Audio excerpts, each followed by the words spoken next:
Life is kind of funny. You can try to guess where you'll end up, but you can never really be sure what will happen. Who you'll meet and how they might change your fortunes. I certainly didn't expect my life to change like it did that day in the forest. But it was never the same after that.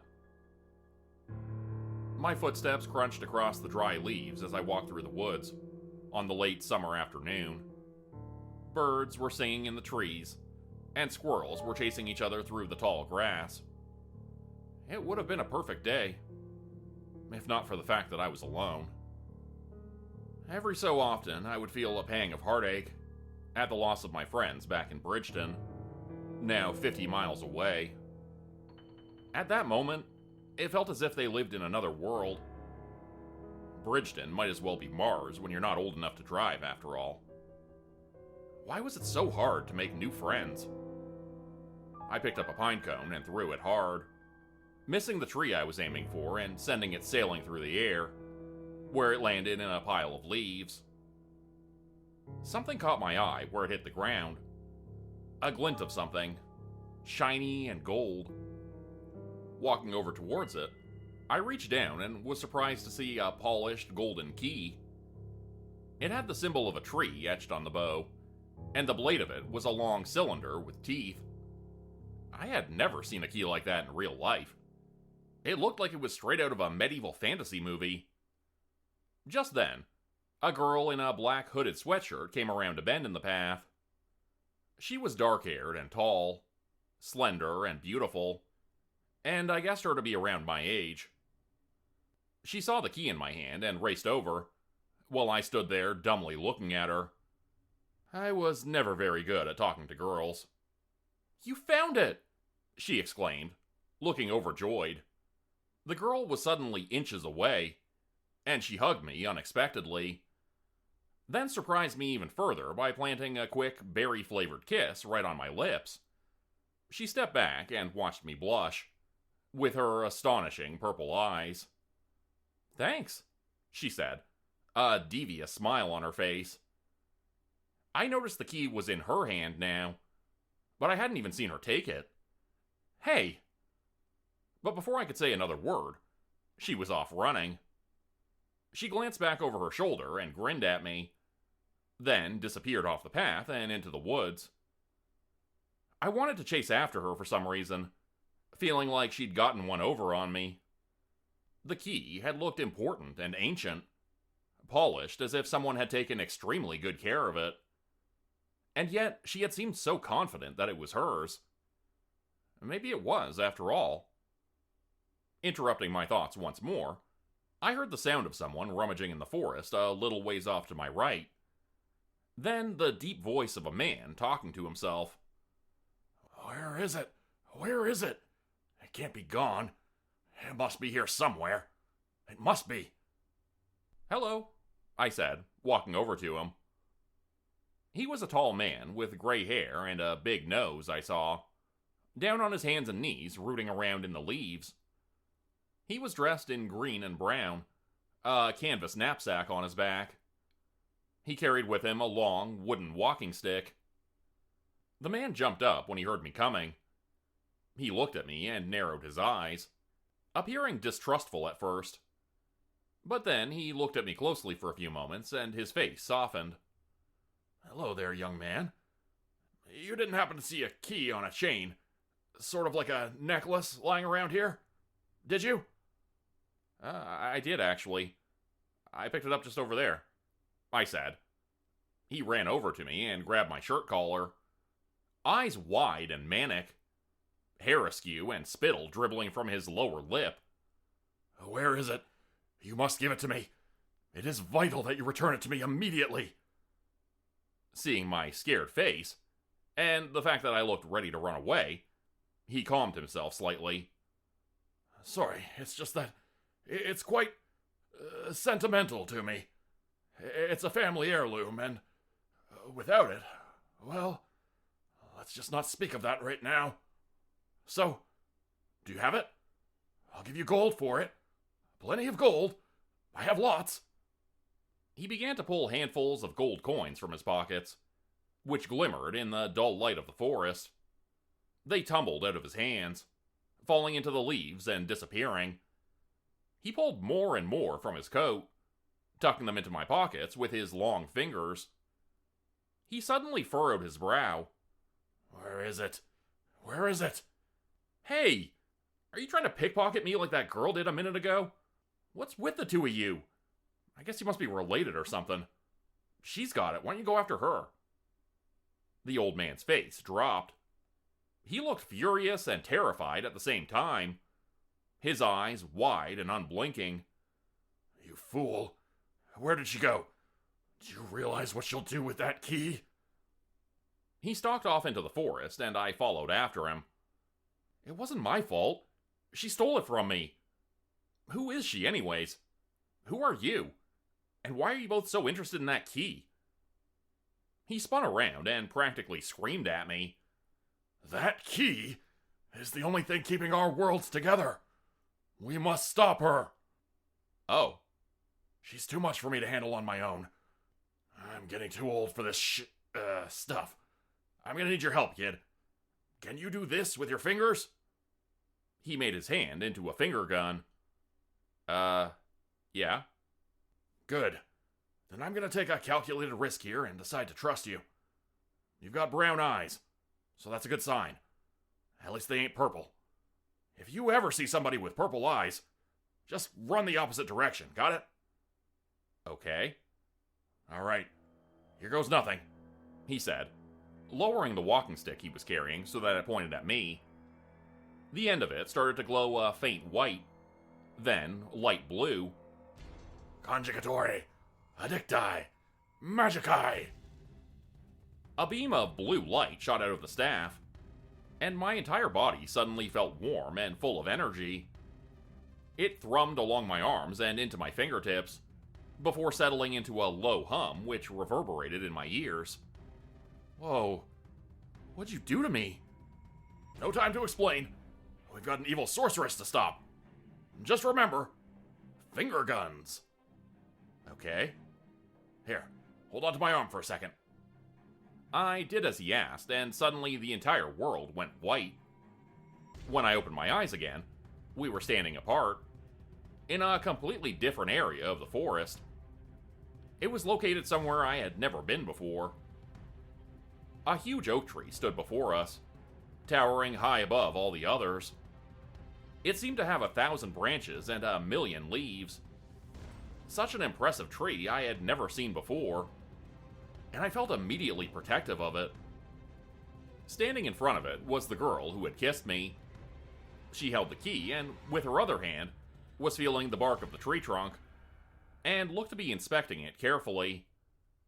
Strangely uneasy, I felt as if she should not be standing so close to it. It felt as if she had some nefarious purpose in mind. "Step back from it, Grupe. You have no business near the all-world tree." She spun around and looked at him with that evil grin on her face yet again. I watched as she lowered the key and pointed it directly at him, and he dove to avoid a gout of fire which came forth from it. The roar of it was loud and terrifying. Birds and wildlife fled from the sound. The man was on the ground, breathing heavily. He looked up at me and nodded. I remembered what he had told me and made the finger gun with my right hand, pointing it at the girl dressed in black. I realized already that she would kill us both if given the chance, but I had no idea what would result from my decision. Surprisingly, a bolt of energy like white lightning burst forth from my fingertip, striking the girl square in the chest. She went flying, dropping the key and causing the fire blast to cease immediately. The man ran over to the key and grabbed it from the ground, putting the chain around his neck. He stood over the wounded girl, pointing his staff at her. "Do not move. It is time you paid the price for all the torment you have caused." His staff began to glow once more, and I felt as if he was about to kill her. I couldn't let that happen. Whatever she had done, she didn't deserve such a harsh punishment. Did she? "Hey, what are you doing?" I shouted, running over. "Stop! You can't kill her!" A look of annoyance passed over his face, He opened his mouth to say something when I saw her moving on the ground. The girl pulled something from her pocket and dropped it to the dirt. A black cloud of smoke suddenly appeared, causing us to cough and wave at the air. By the time the fog had dissipated, she was gone. You fool! You distracted me for a second, and that was all it took. She's gone!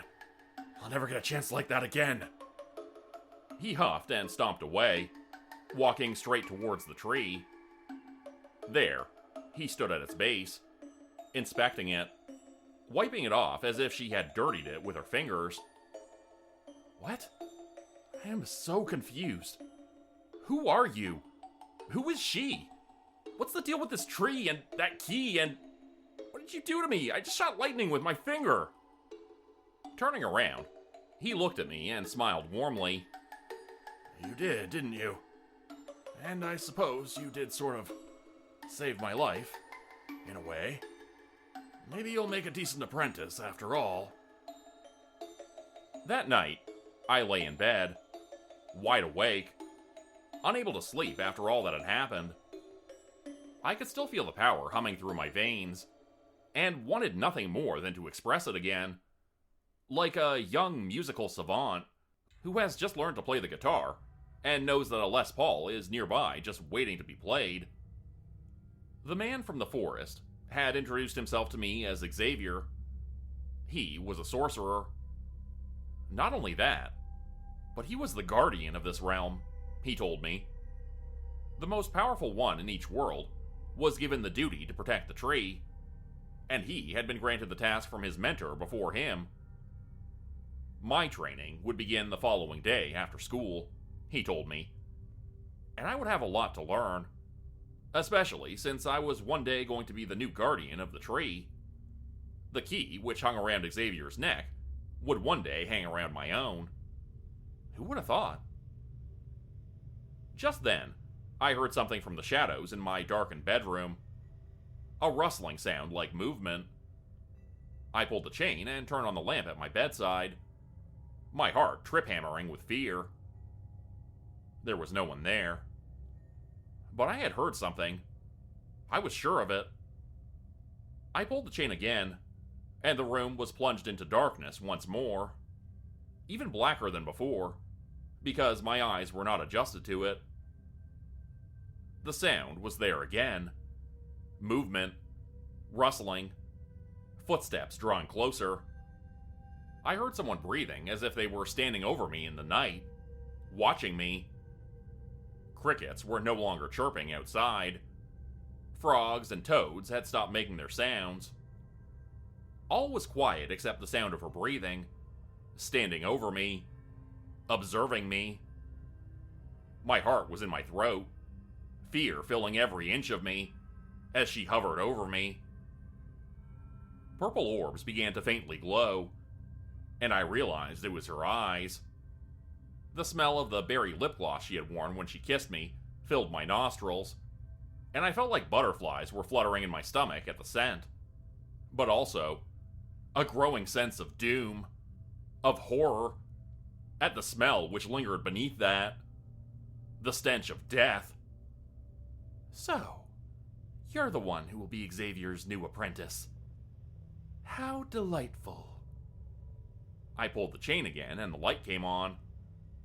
Unthinkingly, I had made a finger gun with my hand, and was pointing it where she had been standing. But nothing had happened. And, of course, she was gone. Her laughter could be heard faintly through the window, coming from outside. But the scent of her stayed with me, faintly on my lips. I realized I might be in a lot of trouble. If you are going to be my apprentice, you must listen, boy, Xavier shouted at me. His long gray hair and beard whipped around his reddened face. His arms waved wildly as he spoke, holding his long wooden staff threateningly. A double-double contains the vital cream and sugar that a man needs for survival. You order coffee regular, and who knows what the hell you're gonna get.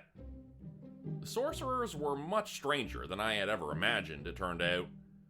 But then again, I wouldn't have imagined they existed in the first place. Sorry about that, sir. Won't happen again. See that it doesn't, young man. He sat down on a short wooden stool, which was positioned next to a table covered in a messy stack of papers. Xavier sipped at the hot coffee in its paper cup, grimacing at the taste. This really is terrible, you know. Just awful. We were in his workshop, located in the garage of his house, an old, beat-up two-story building on the east side of town. In the shadier section of town, I might add. Ladies of the night could be seen roaming the streets only a few blocks away, even in broad daylight, and most of the buildings were shuttered and empty. I rode my bike over there after school for my first day on the job, working as the Sorcerer's new apprentice. The day prior, I had helped him save the universe, and he kinda owed me one. So he'd agreed to pay me minimum wage under the table, in magical golden coins. So much to learn, and we have so little time. I should have picked a new apprentice years ago. Now I'm stuck with... He looked up and seemed to have forgotten I was standing there. What's your name again? Oh, forget it. There's no time for pleasantries. Let's begin. No time like the present. The old sorcerer in brown and green robes stood to his feet and looked me up and down. What did I teach you yesterday? Refresh my memory, will you? I'm 1,008 years old, after all. And they say when you hit 1,000, that's when your mind really starts to go... He pointed to his temple and made the sound of a squeegee trying to get a stain off a windshield. Finger guns, remember? I could see by his face that he did not. Right, I taught you finger guns. The old lightning spell. As cliche as they come, but reliable in a pinch. Good. Now, what's next? You're asking me? Oh, good point. I am the mentor, which means I have to teach you a few things before you can be trusted on your own. Hence the bungled coffee order. Very well. What else? I felt like it was important for me to be honest with him. Something was bothering me. Before we get started, I have a confession to make. Well, not so much a confession, but something that happened and that you should know about. I realized I was rambling and stopped, looking at his perplexed face. You know that girl from yesterday? At the tree? The one who stole your key? Grupe, he murmured hatefully. Right. Well, see, before we met, she stole the key from me. She distracted me by kissing me and... Oh no. Not the berry lip gloss. Yeah, how'd you know? Oh, I was once your age. I know how it is. Her mother pulled the same trick on me once. But that girl is not your age. She's at least 100. Maybe more. I've been dealing with her for a long time now. You can't trust her. I was so confused. But he seemed to notice that and explained. When you become a fully fledged sorcerer or sorceress, you get age-extending benefits from the enhancement process. You get to decide if you want to use your powers for good or evil. She chose evil. So, she was somebody's apprentice? Yes. Once. A long, long time ago. She was the youngest apprentice we'd ever had in the guild. So great was her potential. He looked to be far off in thought for a few moments, but then he came back to reality again. She looks like she's about my age. Right you are. Maybe you've got some potential after all. There's only one way to get rid of that sort of black magic. We need to get one of her hairs, plucked straight from the top of her head. He pulled out one of my own hairs to demonstrate. Ow! We gather a few other easy-to-obtain ingredients, and bada boom! We perform the ritual and break the spell. What a relief, I thought to myself. No more late-night visits from the girl who pretended to like me, but was really just trying to get to the sorcerer and take his key. I knew better than that. I couldn't be fooled. Later that night, I was fooled. She came to see me in my darkened bedroom once again. It was 3 a.m. this time, and I had just woken up from a deep sleep to find her laying in bed next to me. My mom would be so pissed. I was still in high school, just to be clear, and this was an older woman in my bed with me. A much, much older woman. The intoxicating, sweet and sour smell of her invaded my nostrils once again as I breathed her in. She smelled like fresh-picked berries mixed with corpse flesh. I immediately forgot about the fact that I was supposed to hate her. I had butterflies in my stomach as I gazed into her glowing purple eyes, and I felt my hand reaching up to stroke her hair in the darkness. We kissed again, and after pulling away from her, I swallowed a hard lump in my throat before speaking. "Hi." "Hi," she said back. "So, what did Xavier say about me? That I'm evil or something, probably, right?" I was only a bit surprised to find myself answering her, giving away any secrets she asked for. "Yeah, pretty much." "Are you?" "Oh, definitely." "You are?" "Uh-huh." She kissed me again, and I felt my entire body break out in tingling prickles. "Well, then I don't feel so bad about this then." Gotcha, Bruca. Xavier had appeared behind her in the darkness a few moments before, and now was standing just behind her, holding one of her hairs triumphantly in his grip. She spun around and snatched at it, jumping in the air trying to grab it from the taller man, while he held it above his head like a bully playing keep away. "Give it back!" Bruca. Greedy never gets. Don't you know your manners yet? You're 100 years old. You should know your manners by now. "You're such a dick! Just give it to me! I hate you, Dad!" My eyes widened. Was she being serious? Wait, you're his daughter? Duh, didn't he tell you that? Stop it, Dad, I really like him. Quit speaking like that to my apprentice. You're distracting him from his studies. You have no right. And you have no right to that key either. It's not your birthright. It's going to whoever I see fit. And that's him. She suddenly looked furious.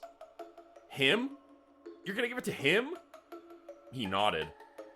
She huffed, then snapped her fingers and disappeared, as did the sorcerer a few moments later.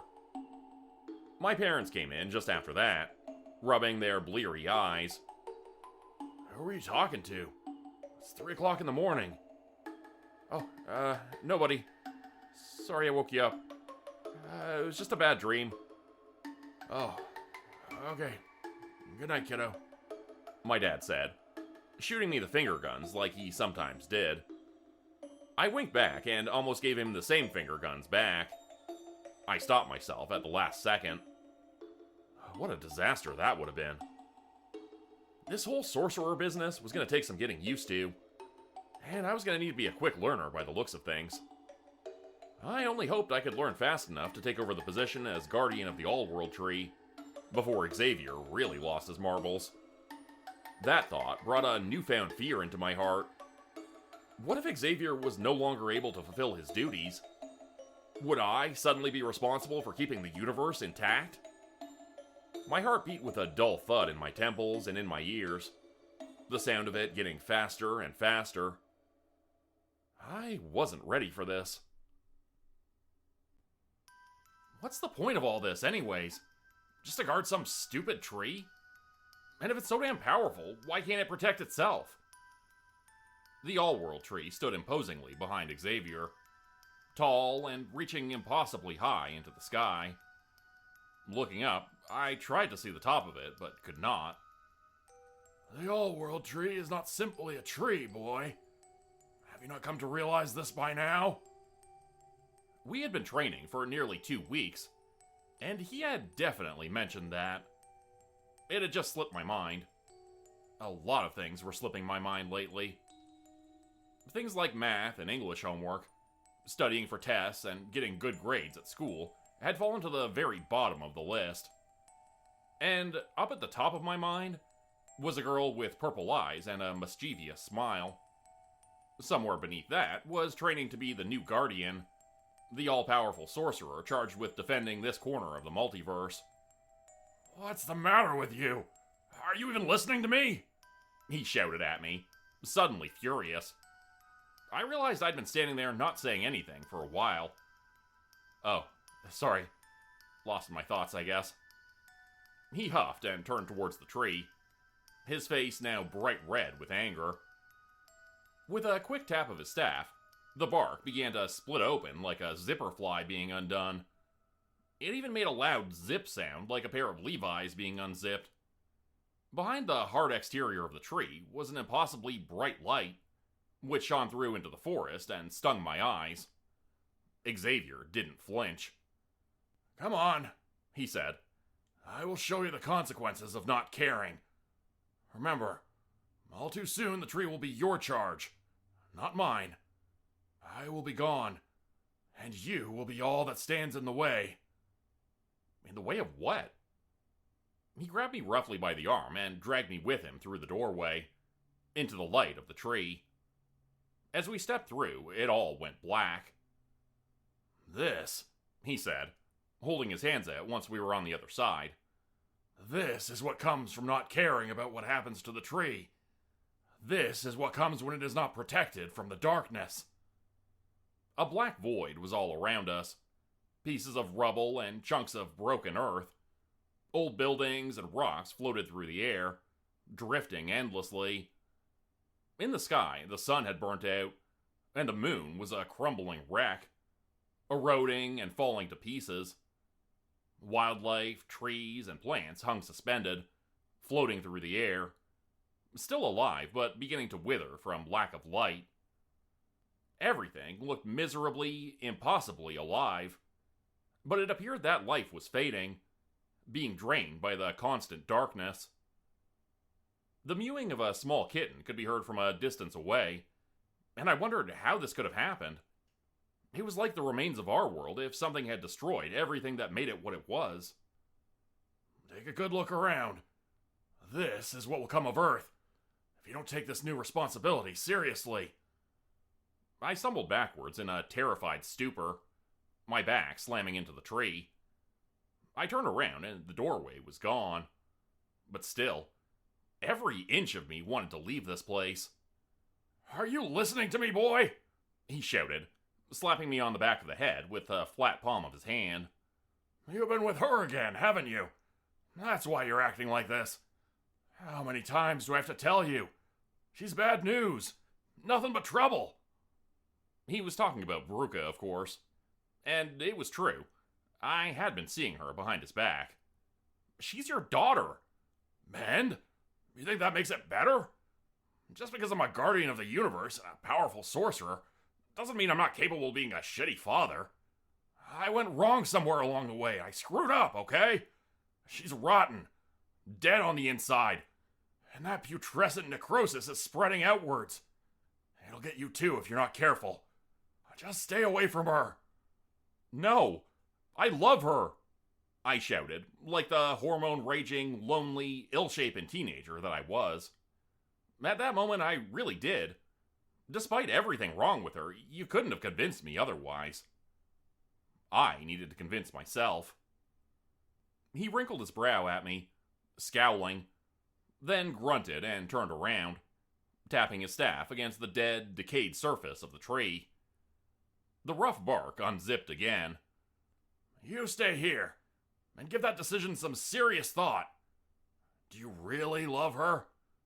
Or are you just infatuated with her because she's the first person to act interested in you? I want you to look around. Really look around. See what the world will be like if you decide to go down that road. Like so many others. I do not want to choose another apprentice. I've already gone through 6 of them. I'm running out of extra robes. So get your head on straight. He stepped through the hole and into the blinding light, leaving me alone in the dark void full of things that had once been beautiful. The destroyed world of the abyss. I would come to find out that there was more than one of these worlds, in various stages of annihilation.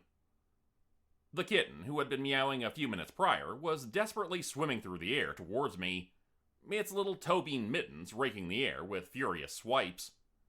It flew right into my chest and crashed softly into me. I caught it, holding it in my hands and stroking its soft, scared little head thoughtfully. You get it, don't you, buddy? I can't just cut her out of my life. Well, sure, she's evil, and yeah, she wants to kill us all and cause the end of everything.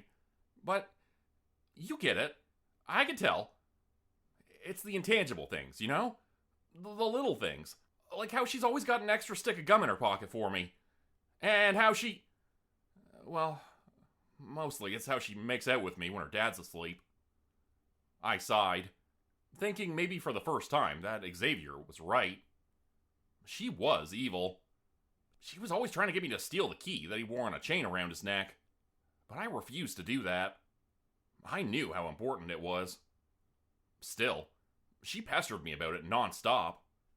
Eventually, I would probably relent, no matter how much I didn't want to. The kitten had fallen asleep in my arms, and it was warm and content there, so I didn't wake it up.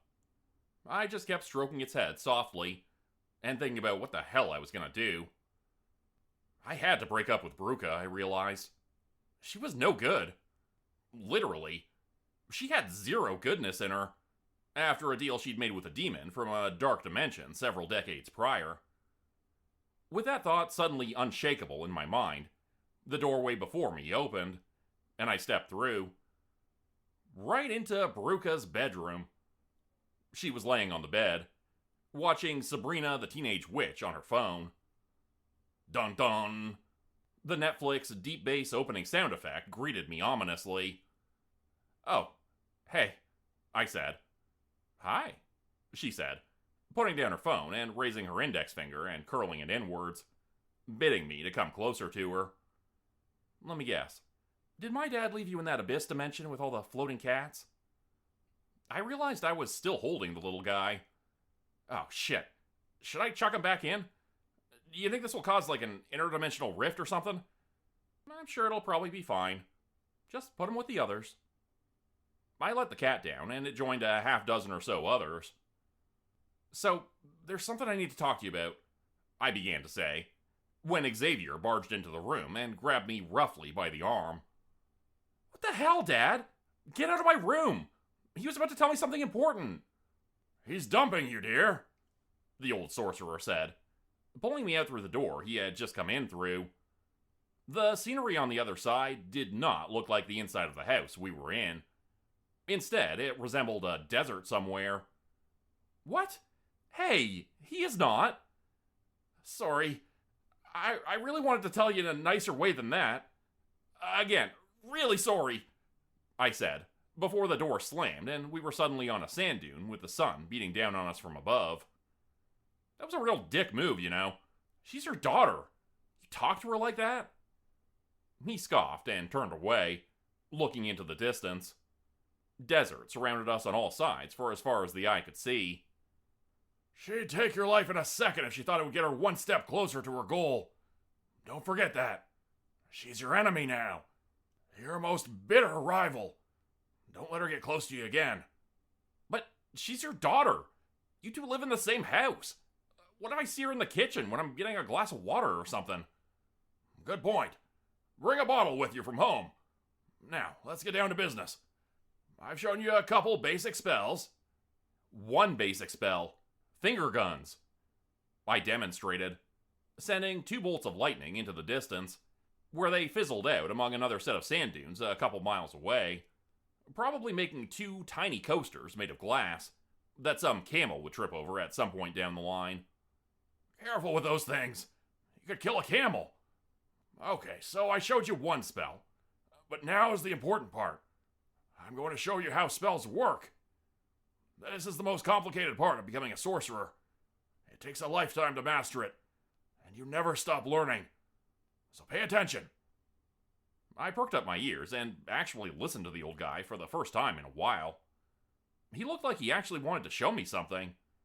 His staff was gripped tightly in his hand, and his brown robes blew in the sandy breeze as he began to speak with an authority and intellect I had not known him capable of. when you cast your finger gun lightning bolt, do you know where that lightning is coming from? No. I wondered about it, though.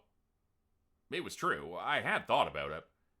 It always felt like I was channeling a power which was coming from another place. Like I was just a conduit for it, not the one creating it. I said that to Xavier, and he nodded. Very astute, boy. Yes, that's exactly right. We are not the ones who create the lightning bolts or the fireballs. We are simply opening a channel to another world which contains those things.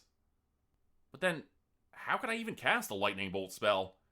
I don't know how to open a doorway to another world. I wouldn't even know how to find the dimension full of constant lightning, let alone know how to use it. Once you have become experienced enough at opening certain conduits, you can do it very easily. The lightning spell was one of the first I ever learned. It became so innate, I learned how to summon it with simply a gesture. Like a cantrip. Can what? Oh, never mind. Nobody plays D&D anymore. Sad, really. I passed that talent on to you through another spell, but that one is a bit more complicated. What do you mean you passed it on to me? You are to be my heir. As you gain more power, I will lose my own. That is my gift and my curse, as it will be yours when you train your replacement one day. So, you can't cast the finger gun lightning bolt spell anymore? Even though that was your favorite spell? He shook his head, looking slightly remorseful. I suddenly felt bad for my lack of gratitude. Sure, I was being trained to do a thankless job that would have me working for hundreds of years with zero pay. But Xavier had already done that job himself for a long time, and was now being stripped of his powers and responsibilities one by one. Overcome with emotion, I gave the old man a hug. His old bones creaked, and he whined and complained until I stopped. Thank you, Xavier, for all you've done. His eyes were wet with tears, as were my own. First damn thank you I've gotten in 1,000 years, he managed. I appreciate it. Now, on to the lesson. Another thought suddenly occurred to me. Wait, what about your daughter's magic abilities? Do you mean she got those from you?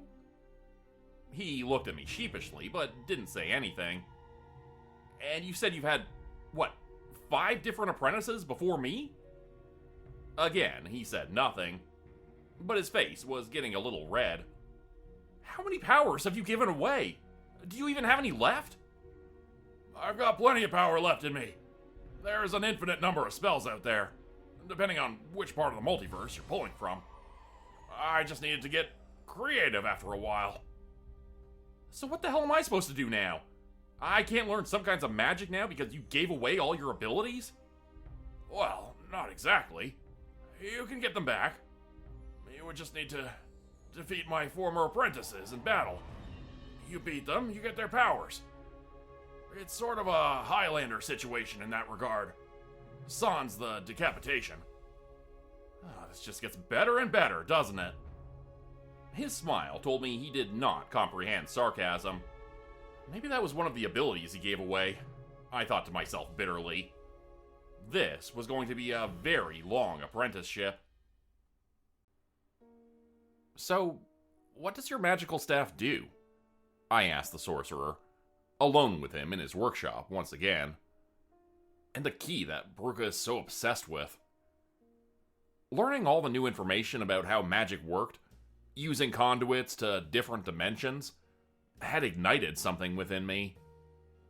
My curiosity was now an itch that needed desperately to be scratched. I wanted answers, damn it. After months of being Xavier's apprentice, I had finally learned a couple of his secrets, and they were huge.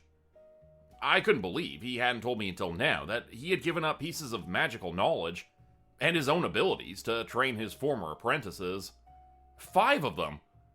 Now they were all out there working with Grupe, his worst and first apprentice, trying to bring down the all-world tree and, with it, all of existence. We were sitting in Xavier's little workshop/armory in the basement of his cramped old house.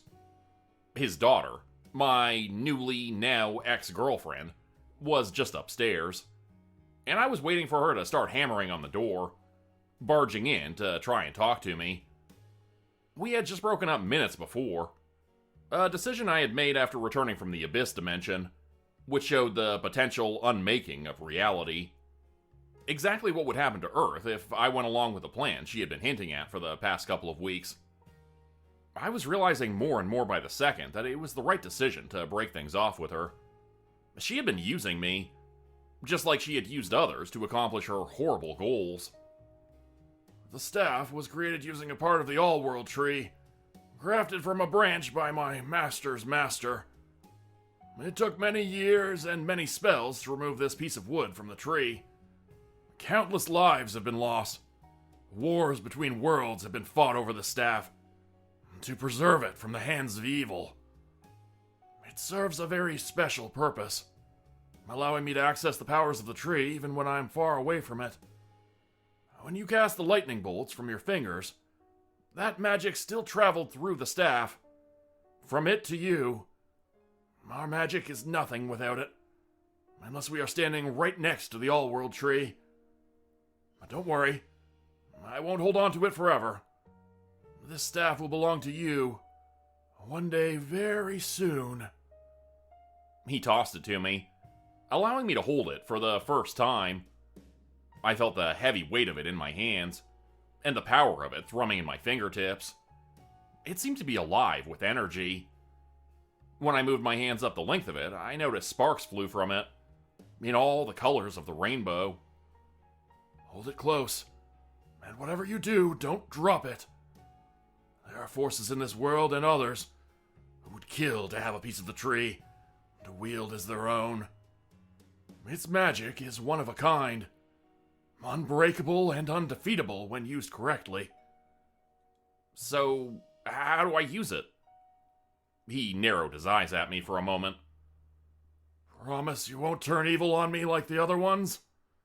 You'll have to excuse my suspicions, but I haven't had a good track record with apprentices. I promise, I said, smiling.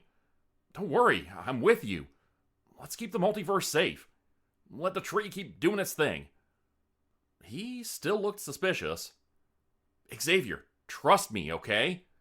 I like being alive, and those cats floating around in the abyss looked really sad. I don't want that to be me one day. Okay, I trust you. And yes, the abyss worlds are quite tragic. So many floating cats, with no kibble. And yet they don't die like the other warm-blooded creatures. That is a mystery even I can't solve. Maybe you'll figure it out. It seems impossible, which means it's important. Anyway, back to the staff. Watch closely, boy. He grabbed the wooden staff and closed his eyes for a brief second. Sand began to pour out from the end of the carved piece of wood. First, just a few grains, then a rush of it all at once, until we were standing waist deep in desert sand, but still within his workshop. A dune of the stuff was surrounding us on all sides. I sneezed violently.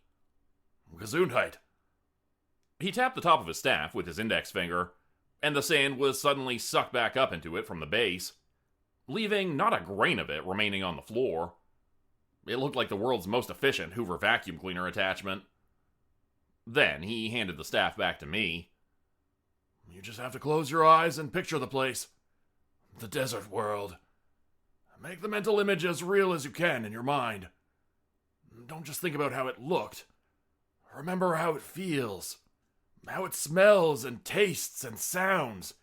To be standing there on the dunes. The heat of the sun beating down on the back of your neck. The crunch of gritty sand between your teeth. As the cooling wind blows in your face and through your hair. The shifting hills beneath your feet. And the smell of 1,000,000,000 billion acres of the same white sand. For as far as the eye can see. I found that I could feel it and hear it all, just as he described. With my eyes closed, it felt like I was standing there once again, in the middle of a world made of sand. Okay, stop! Xavier was laughing and shouting, and I saw that the room was now nearly full of sand. There was more pouring from the staff by the second, and he snatched it from my hand desperately as we began to rise on the dunes and the height of them grew towards the ceiling. "Sandicus Bacchus! Into portal fracas!" he shouted, and the sand all disappeared suddenly. Whoa, what was that? Some kind of magical incantation? No, just gibberish. Anyways, there you have it. The sand spell. You can have that one. It's all yours. With my abilities as Guardian, I can reverse things and put them back to how they were with a concerted effort. So don't worry if you make a mistake. At least not while I'm around. One day you'll have to clean up your own messes, though. I couldn't help but feel humbled by all this. The responsibilities of what would soon be my charge were looming larger than ever in my mind. So, does every Guardian get one of these bad boys? I asked, gesturing towards the staff. No. Our existence had a special sort of threat, which required a very special sort of intervention. Some Guardians carry a wand, made from a twig or a small branch of the tree. Even some apprentices are given such latitude. Given a wand once their apprenticeship becomes official. I continued spinning and twirling the staff in my hands, until I realized he had trailed off and was staring at me, with an awkward look of embarrassment on his face. Oh no, don't tell me! Well, I needed to train them with something. I couldn't just let them borrow my staff for all their adventures. And I don't have the time and energy to go with them on every little side quest. Looking at the staff, I saw there were several places where the wood had been cut and pieces shaved off. Primarily, the top looked patchy and bald in one spot, where stray twigs should have been branching off from the main piece. It gave the staff a slightly lopsided appearance. So let me get this straight. You gave pieces of your staff, pieces of the all-world tree, to each of your apprentices, and taught them how to use magic, and now they're all super-duper evil. Is that what you're telling me?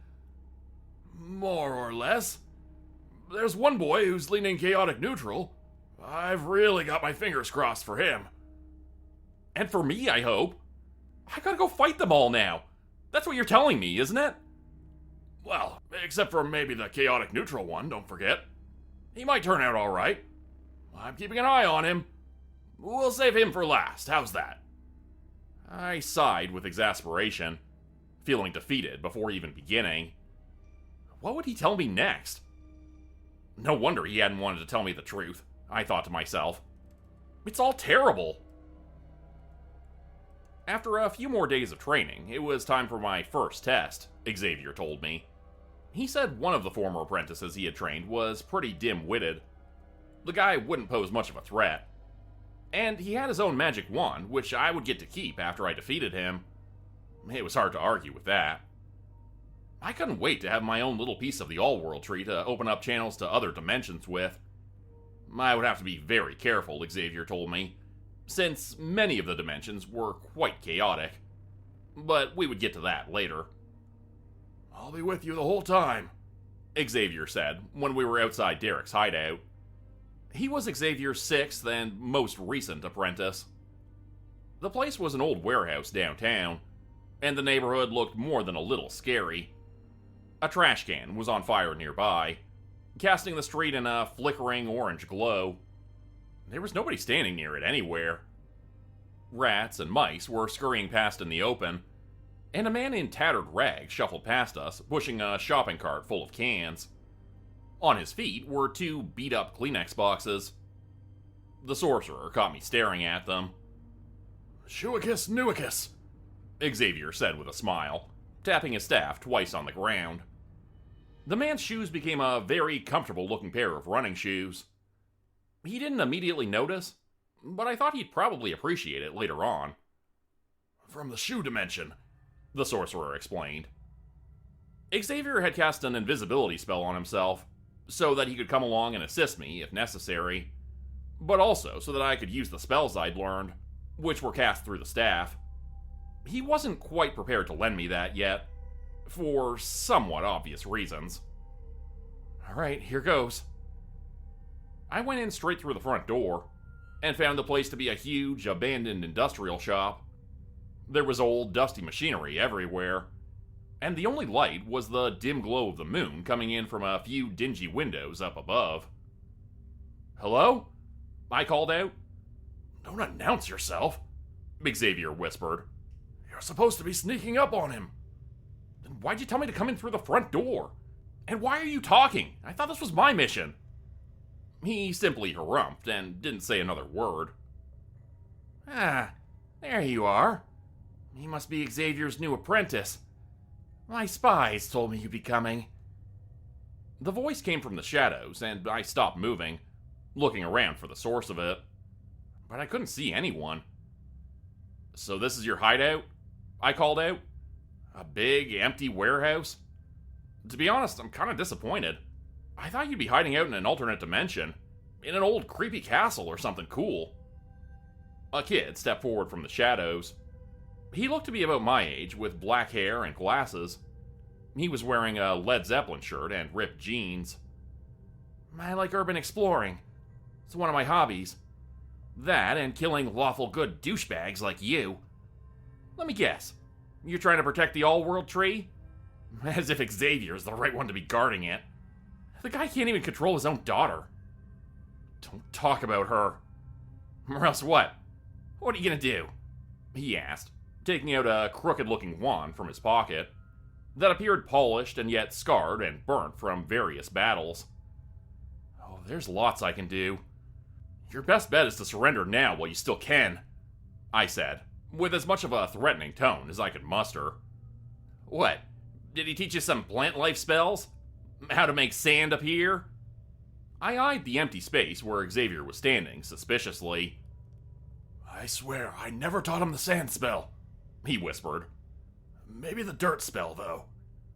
Did he take you to the Abyss Dimension and show you all the floating cats? Did he try to make you all sad? Derek asked in a mocking voice. I was already sick of this kid.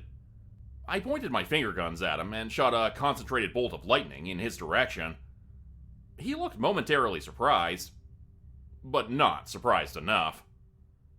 He leapt down from the second-level railing where he'd been standing, flipping in the air on the way down.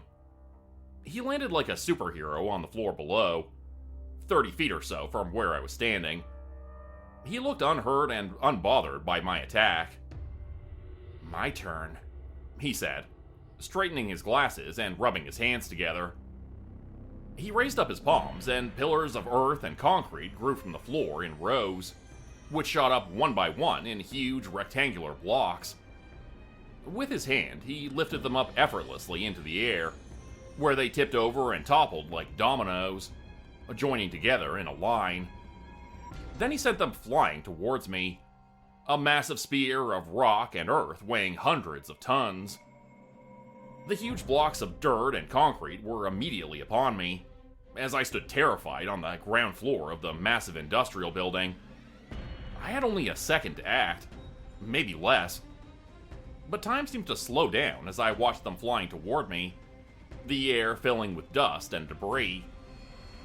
Suddenly, I realized time really was slowing down. It was slowing down considerably, and it wasn't just my perception of it. Move. We've only got a few moments. Xavier shoved me out of the way, and the dirt pillars crashed into the wall behind me, where I had been standing just a moment before. Dust hung in the air, and it was difficult to breathe, and impossible to see, as I tried to wave it out of my face desperately. Quickly, before he realizes you're alive, Xavier said. He opened up a portal in the air in front of us, and we both stepped through. When we emerged, I saw we were standing behind Derek, and I realized the old sorcerer had transported us to the other side of this huge industrial space. I got slightly dizzy for a moment from the sudden flip in perspective.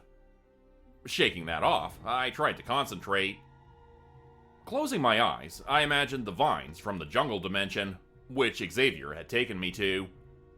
I pictured those vines growing up and entangling Derek, wrapping him up and taking the wand from his hand. Opening my eyes, I looked to see nothing had happened. I could sense Xavier's invisible presence standing next to me, looking impatient. I closed my eyes again and tried once more, trying to stop my distracted mind from feeling so anxious. But it was impossible with him watching me. The jungle dimension. My mind tried to focus on it, but it kept slipping away. It was too distracting with Xavier right there and that kid just a few feet away. I was terrified of being caught off guard by him again. Opening my eyes, I saw he was now turning to face me. I only had a second. I made the finger guns again and pointed them at him, blasting him with a bolt of lightning just as his eyes widened with surprise at seeing me standing there behind him. The wand flew from his hand and rattled to the floor. Ha! I laughed triumphantly. It hadn't gone perfectly, but I had the wand. It was right there. I just had to pick it up. But as I walked over towards it, I saw shapes coming out from the shadows.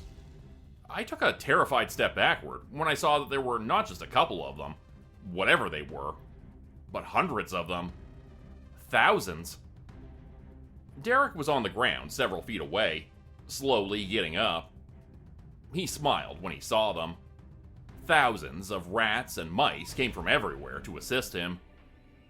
Their gray, brown, and black bodies were racing towards us, some of them going for the wand. They snatched it up in their teeth and brought it back to Derek like dogs playing fetch, and he laughed seeing my sudden fear. He snatched up the wand and drew a circle on the floor beneath him, before I could even begin to react. The concrete dropped out from below him, and he fell down into another dimension, promptly disappearing. Oh, that little brat, muttered Xavier. He knows how much I hate these vermin. The old sorcerer made his own portal, and yanked me by the arm, pulling me into it and closing it behind me. In a second, we were back in his workshop. He pulled a rat off the hem of his robes and tossed it back through the portal, squeaking indignantly. Our mission had failed. Of course he would learn how to summon rats and mice. Oh, what a little... What the hell are we going to do now, Xavier? I thought I had him back there. But if he can just escape whenever things get tough, I'll never defeat him. Not to mention, he's got an army of rats. Those things are nasty. The old man looked at me and tossed me his staff. Well, we'll just have to train harder then, won't we, boy? And that was when I realized the old fart still didn't know my name. Xavier and I stumbled back into his workshop, covered in dirt and dust, with nothing but bruises to show for our efforts. Our first mission to restore balance to the multiverse had not gone as planned at all. His former apprentice had basically kicked both of our asses. The little punk learned a few new spells. I'll give him that, the old sorcerer said, as he sat down heavily on a stool beside his cluttered workbench. I collapsed on an old couch in the corner, my back aching from the fight.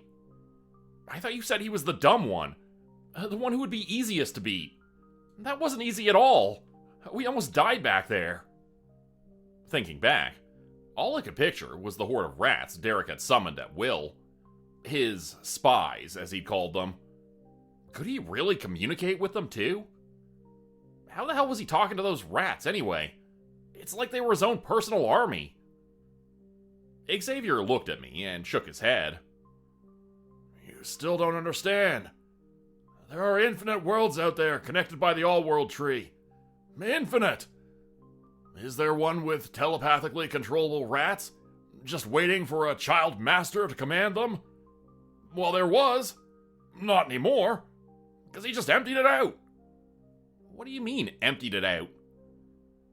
The old man looked at me quizzically, as if wondering if he had explained this before.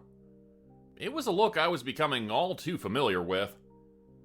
Look, I get that you've had a lot of apprentices before me, Xavier. I get that. And you're 1,008 years old. But let's just pretend for a minute that I know nothing, okay? If you told me this before, I'll stop you. So, I didn't tell you about maintaining balance among the worlds? Maybe a little bit. But let's pretend you didn't. Okay, He said, looking his age suddenly more than ever before. if you say so. He caught his breath before starting to speak again. I could tell I was in for one of his "don't collapse the multiverse" speeches. Here's the thing. If you take too much from any one world, it will create a void there. You go to school, right? Sure, I'm not forced to skip class to bring you your morning coffee. Exactly. So, perhaps in your science classes, you've learned that the universe is made up partly of dark matter and dark energy, right? But nobody has ever really seen these things or understands them. I nodded. Okay, so think about it like a vacuum.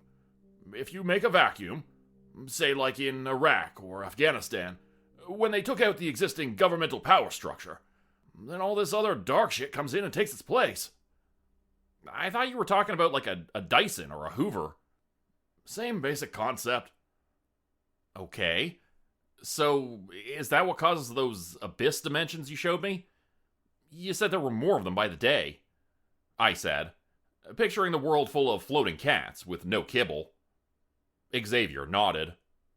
Yes. I always return any channeled energy back to the original dimension it came from to avoid these types of imbalances. Like a be kind, rewind sort of situation. But I don't think Grupe and my other 5 former apprentices are being so kind to the multiverse. It is beginning to cause more and more damage by the day. Soon, we may not be able to repair it all. I was beginning to understand why this was so important. We needed to stop the damage before it became irreparable. There were whole worlds dying by the minute, while I learned how to do my job stopping those 6 evil X's. Have you ever tried talking to them? I asked. Explaining the situation, see if they'll stop? Many times. They were my apprentices, after all. I took the same care and diligent training as I am with you. They are well aware of what they're doing. Okay, well, let's give it another shot. Can we locate Derek again and try to defeat him? The old sorcerer didn't look up. He just shuffled papers on his workbench and harumphed. Hey, Xavier. Come on, man. Look, I'm sorry I didn't get him on the first try. I'll beat him next time. It was kind of hard with you standing over my shoulder watching me like that. I got distracted. Maybe if I had my own wand and a bit of freedom, I could actually do a bit better next time. That did it. He stood up, his face red. If not for me, you'd be dead right now, boy. Remember that huge pillar of rock and earth he summoned up and threw at your head? Did you think about that at all? I saved your life back there. Oh yeah, I guess you're right. I hung my head in shame and apologized. It's half my fault, he conceded. I trained for years before my first mission. I gave you, a couple months? More like a couple weeks. His face softened slightly, and he looked as if something important had just dawned on him. My master taught me using a very interesting method. It's been so long, I actually forgot about it. What method is that? Come on, I'll show you. And with that, he tapped his staff twice on the floor, and opened a portal to another dimension. We stepped inside, and I was blinded by white light, brighter than the sun. Again! Xavier shouted, banging his staff loudly against a tree root beneath his feet. I was exhausted. We had been training all day in the jungle dimension. The mosquitoes were biting my flesh, and the air was hot and humid, making it difficult to breathe. Ugh, this is the worst, Xavier. How long do we have to stay in this hellhole of a dimension? For as long as it takes. For you to feel it instinctively, boy. You must feel this dimension with your very being when you cast your entangle spell. Just as you felt the desert world when you used your sand spell. You must feel it with every sense. You have to remember it. With every part of you. I had to admit, that did make a lot of sense. If I had done this before our quest to defeat Derek, I had no doubt I would have been able to channel this dimension. The problem was, I hadn't spent enough time here. It was hard to channel each dimension at will when I'd barely spent any time in them. Alright, but I do have to be home for dinner at some point. My parents are already pissed about my midterm grades. That is something no magic can correct. You must simply spend more time studying. When? I'm working with you for minimum wage. Every minute I'm not either asleep or at school. Oh yes, sleep. It's been so long, I nearly forgot about that old vice. You don't sleep? I exclaimed, slapping a mosquito which had landed on my neck. Ow! Never. But one thing at a time. First, vines. He pointed his staff upwards, and I did as he asked, channeling my abilities and sending vines up into the air in a braiding double arch. I couldn't help it. I hadn't eaten since breakfast. Very nice. I see what you did there. Okay, let's go back. I could use a Big Mac myself. Besides, I think my bug spray is starting to wear off. You had bug spray? After spending the whole day in the jungle dimension, I limped home sore, bug-bitten, and exhausted. Becoming a sorcerer was way more difficult than I had originally thought it was going to be. Wizards and magic users in the movies and on television always looked so wise and capable. I could barely focus enough to make a simple vine trap. I wondered if Gandalf or Merlin had been trained by absent-minded mentors who could barely remember their own names, let alone the names of their apprentices. So, I hear you got beat up by Derek the Dummy. Couldn't believe it when I heard it. I had to see this for myself. I looked up to see Bruca standing in the road ahead of me, looking at me with a smirk on her face. He didn't beat me up. He ran. He jumped into a portal with his rat friends the minute we started to get the best of him. That's not the way he tells it. I looked down at my feet and kept limping back towards my house, walking right past her. She followed after me. Just leave me alone. She's gonna try to convince me to steal Xavier's key again. Well, I'm not stupid. And I'm not gonna do your dirty work for you. I'm his apprentice now, not your little servant. She looked slightly hurt by that. I almost felt bad for a minute. Almost. Oh, right, I forgot. You're his little servant now. So, what does he have you doing? Running out for coffee? Getting his precious double-double with a honey cruller on the side? Ugh, so sick of him and his entitled attitude. Actually, he cut out the donut recently. Too much cholesterol. Then she did look hurt, and I realized it was because I now knew him better than she did, and she had just figured that out. Now I was the one getting his coffee and hanging out with him in his workshop, learning spells. I wondered if she missed it at all. You really gonna stick it out with him, huh? She asked. Yeah. Do you want to come back over to the good side by any chance? We could really use your help. Oh, definitely, she said, and I got momentarily excited I had gotten through to her somehow. You are definitely going to need a lot of help. Oh, Derek! Suddenly, the roadway began to flood with 1,000 small, furry rodent bodies, coming from everywhere at once.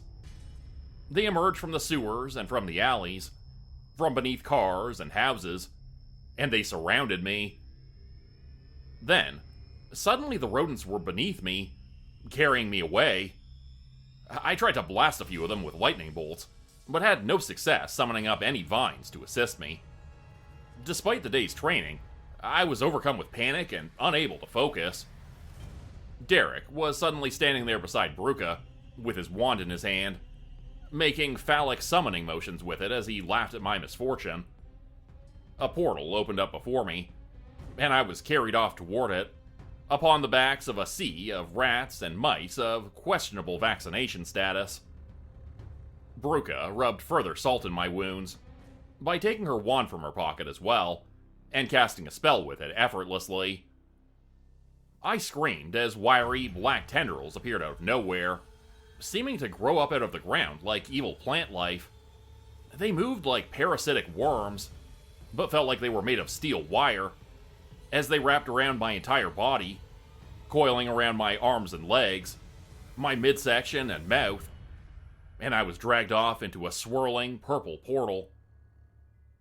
And then they covered my eyes, and everything went black. Bruke and Derek were the first things I saw when I regained consciousness.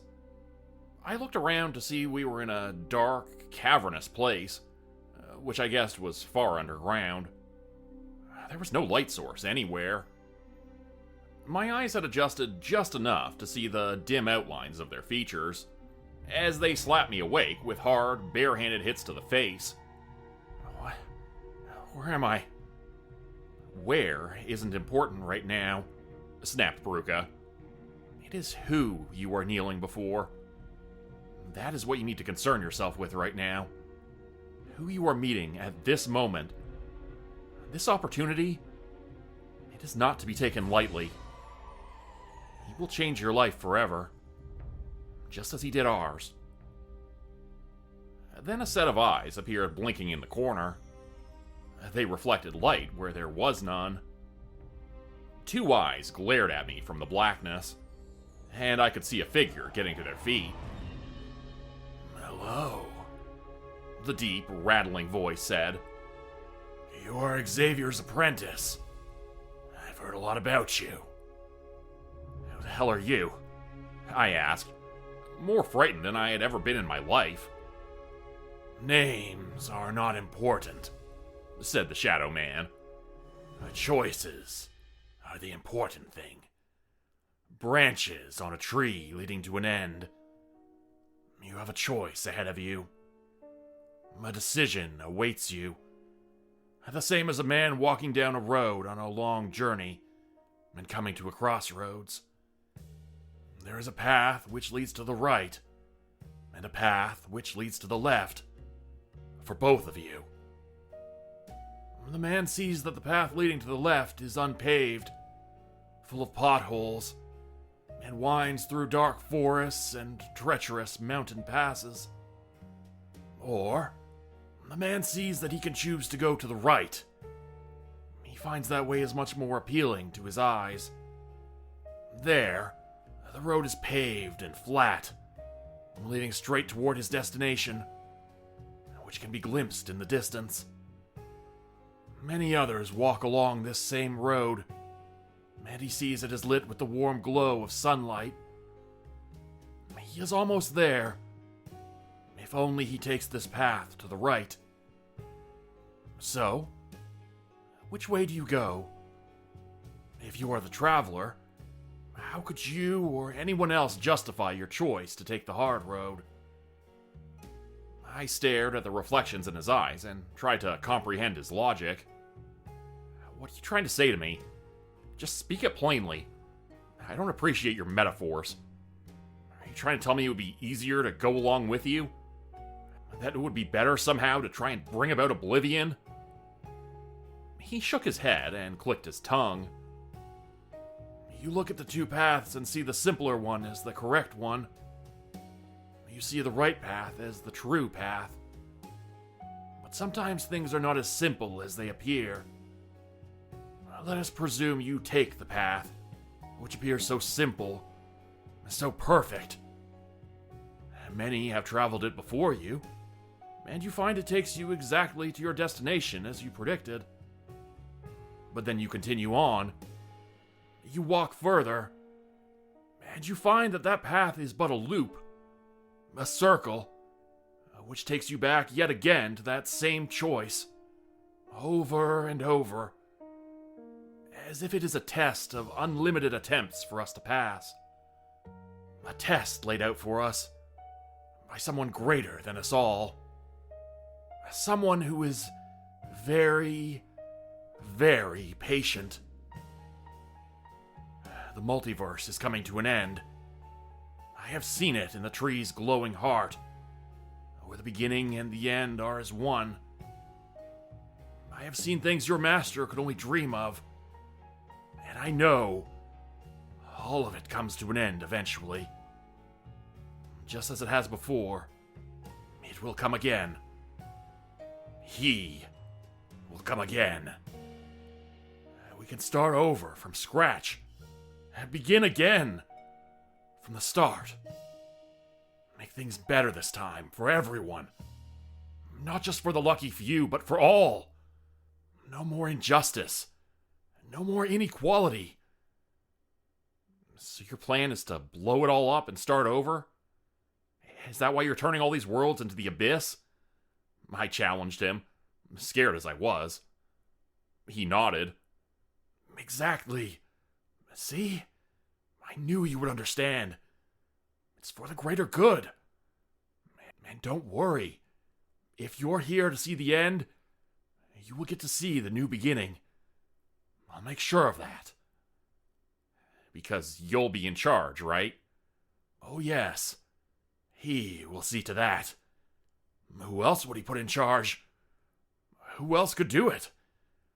To make everything fair? That will be the goal of the new multiverse. Peace and prosperity for everyone. No more suffering. But just out of curiosity, how would you make that happen? No suffering and only peace for everyone? You can't be everywhere at once, and even if you could, how would you stop everyone from making people around them suffer and hurt? Not that I'm condoning it, but what about free will? What if people make a bad decision and someone suffers from it? Or loses their inner peace because of it? I couldn't help it. The questions were pouring out of me, and I couldn't stop. It was like a floodgate of curiosity had opened in my mind at just the mere mention of such things as he was planning. No more suffering, he repeated. Peace and prosperity for everyone. You will see. You will love it. Just like the rest of them. He will make sure that you love it. Because I won't have a choice in the matter, right? But you do. You do have a choice. Right now. Decide. I sputtered and tried to think of a way to stall, but it was impossible. They all glared at me in the darkness and waited for me to say that I would join them. I was terrified, but I couldn't do it. I just couldn't. No, I won't join you. I refuse to believe that this is better. Darkness? The abyss? This is death. I want to fight for life. For freedom, damn it. Find another Patsy.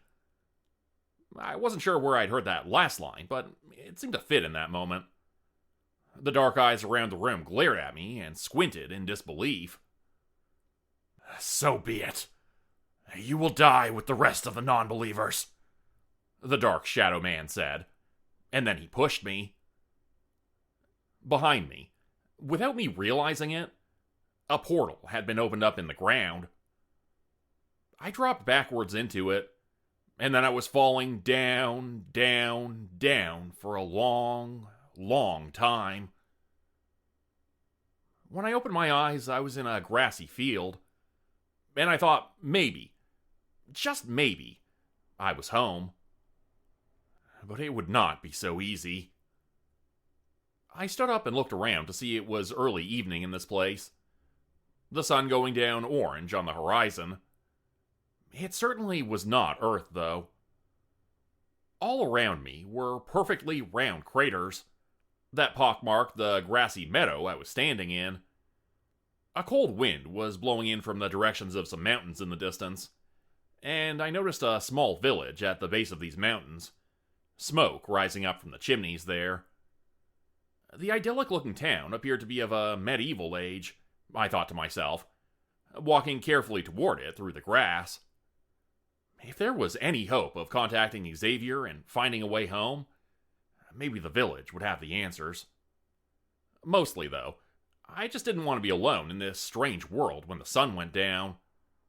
I hoped I could make it to that small town before nightfall. As I walked through the grassy field, I saw more of the craters were opening up by the minute. The ground was crumbling all around me, I suddenly noticed with growing apprehension. The entire field was unstable. I hurried along even faster, picking up my pace to a run as I tried desperately to find my way through the pockmarked field full of craters. A few times I had to stop on a dime to avoid running right into one, since the waist-high grass obstructed the view. Just as I was nearing what looked to be the end of this strange, crumbling field, I felt the ground give way beneath my feet, and I leapt into the air, reaching for the solid ground on the other side of the chasm, which had just formed where I'd been standing. Barely, I managed to grab onto the tall grass on the other side of the pit, my legs dangling over the hole in the earth that had just opened up. Below was nothing but blackness, I noticed when I made the mistake of looking. The grass I was clinging to was being pulled from its roots, I saw with horror, as I kicked my legs and tried with all my effort to climb up to solid ground. But it was no good. The grass pulled free from the dirt, and I went backwards into the blackness, screaming as I fell.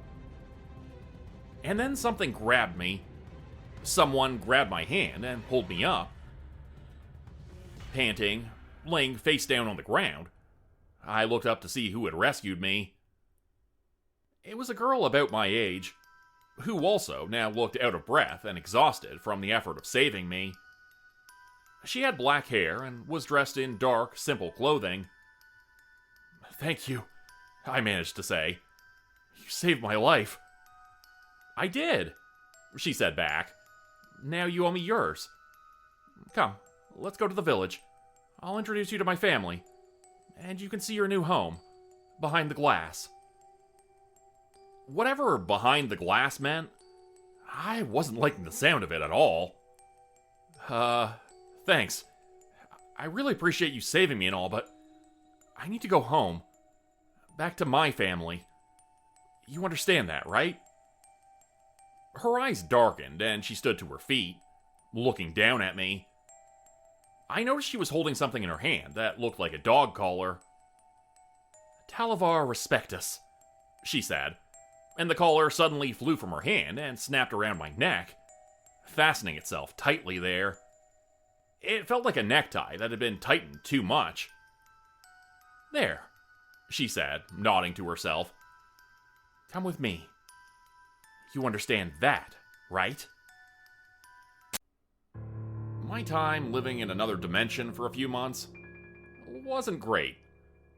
When you're controlled by a magical dog collar, which is fastened tightly around your neck, making it difficult to breathe, it's hard to have a good time. Add to that the fact that I was being imprisoned behind a pane of glass like a parakeet at a pet store, and you can start to picture what I was going through. The toughest part about being held captive was the lack of freedom. The second hardest part was the heat. It's really hot living in a glass box with no shade protection. I think that was the idea, since they were collecting our sweat in a trough all day, which local goats lapped at enthusiastically. I was sweating heavily, and a metal straw was hanging down from above, which fed me warm, gritty water when I needed it. Like a hamster. The woman who owned me came by the box every once in a while and looked in at me, making sure I was doing the mindless tasks they assigned with sufficient speed and accuracy.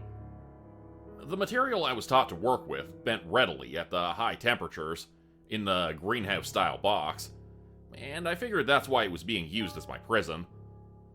The electrolyte content of our sweat also seemed to satisfy the inherent sodium needs of the village's goat population. Dozens of other captive workers were lined up and down the street as well, and I saw they were imprisoned just like me in sweltering glass boxes. All of us were pouring sweat and working hard at all times, the collars around our necks tightening to choke us when we proved disobedient. "Work faster," the young woman who owned me said, after rapping on the glass with her knuckles. "We have a deadline." Then she proceeded to stomp away, a small crowd of goats following in her wake. I raised my head up to get a drink of water, and squinted my eyes against the bright light. But suddenly the light wasn't bright anymore. It was obstructed by a shadow. Bruca? I croaked through dry, flaking lips. Is it really you? I was surprised to see sympathy in her eyes. Something I hadn't thought she was capable of. But maybe the dark sorceress girl I'd once loved wasn't as evil as I'd been forced to believe. You look terrible, she said, staring at me from inside the glass box. No wonder. It's hot as hell in here. Literally. Hell is about this temperature. I've been there. This is maybe even a little worse. Please tell me you came to save me. I can't take this anymore. Her eyes hardened, and her violet irises glowed like fluorescence. Did you rethink our proposal? Do you agree to join the Dark One in his plans? Will you participate in the great unmaking? I stood there, looking carefully at her. If I said no, she might leave me there. But if I said yes, I could lose my soul. I could be turned to the dark side. I might lose my humanity and everything that makes me, me. I've had a lot of time to think here. Yes? And I can't agree to turn the whole multiverse into darkness and abyss. It's just too evil. She sighed. I had a feeling you might say that.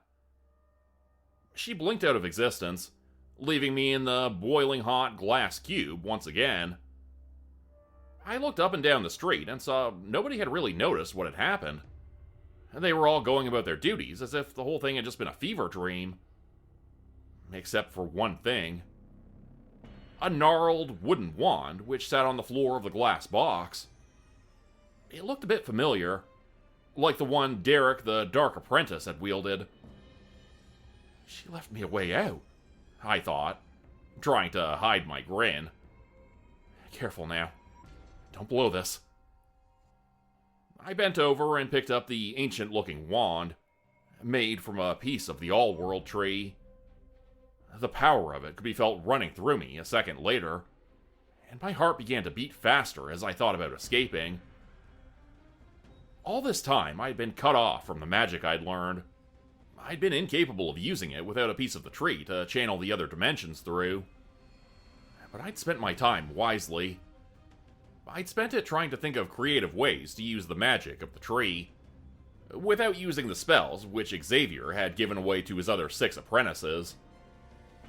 Sorcerers and sorceresses could only teach a spell by giving that power away. Thus, by taking on so many apprentices, Xavier had made my job 6 times more difficult. I had to defeat each one of them, including Bruca, his daughter, to gain full access to the powers of the all-world tree, and in order to become the new guardian of our world. First thing was first, though. I had to get out of this cage. I made a finger gun with one hand and summoned the power of the tree, pointing it carefully at the clasp which held my collar closed. The bolt of lightning singed my neck, but it did its job, severing the lock which kept me prisoner in the collar. The glass shattered all around me at the same time, and I recoiled as it hit my face, cutting my skin and ricocheting off my eyelids. Then I jumped out from the space I'd been kept in. I completely forgot I was in bare feet, though, since I was really excited about getting away. Ow, ow, ow! I screamed, tearing off my shirt and ripping it in half, fashioning it into a pair of makeshift John McClane shoes. By the time I was done, the citizens of the area were on the street, approaching me angrily. Back! I screamed, pointing my finger guns at them like a kid playing cops and robbers. I shot a few blasts of lightning towards the nearby prisoners' cages. The glass shattered up and down the street, and people began to back away from me, looking afraid. I broke the rest of the prisoners out with a few well-placed blasts of lightning, and watched satisfied as they began to run in different directions. A few were captured by the power of the collars holding them, but there were too many overall, and several got away, escaping into a nearby forest. Then I tried to think about Earth, and being home. attempting in some way to summon a portal that would take me back. I looked at the wand in my hand and willed it to make a portal which would open back on Earth. Such a thing was possible, I knew, since I'd seen plenty of sorcerers make portals, and it didn't seem to require any finite magic like the other spells did. Traveling between worlds was a talent every magic user appeared to be capable of, as long as they had the proper equipment. Earth, portal, magic wand, do your thing, I yelled, feeling stupid, but hoping somehow the multiverse would understand. A black hole opened up in front of me, and I stepped inside, unsure what to expect on the other end. The last thing I anticipated is what I saw when I came through, back into the world of Earth. Xavier was at the workbench in his garage, and a kid with freckles and red hair who I didn't recognize was handing him a cup of coffee. He took a sip and made a loud, satisfied sound, smacking his lips. Now this is a double-double. Great job, kid. You're 10 times better than the last. He noticed me appear through a portal in the wall and spit out his coffee. Oh, great. Look who decided to come back. Well, you're not just walking in here and getting your robes back that easily. I already have a new apprentice. This is Eric. He's already learned 7 spells. I stared at him in disbelief for a few long moments. Oh, so his name you managed to learn? I really should go over to the dark side, you know? Sure, Grupe may have teleported me over to some hellish place where I was imprisoned inside a glass cube for the past few months, but at least she came to save me. You didn't even notice I was missing. And the whole time, I thought you were coming for me, any second. Meanwhile, you didn't even care. You were just over here training my replacement. Eric looked at Xavier with a disappointed expression on his face. Dude, you're like a terrible person. He marched out of the garage and threw his robes at me. I had never actually received any prior to that moment. Here, take the stupid robes and the spells. I don't even want them. They're ridiculous. I stood in the doorway of the garage with the robes in my hands, trying to decide whether to leave or stay. Xavier tapped his staff twice on the floor and looked at me, raising his bushy eyebrows and clearing his throat. He had tears in his eyes, I was surprised to see, and he looked like a kindly old Gandalf for a moment. My apologies, dear boy. I should have known you wouldn't just abandon me like that. I should have gone looking for you. I saw a tear run down his cheek, and I realized the old guy really did feel terrible. If something like this should ever happen again, I will not stop until I found you. I promise. All these years, all these different apprentices, none of them stuck with me. I've come to expect you to abandon me, and that's not fair to you. Can you ever forgive this poor old fool of a sorcerer?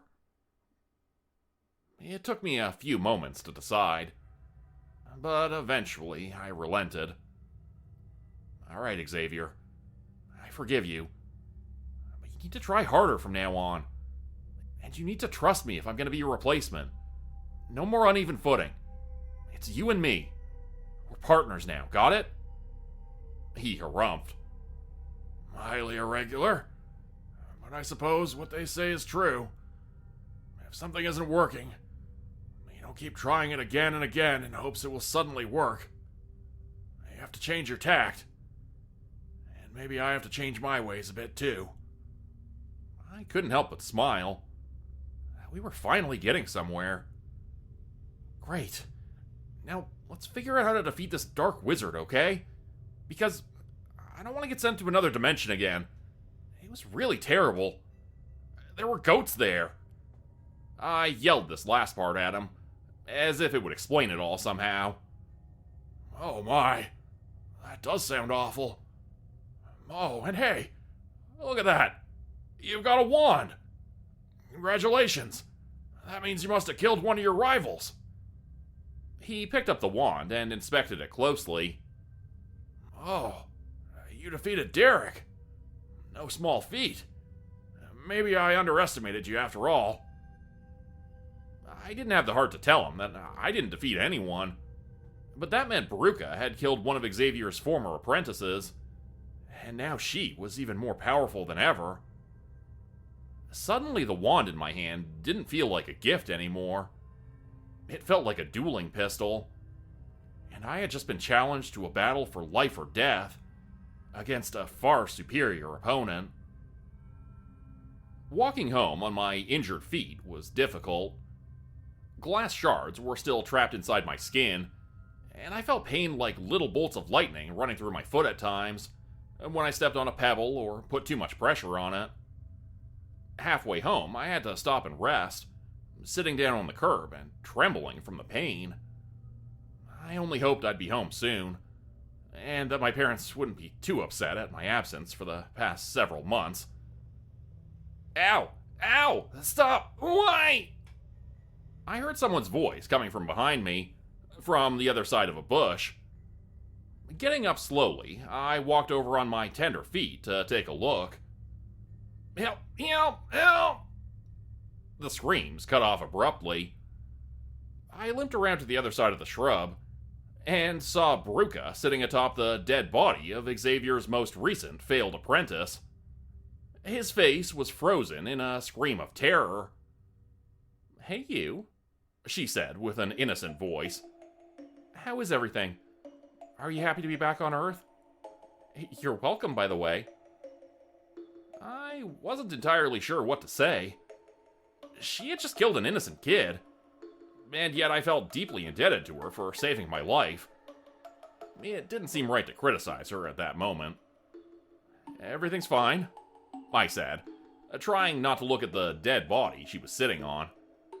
"What, happened to our friend there?" "Oh, him? I killed him. To take his powers. You really should get on that, by the way. You're gonna get destroyed when we have our final showdown." "Sorry, what?" "You gotta kill some of these old apprentices. Didn't my dad tell you? It's a Highlander type situation. You kill them, you get stronger. And you really need to get stronger. Like I said, I'm gonna wipe the floor with you. I just gave you that wand so it wouldn't be a total cakewalk." I had completely forgotten about the wand. It was back at Xavier's garage. I backed away slowly, hoping she didn't pick this moment for our duel. "You forgot it, didn't you? Man, you were gonna be so easy to kill." Turning on my heel, I broke into a sprint and ran from her, heading back to Xavier's place. I was starting to get the feeling I'd need a lot more than finger guns to deal with her. Are you sure you're ready for this, boy? Your first solo quest. That's a big deal, you know? The old sorcerer was giving me a sad look, as if he could break into tears at any second. He reached out and straightened my robes, tugging on the fabric at my shoulders. I felt a bit more comfortable in the scratchy brown wool afterwards, and realized it had been choking me slightly. I was reminded momentarily of my first day of school, my parents preening me as I stood waiting for the bus all those years ago. Ironically, I hadn't actually been to school for quite a long time. This was my school now. Xavier had arranged that somehow with his sorcery, convincing my parents and the school board that he was now my new homeschool teacher. I'd been accepted into his highly competitive program since I was such a gifted student. I would have preferred Hogwarts. I'm ready, Xavier. And besides, this isn't my first time on my own. Remember when I got trapped in that other dimension for a few months? Alone? He made an annoyed sound from his mouth, which reminded me a bit of an old mule about to kick someone. You're never gonna let me live that one down, are you? Nope. I turned around to leave when he stopped me and called me back. What is it? Let me see that wand of yours for a moment, he said, and I gave it to him reluctantly. You know I need that, right? He didn't say anything, just picked at the wood with his fingers for a second, then told me to hold out my hand. I did as he asked, and he grazed the wand against my outstretched digits. A moment later, I felt a terrible pain in my finger. It stung like a bee had just gotten me. Ow! What'd you do that for? He handed the wand back to me, smiling deviously. You have a splinter of the all-world tree in your finger now, boy. That means you have just enough magic to summon a portal back here, if you ever get trapped in another dimension again. It's just enough for one trip, so use it sparingly. But now, if you get defeated by Clint and he steals your wand, you can still survive. I wanted to thank him, but then thought about what all this meant. Why didn't you do this last time? Maybe if you'd done this before, I wouldn't have been stuck in that other dimension for all those months. His face turned a shade redder. On your way now. And good luck with Clint. He's an ice-cold son of a bitch. Huh? I tried to ask him more, but before I knew it, he had summoned a swirling purple vortex which was suspended in the air before me. Then he shoved me rudely into it. Nothing. Good luck, kid.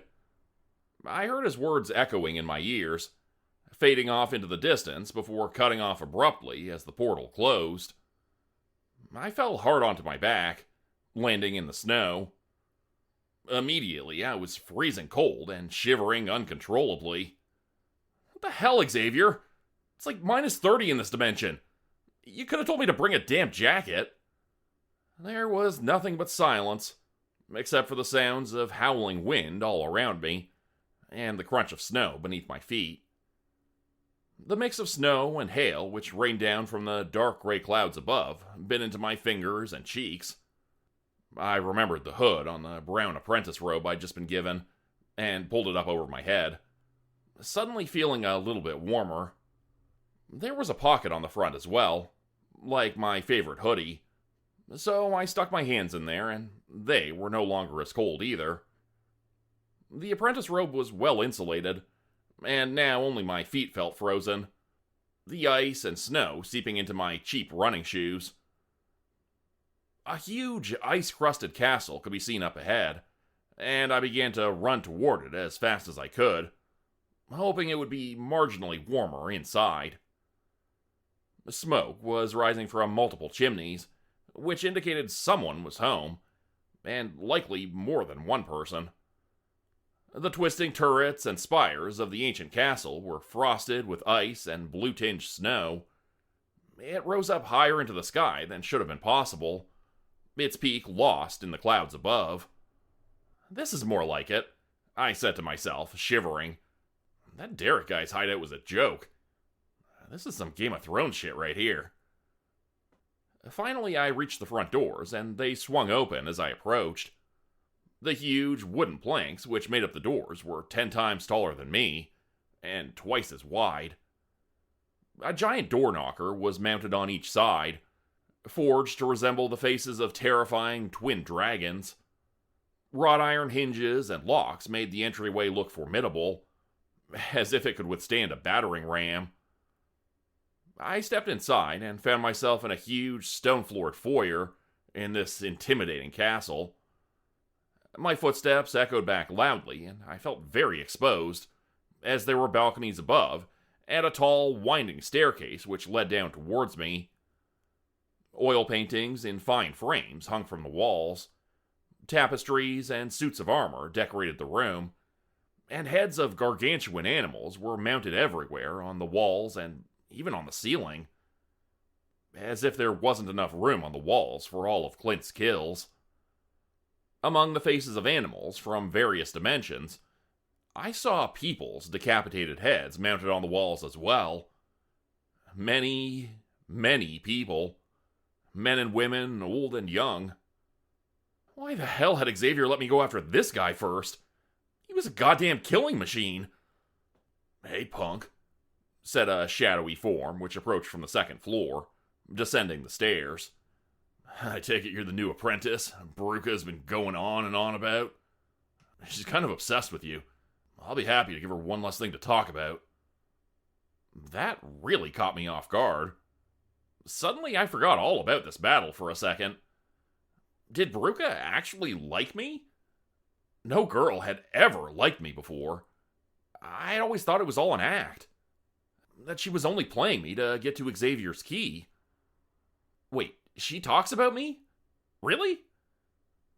Before I could say anything else, he had his wand in his hand, and he was twirling it around and pointing at the stairs beneath his feet. The surface of them turned to an ice slide, and he began riding it down towards me. Then he created a magical ice snowboard, which he rode with ease, hopping up on the railings and riding down on them to greet me. I was so surprised by his approach that I had my wand lowered to my side, watching him in stunned fascination as he came toward me like a freight train. He began to accumulate ice and snow all around him, forming himself into a huge avalanche which was coming right for me. At the last second, I dove out of the way, and he collapsed into the wall behind me with the shuddering impact of his blow. Stones fell from the ceiling and landed all around me. Luckily, not on me. Clint strode back into the foyer from the giant hole he'd made in the wall. The cold air was rushing in behind him, but I saw he had a warm-looking gray coat on, which appeared insulated for the weather. A thick hood lined with fur was pulled up around his face, shrouding his features in darkness. As he strode through the wreckage he'd made, the hole began to seal itself back up behind him, the stones reassembling themselves into walls, where there had only been air a moment earlier. Before I knew it, the building was whole again, and there was no sign of the recent disaster. "It's a cold world we live in," Clint said, weaving his wand through the air menacingly. "A cold, cruel world, isn't it?" He paused, looking at me with his eyebrows raised. "I just realized, I don't even know your name. Sorry, man. I'm Clint. Nice to meet you." He stuck out his hand, and for just a second, I almost reached out to take it, instinctively, but I caught myself at the last second. No thanks." But he didn't stop approaching. He just kept coming at me. "Ice form," he said aloud, and he began to glow faintly blue. A moment later, he turned into a liquid version of himself, like the T-1000, white steam pouring off his shoulders and the top of his head. He was still coming towards me, moving fast like a football player coming in for a tackle. Terrified, I was instantly concerned of what would happen if I made contact with him. Sub-Zero's ice clone attack came to mind from Mortal Kombat. I remembered once in science class when a teacher brought in a container of liquid nitrogen and showed us some experiments with it, turning a rose into glass-like ice which would shatter into a million pieces if dropped. Then I pictured myself turning into that. Badly frightened, I did the first thing I could think to do. The first spell I'd been taught aside from the lightning bolt spell, which I was sick to death of. I had vowed not to use it this time, unless I really had to. It was a crutch more than anything. There was so much more magic in the All-World Tree than simple lightning. Plus, it would be the first thing Clint would expect. Xavier had spent time training me, and it was time to use that training. I tried to focus, clearly remembering the sand world. I pictured it in my mind's eye, and imagined the heat of the sun, the stinging wind in my eyes, and the sand in my shoes. A second later, I was rising up on a mountain of sand, brought through a portal by the piece of the All-World Tree which I held in my hand. I did it! I did it! I couldn't help but yell, rising on a tidal wave of sand. I was pretty excited, even though I was in the middle of a fight to the death. Clint ran into the sand, and I really didn't expect what happened next, since I missed most of my science classes to Apprentice with Xavier. Just imagine what you'd see if you threw a mountain of sand on a person made of liquid nitrogen. His liquid blue skin began to steam in an instant, and the sand all around him began to harden instantly.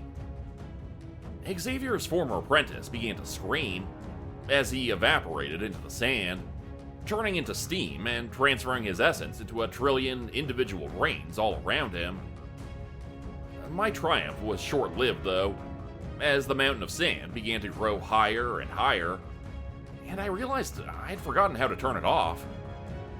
Xavier had fixed this problem for me the last time, but now I was on my own. Sand continued to pour out of my wand from the desert dimension, and I swear I heard the all-world tree in my mind, crying out in pain and confusion. It hurt me just to hear it, and I realized I was draining the essence of some other dimension and causing an imbalance. The entire multiverse was begging me to stop, but I couldn't. I didn't know how. Sandicus Bacchus! Indigo Arden Crocus! I yelled, trying to remember the words Xavier had said to stop the flow of sand last time. The flow of sand finally began to slow down, and eventually stopped completely. But by that time, I was up near the second floor balcony, elevated high on a mountain of sand. I started making my way down, sliding on my ass and trying not to build up too much momentum, since there was a solid stone wall at the bottom. And Clint's wand. I could see it lying in the sand, pointing upwards into the air like a trophy for me to collect. Practically salivating, I stood and began running down the sandy slope toward it. But just before I got there, a portal appeared, and Bruke stepped out from it. She picked up the wand and held it in her hands, admiring it with her purple, glowing eyes. I slowed down and dropped down into the sand to stop myself from running into her. About 20 feet from her, I stood again and regarded her, taking out my wand and readying myself for another battle. But she didn't want to fight me yet, I realized. She wanted to save me for last. You know, it's not too late for you and I to work together, she said, flashing me a look with those eyes. You're kind of doing my work for me anyways. Might as well make the partnership official. She took the new wand she just acquired from Clint and held it up against her own. The two wands started bending and twisting and braiding themselves together like vines, until eventually they settled and froze in place once again, only now as one. Bruke held up this new, much larger wand.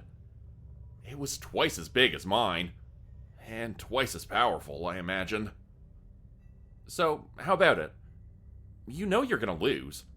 Just because I'm keeping you alive until the end doesn't mean I'm interested in a fair fight. I'm gonna have a staff the size of Xavier's by the time this is all finished. I won't even need his key anymore. I'll have all the power I need. Oh, bullshit, I said, more angrily than I intended.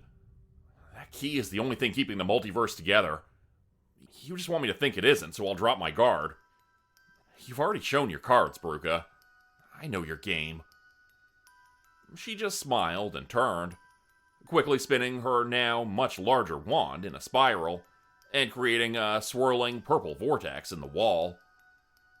I thought she would disappear into it without another word, but she surprised me by turning around and giving me one last shot at her. I decided I would make sure she regretted it. You know what the difference is between you and me? She asked cockily. Yeah, I said, surprising her. You're too full of yourself to realize when you're in trouble. I pointed the wand at her, and the wall of sand behind me created a massive fist the size of a transport truck.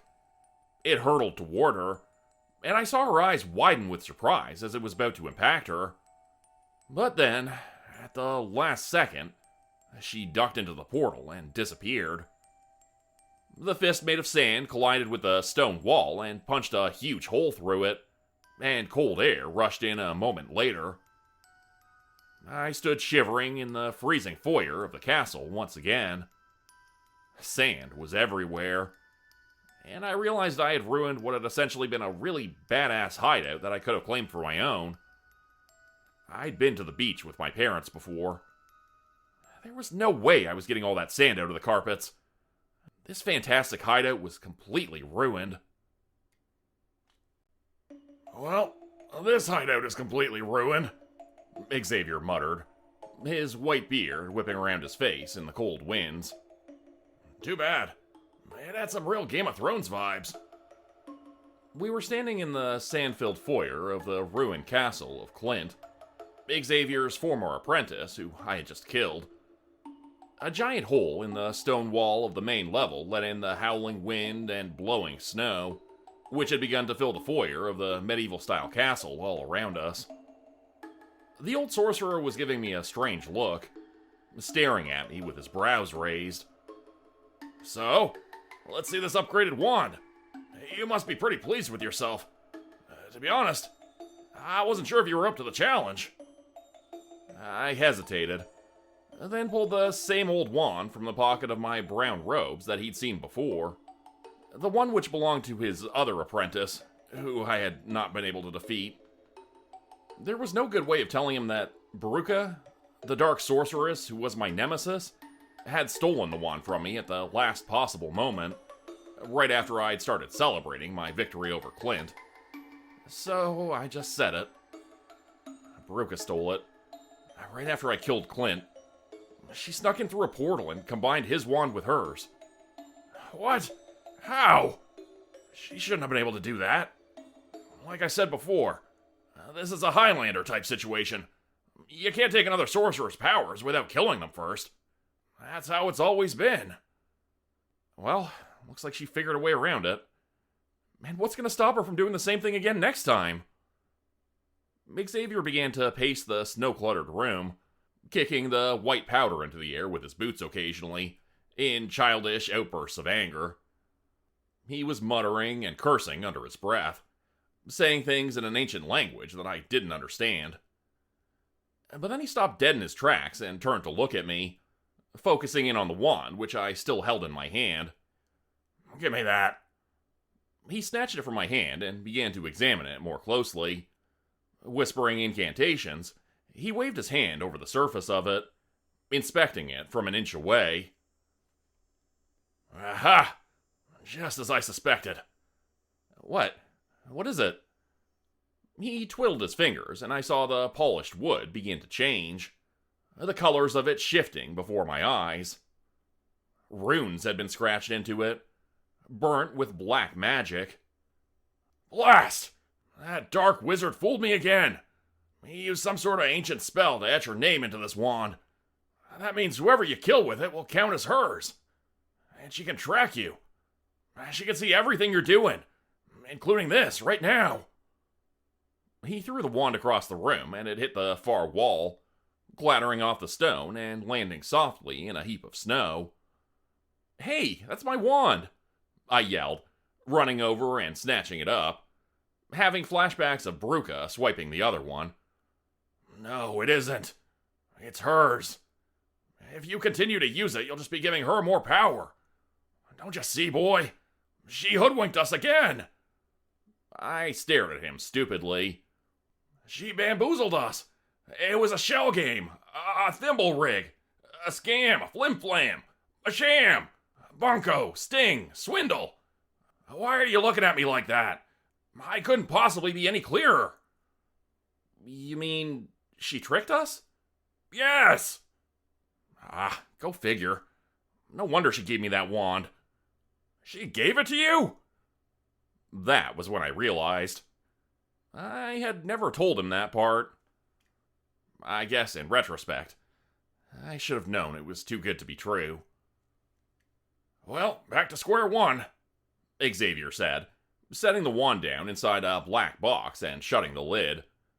He put it up on a high shelf and cast another spell, which made the whole piece of furniture disappear, so that it just looked like another bare wall. We were back in his workshop now, and I was feeling lower than I had in some time. That will keep her from spying on us. But there's still the issue of finding you a proper wand. This one is obviously not meant for you. But at least we can keep it from the hands of evil. And by evil, you mean your daughter? Of course. Who else would I be talking about? I'm starting to think she's the one to be concerned about. Far more than that dark wizard she's been following. I wouldn't be surprised if she concocted this whole plan herself. It stinks of her deceit. Even the Dark One himself isn't this clever. I had to admit, he was right. She'd been 3 steps ahead of us right from the start. So, what's the plan, Xavier? I need a new wand. Should we go after the next apprentice? What about that chaotic neutral guy you always talk about? The old sorcerer sat down heavily at his workbench. No, not him. He's too powerful. He's really learned to embrace the chaos, turning himself into a force to be reckoned with. If I know Grupe, even she would not risk challenging him until she's at full strength. The coffee machine clicked, indicating it was ready, and I went over to it immediately and got a mug ready for Xavier. I carefully poured the cream first into the cup, then the coffee, then the sugar. Using his favorite spoon, I swirled the concoction together. I was really starting to figure out this apprenticing stuff, I thought to myself, handing him the cup. Okay, if not him, then we have 2 other options left. Who are the other 2 apprentices? And which one should I challenge next? Well, let's see. There's Sam, and then there's Jed. He took a sip of the steaming coffee and spit it out, spraying the hot liquid everywhere. Then he began scraping at his tongue with his fingernails, trying to get the remnants of it out of his mouth. Water! Xavier croaked. Oh no, I thought to myself. He's been poisoned. Grupe must have snuck into the workshop while we were at Clint's castle. She never rested for a minute. I ran over to get him a glass of water from the sink and brought it back. The old sorcerer guzzled down half the cup, gargling, and then spit it onto the floor. That coffee tastes like hot garbage. What'd you do to it? Same as always. I turned the machine on and poured in the water. Hit the brew button. Problem? Oh no. Don't tell me. Have you just been reusing the same coffee grounds every time? No wonder it always tastes worse than the time before. He poured the murky puddle water on the concrete floor in disdain. I don't like to do this, but I have no choice. You have disappointed me for the last time. The sorcerer looked menacing and tall suddenly, towering over me, his hair and beard whipping around his face in an unseen wind. Lightning and thunder crackled in the distance, despite the clear sky outside. And I saw a fire burning in his eyes like I'd never seen before. We'll have to get drive-through. Come on, kid. He pointed his staff at the driveway, and a car appeared. It looked like a Ford. Let me guess. From the car dimension? Xavier laughed loudly. Don't be ridiculous. Always buy domestic. And you kids wonder why there's no good manufacturing jobs in this country anymore. 10 minutes later, the 2 of us were sitting in the parking lot of the nearby coffee shop, sipping our drinks. I had opted for a latte, but Xavier was sticking with his patented double-double. Now, let's get this settled. You could choose your next victim. Apprentice to challenge. First, there's Sam, a skilled practitioner in the use of emotional magic. Emotional magic? What the hell? Okay, that's an easy one. I'll take on Sam first. I don't even need to hear about the other guy. Xavier looked surprised. Oh, well, okay. That's settled. You seem to have this all figured out. He took another sip of his coffee to wash down the bite of honey cruller he was slowly masticating in his mouth. You know, the worst part of getting old, well, there's lots of them, but the lack of saliva is really frustrating sometimes. He dumped some more coffee into his maw, like a baker with dough that's a little too dry, adding more liquid, and continued chewing. Okay, Sam it is. We should take a week to prepare, at the very least, Xavier said, his mouth still working. A week? I can't wait that long. Bruca's out there right now, killing more apprentices and taking their wands. If we wait, they'll all be dead by the time we get there. Xavier thought about this, playing with his beard and fiddling with his mustache. You have a point. We have to go now. Both of us. If I have you with me, then Sam should be no problem, right? He mumbled something disagreeable and then eventually nodded. All right, we'll go. But you have to keep in mind, Sam is a master of emotional manipulation, with access to all the accompanying powers from that quadrant of the multiverse. That means you have to be rock solid mentally before entering that battle. If you have any weaknesses, you can count on Sam to expose them. I thought about this for a little while. Whatever emotions I had were easy enough to keep in check. After battling the Ice Wizard, Clint, and the Rat Whisperer, Derek, I thought an emotional magic user would be a piece of cake. After all, what was the worst they could do? Make me cry? Let's go. I'm ready, I said. Time to get myself a wand. A real one this time. All right, Xavier replied. Let me just finish this first. He took a tentative sip of his coffee, tried to guzzle it, and then stopped. Too hot. He held his finger to the side of the cup and pointed at it with a concerted effort. I felt a bit of magical energy flowing through the staff, lingering in the air around us, and shivered. It was suddenly a bit cooler in the car, despite the hot day outside. Xavier took another sip of his coffee, this time much longer, and smacked his lips, looking satisfied. Much better. Perfect drinking temperature.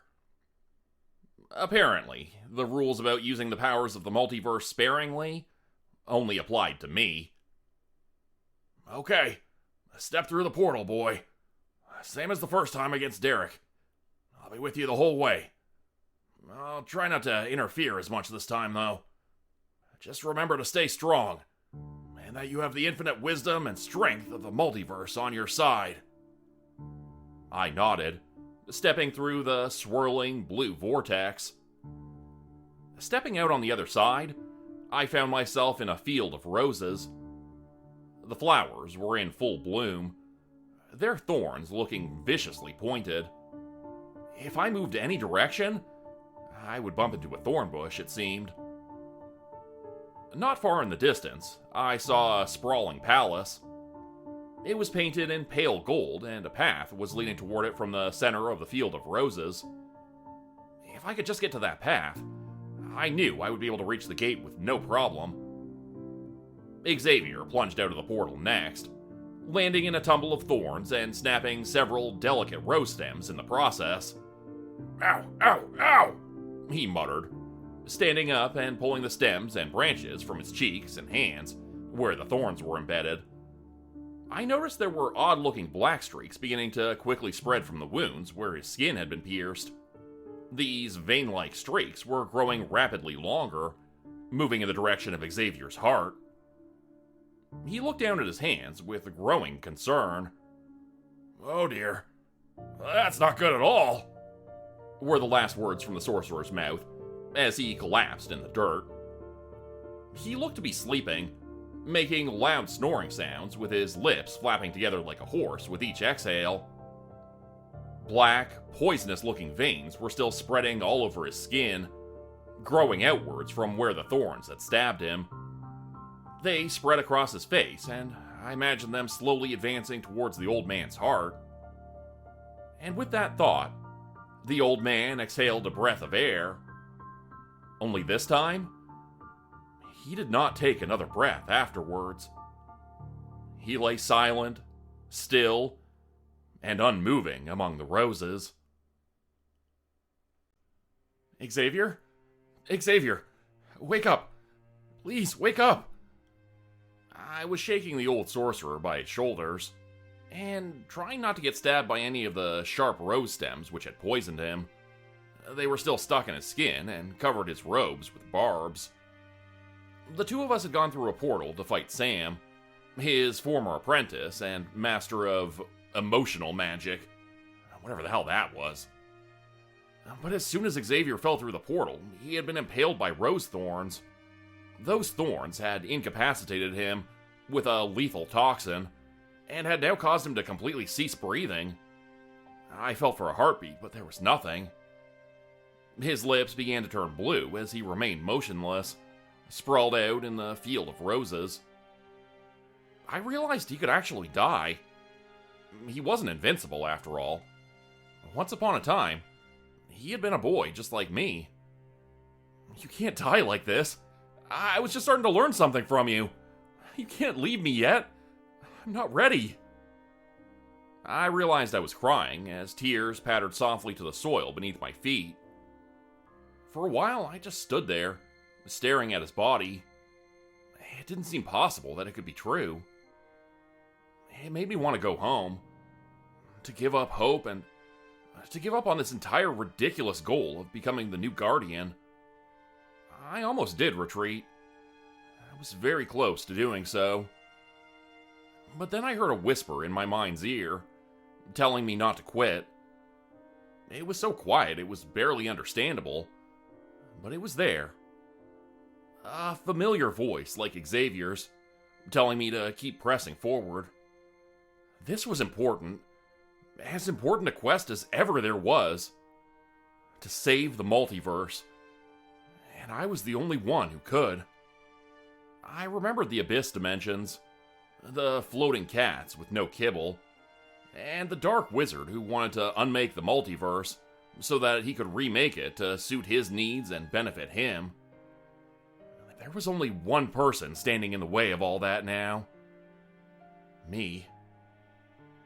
After taking a deep, shuddering breath, I picked up Xavier's staff.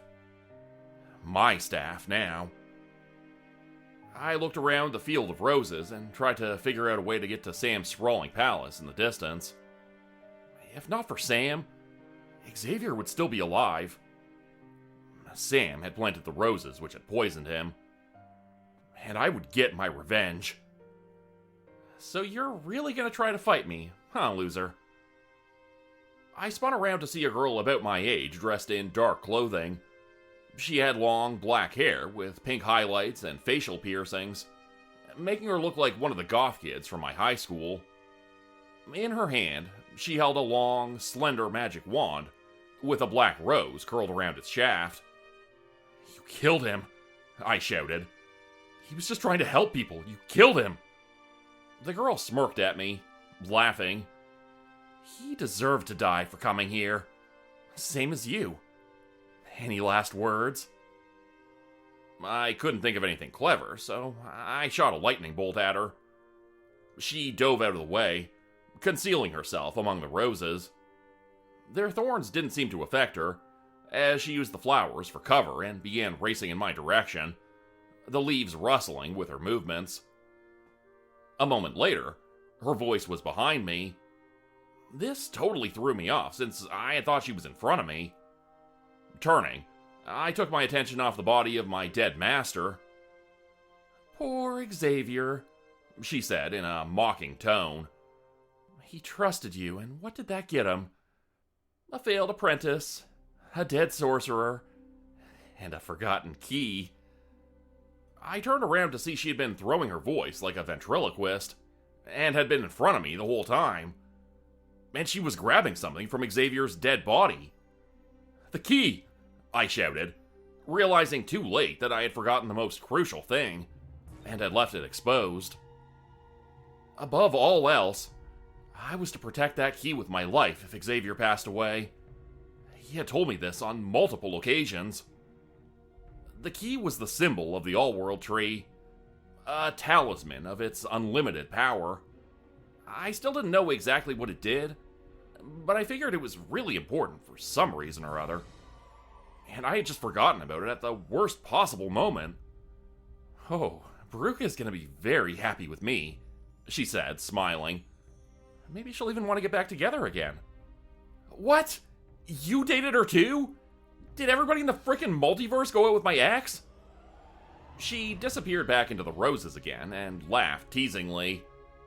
"Oh, you poor, poor, simple-minded boy. I can see why she's been going easy on you.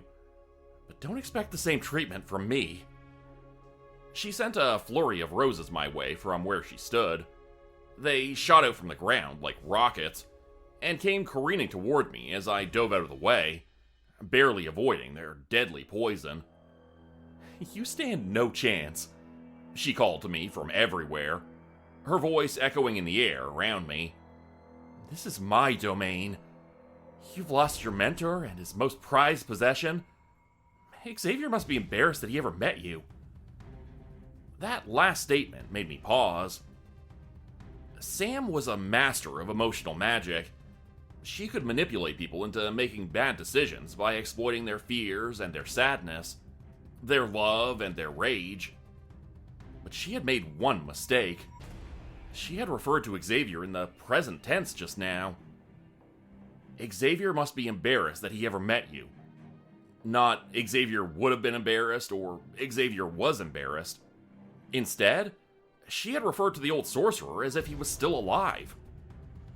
Was it possible this whole thing had been an illusion, contrived to make me fail in my quest? What if Xavier was standing right beside me, invisible like he had been when we fought Derek? Xavier, if you're still alive and you didn't say anything this whole time, I'm gonna be really upset. I mean, I'll be glad you're still breathing, but I'll be pissed that you let me believe you died. There was a moment of silence, which stretched on forever, but then I heard a low grumbling sound. It could have been mistaken for a thunderstorm brewing in the distance, if not for the fact that I knew Xavier's displeased mouth sounds far too well. "Oh, you son of a bitch." Now I was pissed. Not so much at Sam, but I was more than happy to take it out on her. "Vines!" I shouted, pointing the staff in the direction of Sam's last attack. A wall of jungle vines sprouted from the ground in the middle of the field of roses, sending dirt and soil flying through the air. And I saw Sam flying through the air as well, propelled by the force of 1,000 tons of foliage suddenly blossoming from beneath her. She came careening back down towards the ground, like a satellite returning from orbit unexpectedly. Her body was wreathed in flames, and she was screaming with what might have been fear. But then I realized it was unbridled rage. "Look what you did to my roses!" she screamed, her trajectory leveling off and her velocity slowing at the last second. She descended like Supergirl, and then hovered softly above the ground in front of me. "You destroyed my garden, you stupid, stupid boy!" I looked around and saw that she was right. Approximately an acre of what had previously been prize-winning roses was now overgrown with jungle and full of buzzing mosquitoes. "Well, you made me believe Xavier was dead, so we're even." She held up the imaginary key, which she had taken from his imaginary dead body, and I saw it disappear, fading from existence before my eyes. And then the staff in my hand disappeared as well. It wasn't real either, I realized. "I'm done with you," Sam said, turning around and marching back toward her palace. "I'm not doing this right now." "What? You can't just turn around and go back inside. This isn't over. We're fighting." "You're fighting. I'm going inside," she said, ignoring my pleas for incivility. "Xavier, stop her. She's not allowed to do that, is she?"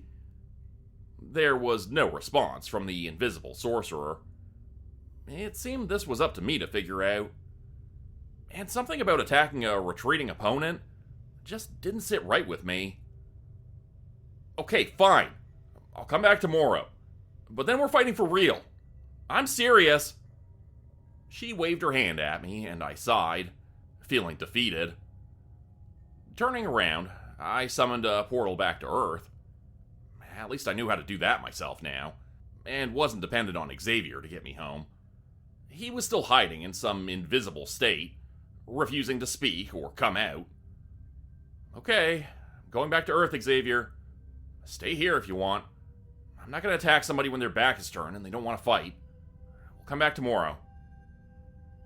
There was still no response, and so I stepped inside the portal alone. When I came out on the other side, I was back home again. With my parents this time, not in Xavier's workshop. Strange, since that wasn't what I'd been picturing. But I guess I had been feeling a little homesick. It would be nice to spend some time with my parents for a change. I was standing outside my bedroom door, and the portal closed up behind me, disappearing. Feels nice to be back home, I said, turning the knob and pushing open my bedroom door. A strange kid with blonde hair and glasses was standing in the middle of my room, picking up one of my favorite toys and playing with it. "Who are you?" he asked, looking at me curiously. "Who am I? Who are you? This is my bedroom." "No, this is my room." "Mom, Dad," we both called at the same time. My parents came up the stairs and looked at us both. "Oh, you're home. That's nice. I hope you're not bothered. We rented out your room to a foreign exchange student. You haven't been here that much, so we figured you wouldn't mind." "What? Of course I mind. This is my bedroom. I sleep here." "Well, now that's not a very nice way to welcome our guest. You can sleep on the floor, sweetie. It'll be good for you."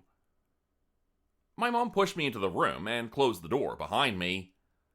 I was left alone with the strange kid who was now pulling the arm off of one of my action figures.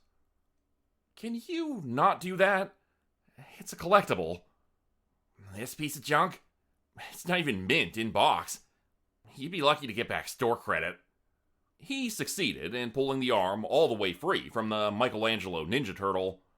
It snapped off and plastic shards went flying. "Okay, new rule. No touching anything." My Nintendo Switch was on the floor beside a small flat-screen TV, and his eyes drifted over to it, settling on the electronics as an evil grin spread slowly across his face. "Don't you dare. Don't you even think about it." "A Nintendo Switch?" he said mockingly, moving quickly towards my most prized possession. "You don't even have a PS5? Where's your VR rig?" "I don't have one." I was edging closer, nervous of what he might do. "You know, I'm doing you a favor. This system's trash. Maybe now your mom will pay to get you a decent one." The kid spoke with an annoying, nasally voice, raising up his booted foot over the system, and bringing it down hard as I screamed and dove towards it protectively, like a Secret Service agent trying to stop a bullet. He brought his boot down hard on the gaming system. Sparks flew and plastic pieces cracked off from the expensive piece of equipment. I had saved up for a full year and used all my Christmas and birthday money to buy it. It was my favorite thing in the world, and I thought about my save files with hundreds of hours of Stardew Valley and Breath of the Wild being wiped away in an instant, and howled with unbridled rage. If there was one possession that would send me into a fury if destroyed, it was that. Spittle flew from my mouth as I screamed at the kid, yelling curses and obscenities at him. And then my mom and dad came marching in and pulled me out of the room by my ear. "How dare you talk to our guests like that?" my mom yelled, her face red and angry. "If you can't learn to share your space with them, you could just sleep in the attic with the mice," my dad yelled, pulling on a string which hung from the ceiling. Strange. I hadn't noticed the string before that moment. A ladder came down, and he pointed up into the darkness and told me to go. The foreign exchange student popped his head out of my room and looked on at the scene, smiling ruefully. I almost started going up the ladder, but this whole thing was just a little too weird. For a second, I paused, looking back and forth at both of my parents' faces. There was something off about both of them. They looked as if they were daydreaming. "Hey, Dad, what's my best friend's name?"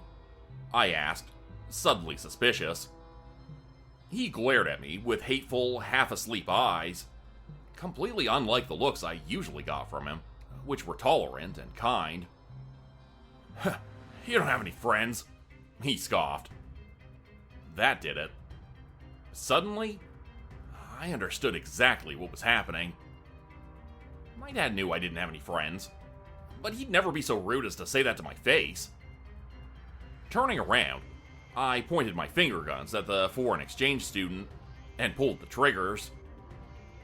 The bolts of lightning hit him square in the chest, and when it did, it burnt a hole through him and turned him back into his true form. Sam. She lay sputtering and spitting up blood on the floor of my room, and her magic wand rolled from her hand, reappearing and becoming visible as it left her possession.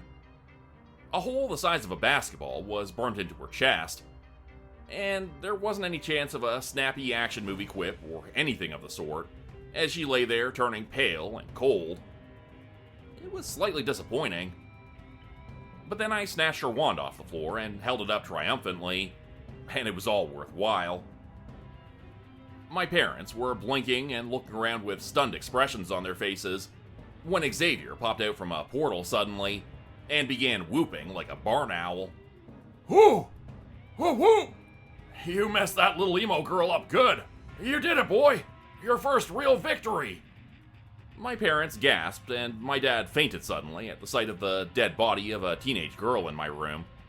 I guess they had both been hypnotized somehow by Sam, and I couldn't blame them for the terrible things they'd said to me, even if they were true.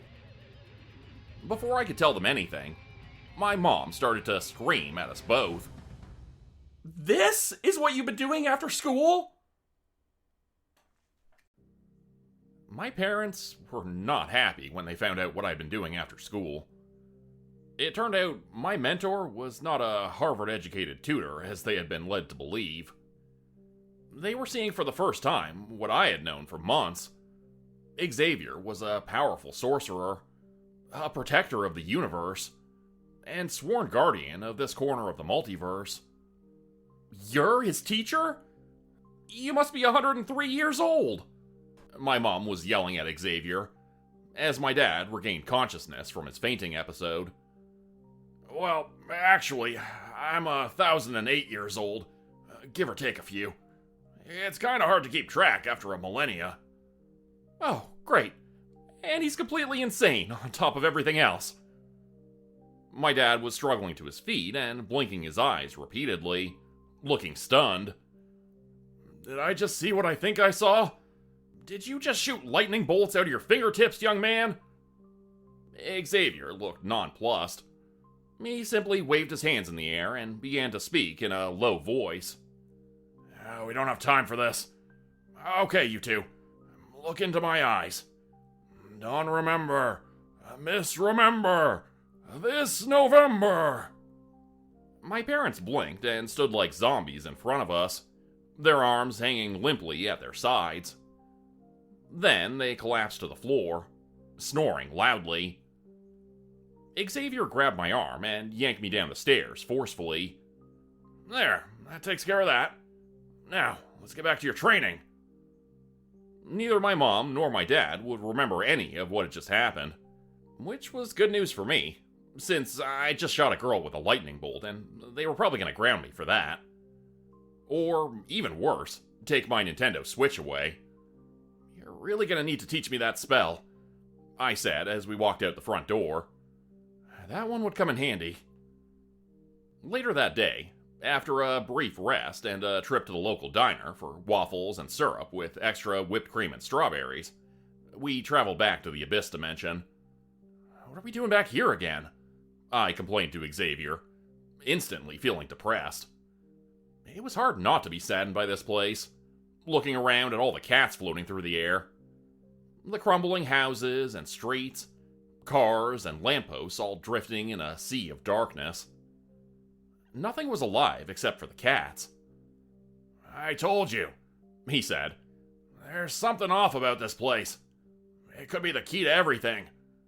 And besides, I figured this would be a good place for you to start your training against the Chaos Kid, as he's come to be known across the multiverse. He's 18-0 against rival apprentices. That's almost unheard of. Oh man, I'm not sure if I'm ready for that guy yet. Isn't there another apprentice we could try to battle first? Build up my confidence a bit? I just got this wand, and I haven't even had a chance to try it out yet. I looked down at the wand, made of gnarled, polished old wood, which I had clutched in my hand. Roses were wrapped around it, giving it a slightly feminine touch. By the way, can we get the roses off this thing somehow? I feel like I'm on Team Rocket over here. That's not very progressive. I'm disappointed in you, kid. I considered this for a few seconds, then realized Xavier was completely misunderstanding me, yet again. No, not like that. Like Pokemon. His bushy eyebrows raised even higher. If you want to have a chat about the birds and the bees, I'm afraid that's more your parents' responsibility. I had to have the talk with Grupe once. I'm still not over it. Never mind. Can we please just drop this? I'll just keep the damn roses, if it means we never, ever have to talk about this again. As you wish. Now, what were you saying about training? Can you show me some more spells I can use? Spells are a dime a dozen, boy. You can wander the multiverse on your own time and decide which worlds you want to channel. Oh, well then, what are you going to show me then? I thought that channeling other worlds was the only skill we had to use. He looked offended by that. Really? You can't think of anything else that's gotten you out of a jam? And similarly, a technique Grupe has used to outsmart you again and again? I still couldn't figure out what he was talking about. The ability to travel between worlds is an incredible power in and of itself, he began, like a lecturer speaking to an audience of students. It can be used to your advantage in many ways, both offensively and defensively. The portals can also be used to scout your enemy's position, and to take advantage of them when their back is turned. Huh. I guess I hadn't really thought about it that much. But you're right. You saved my life with Derek by teleporting us behind him using a portal. And Grupe stole the wand I won from Clint by stealing it from me at the last second, appearing out of nowhere by using a portal. She was probably watching me too, using some people from another dimension. Exactly. Now we have 2 lessons to cover today. Both of them make full use of the portals. And both of them will be techniques that catch the Chaos Kid completely by surprise. I'm going to show you the power of combos and counters. Even Grupe doesn't know about this. For maybe the first time since my training began, I felt like I was learning something useful. I nodded my head and told Xavier to continue. Maybe he wasn't such a terrible teacher after all. Again! Xavier shouted, rapping the bottom of his staff against the stone floor of the floating pedestal of rock he was standing on. We were hovering around the Abyss dimension, using the floating chunks of rock as traveling platforms. It was pretty fun, not gonna lie. But the training was getting to be exhausting. Really? I asked, panting and out of breath. I'm thankful for all the new techniques, Xavier, but can we call it a day after this? I know you don't technically need to eat food anymore, but I'm starving. He looked annoyed, but conceded. Okay, last round. Let's see if you can finally best me, boy. I nodded, smiling deviously at him. I was finally getting the hang of this. It was my turn to win a round. All right, go! Xavier shot a laser beam of energy at me, which would have taken my head clean off. But I created a portal and used that to deflect the attack into an unoccupied world. Then I opened another portal behind Xavier, allowing the bolt of energy out and back into our world, restoring the balance. An added benefit was it hit Xavier in the arm, singeing his robes black. Ow! Blast it! You got me with that one. I couldn't help but smile. I countered his spell successfully. Now it was time for a combination attack. Leaping through the air, I used a portal to teleport behind him, then used a lightning bolt the moment I came through the other side, following that up with vines, a blast of sand, and some superfluous rose petals. A new spell which I wasn't aware I could do. Xavier was nowhere to be seen amidst the chaos of all this, and I realized why a second later. He teleported from a portal above me, landing directly behind me. I spun around, aiming my finger guns at him, ready to fire, when he yelled loudly in his authoritative voice, "Stop!" His gaze was staring far off into the distance. "Oh, come on, Xavier. You can't just quit right when I'm about to beat you finally." "Ah, not even close. Seriously, though, what is that?" Something was floating through the air toward us, and I struggled to make out what it was. It looked familiar. What the? Is that cat food? The triangular piece of kibble was slowly coming toward us, and I noticed that a fat tabby cat was zooming through the air in pursuit, like Homer Simpson aboard the space shuttle, munching on potato chips. His rotund belly swung pendulously in a circle as he spun around, doing 360s. His face looked surprisingly happy, considering our surroundings. Xavier plucked the piece of cat food out of the air just as the kitty was opening its jaws to snatch it up. Its maw closed and it looked at us with an annoyed glare, before bouncing softly into my belly. I picked up the cat and held it in my arms, stroking its soft, furry forehead. It began to purr, looking like maybe it hadn't been that hungry after all. My mentor tossed the piece of kibble into his mouth, chewing it loudly with a quizzical look on his face. "Interesting," he said, munching on it and savoring the flavor, as the cat in my arms watched him with a jealous look. "Tuna flavor." First of all, gross. Second, what's on your mind, Xavier? "I'm not sure yet, but I have a sneaking suspicion about how this dimension's wildlife is staying afloat. Specifically, the kitties." I waited for him to say more, but he didn't. Instead, he looked at me sharply and rapped his staff against the floor twice. "Now, let's keep working to get you ready for the Chaos Kid. No rest for the weary. You're gonna need to learn a few more spells if you're gonna beat him." "Hey, what about dinner? I'm hungry." "Grab some kibble. There looks to be more of it floating around. It's time for you to earn that wand, young man." Well, how about that? I thought to myself. I've graduated. From boy to young man. I was moving up in the world. But things were about to get a hell of a lot more chaotic after that. I found my nemesis, Grupe, in her bedroom. After a couple polite knocks on the door, she cleared her throat and spoke softly, her voice a poisonous lullaby. "Come in, foolish boy." My wand was gripped tightly in my fist as I entered, my knees wobbly, feeling like my legs were made of jello. I pushed the door open and listened to the hinges creak as I went in. A black cat immediately greeted me, pressing its body warmly against my leg. It looked up at me with toxic waste green eyes, and let out a soft meow of welcome. Another dozen felines were scattered throughout the room, perched on various surfaces and napping contentedly. A few looked up, but most remained slumbering. Bruca's bedroom was dark, aside from a circle of candles which had been lit and placed on the floor around a pentagram. My ex-girlfriend was hovering about 6 feet in the air with her arms out at her sides, palms up. Her eyes rolled back so that only the whites were showing. I took another step inside the room, and the door slammed shut behind me with a loud bang.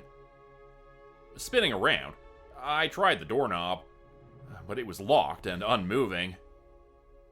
"Why would you risk coming here? You know I'm just biding my time. Waiting to kill you?" she said softly. I took a deep breath, turning to look at her. It was difficult, since she was really creepy at that moment. Hovering, her hair blowing as if in a strong wind. But I managed to keep looking at her, trying to show her that I wasn't afraid.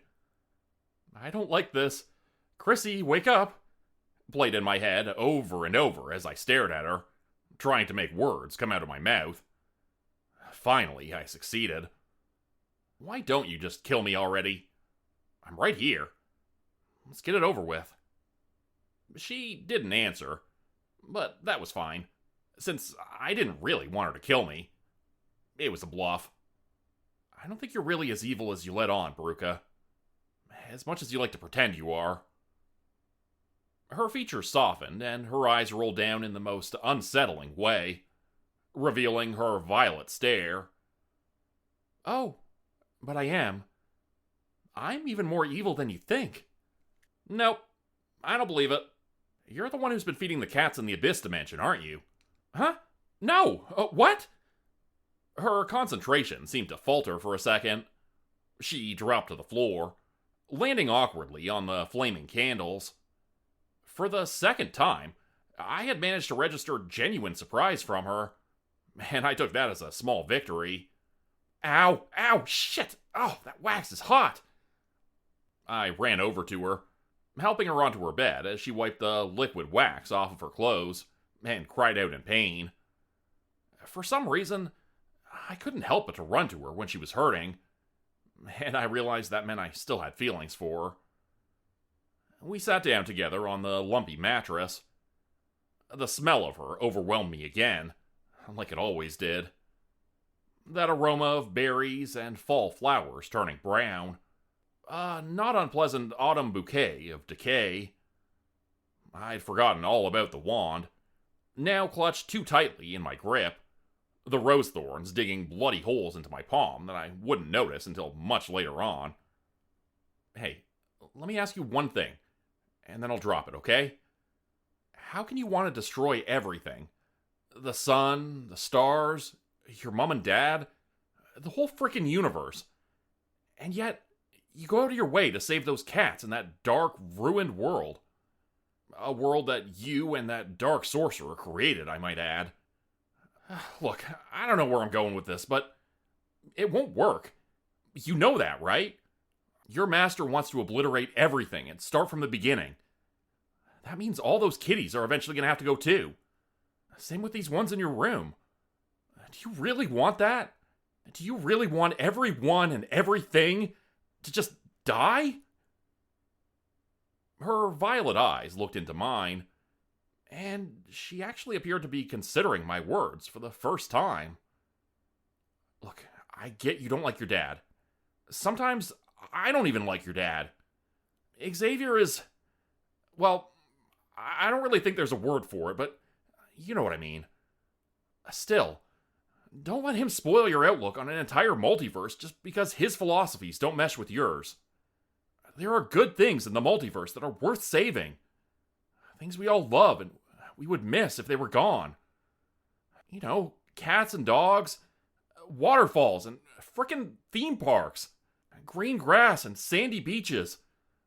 Wouldn't you miss any of it? She looked me in the eyes, batting her lashes innocently. I felt the bedding beneath me shift, as if alive, and I fell backwards into it suddenly. I writhed and kicked, trying to pull myself out, but couldn't. You still don't get it.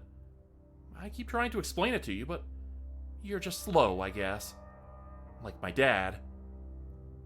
She stood up and watched as her blankets wrapped me up like snakes, winding themselves around me until I could barely breathe. Once I was completely enveloped by her blankets, she looked me in the eye and laughed.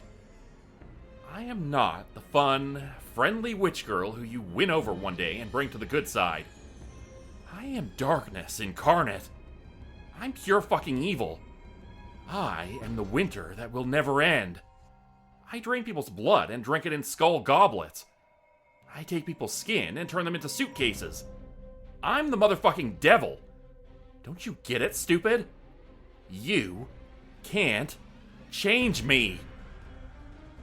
Who are you trying to convince? Me or you?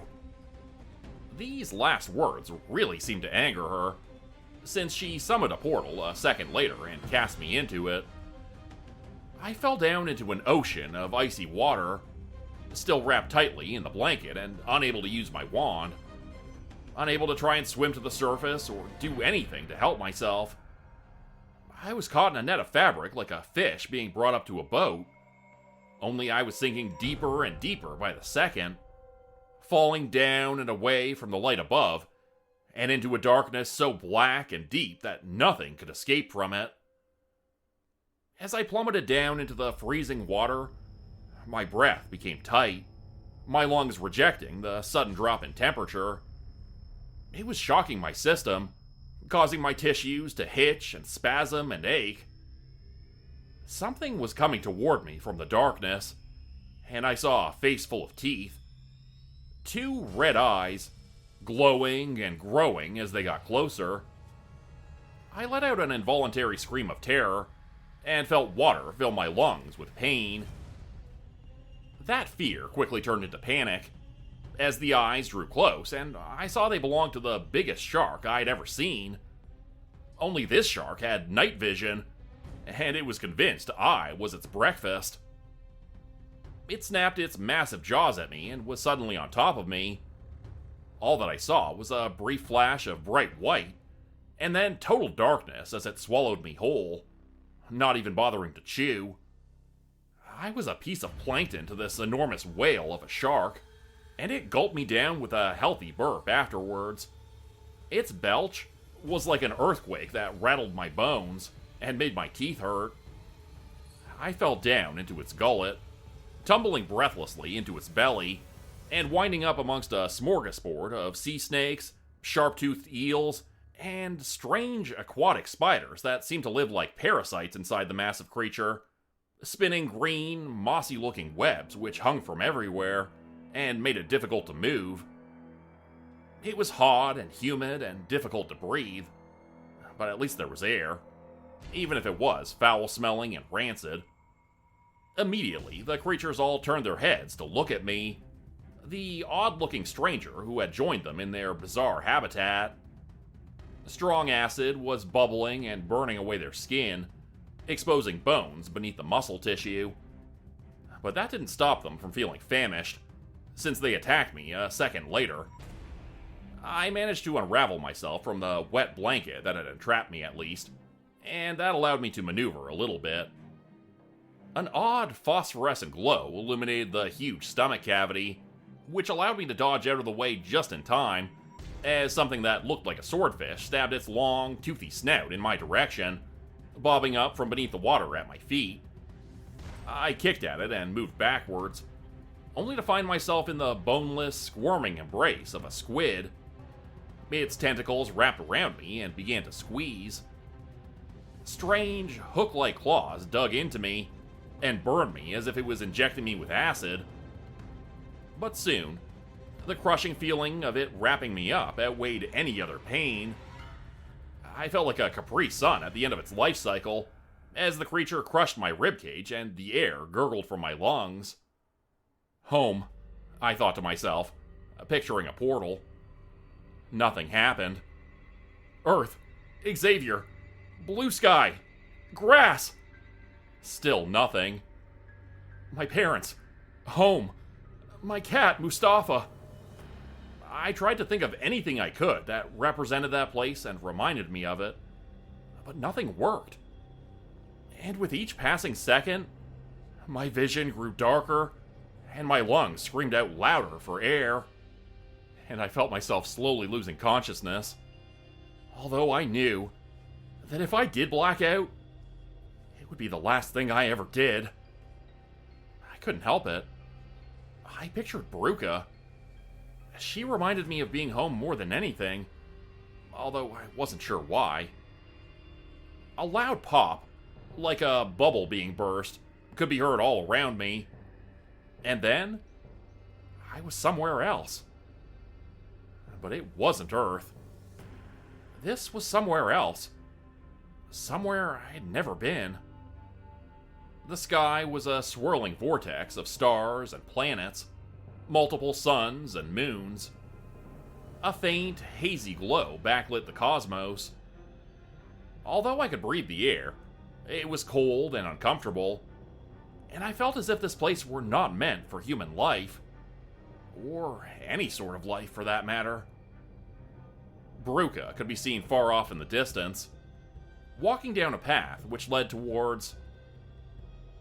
Thunder crashed in the distance, and I finally caught a glimpse of the largest, darkest-looking castle I had ever seen. It looked like something designed for Sauron and remodeled for a vampire. A medieval octopus of a mansion that leapt up from a pillar of stone and seemed to hover impossibly in the air. A swaying rope bridge was the only access, and Bruca was now making her way across. I suddenly had a terrible, stupid, really dumb idea. What if I could sneak up on them and beat them both right there and then? I'd have 100 times as much power and would be able to handle the other two apprentices with no problem. They'd be a piece of cake. And with Xavier back on Earth, unable to distract me, maybe I'd actually stand a chance. I hesitated for a moment. It wasn't the safest plan. I realized that.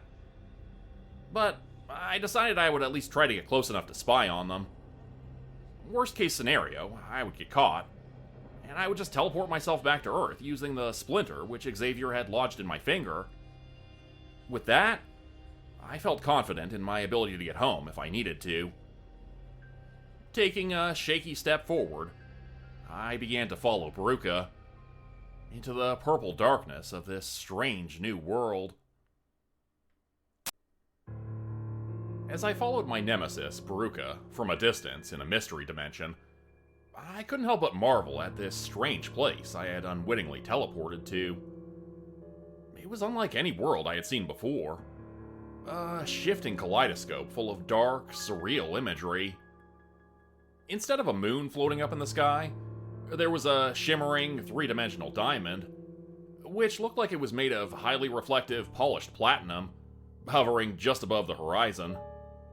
It rotated lazily, like a rotisserie chicken, looking like it was positioned much too close to the ground for astrophysics to allow. After climbing a steep, crumbling rocky slope, I got a good view of what lay ahead of me, surveying a wasteland which stretched off hellishly into the distance. It reminded me of a Salvador Dali image, if he had painted it during a bad acid trip. Purple thunder boomed, and toxic waste green lightning crashed far off in the distance, beyond jagged black mountains like teeth rising from the plains. In the fields in front of me, I saw long-legged creatures similar to spiders, with glowing red spots on their hindquarters. They looked like arachnid giraffes, their size dwarfing me in comparison. Their limbs were spindly and stretched out with too many joints, their bodies larger than elephants. They traced paths across the landscape in front of me, kicking up black dust which made me cough. In the sky, I saw winged creatures like bats, only much larger. They swooped down, drawing closer and closer as they came in to inspect me. I heard their huge snouts sniffing the air, and I shot a bolt of lightning at one of them, hoping to scare them off. Instead of the warning shot I intended, the blast of lightning hit the creature square in the belly, and it fell to the ground like a missile-struck jet, spinning and twirling in the air on the way down. Hearing its impact, I went down prone, and waited on the ground for a few minutes, hoping Bruca wouldn't look back at the noise and see me, or come back to inspect what had caused the sound. After a while, I stood up again, and saw she was still marching forward, down a long, twisted path leading towards the jagged mountains in the distance. The green lightning continued to flash ominously overhead as she moved steadily away. She had a good head start, and it would take me a while to catch up with her. I brushed the dirt from my clothing, then hurried along the path, my wand clenched tightly in my fist. Taking nervous glances toward the sky, I hoped none of the giant bats would attack me. They didn't seem to be bothering Bruca, but they were sniffing at me as if I were a T-bone steak. When I came over the next rise, I found myself in a desert, which was strange, since that wasn't what I had seen from my elevated view a few minutes prior. but I figured I'd just been seeing things. I had lost sight of Bruca, and she was nowhere to be found. I looked all around, trying to figure out where she could have gone, but I was unable to spot her. She must be just over that next set of sand dunes, I thought, looking at the hills rising up in front of me. There were no footprints, though, and that did strike me as a bit odd. Either way, I just kept trudging forward through the sand. It was so hot. Every step a torturous effort, as I pulled my leg from the deep sand which pulled at my ankles and threatened to suck the shoes from my feet. My skin was baking under the heat. My throat was parched. Looking back over my shoulder, I couldn't believe how little ground I'd covered. It would take me an hour just to climb the dune in front of me, with the sand pulling at my feet and the treacherous slope threatening to send me tumbling back down at any moment if I lost my footing. After what seemed like hours of arduous marching, I finally reached the top of the sand dune and looked out into the distance, expecting to see jagged mountains and Bruca tracing a path toward them. But instead, it was just empty desert as far as the eye could see. What the hell? I muttered, my lips dry and beginning to crack from a lack of moisture. The sand rose up all around me, blocking out my vision and stinging my eyes as a dust storm kicked up.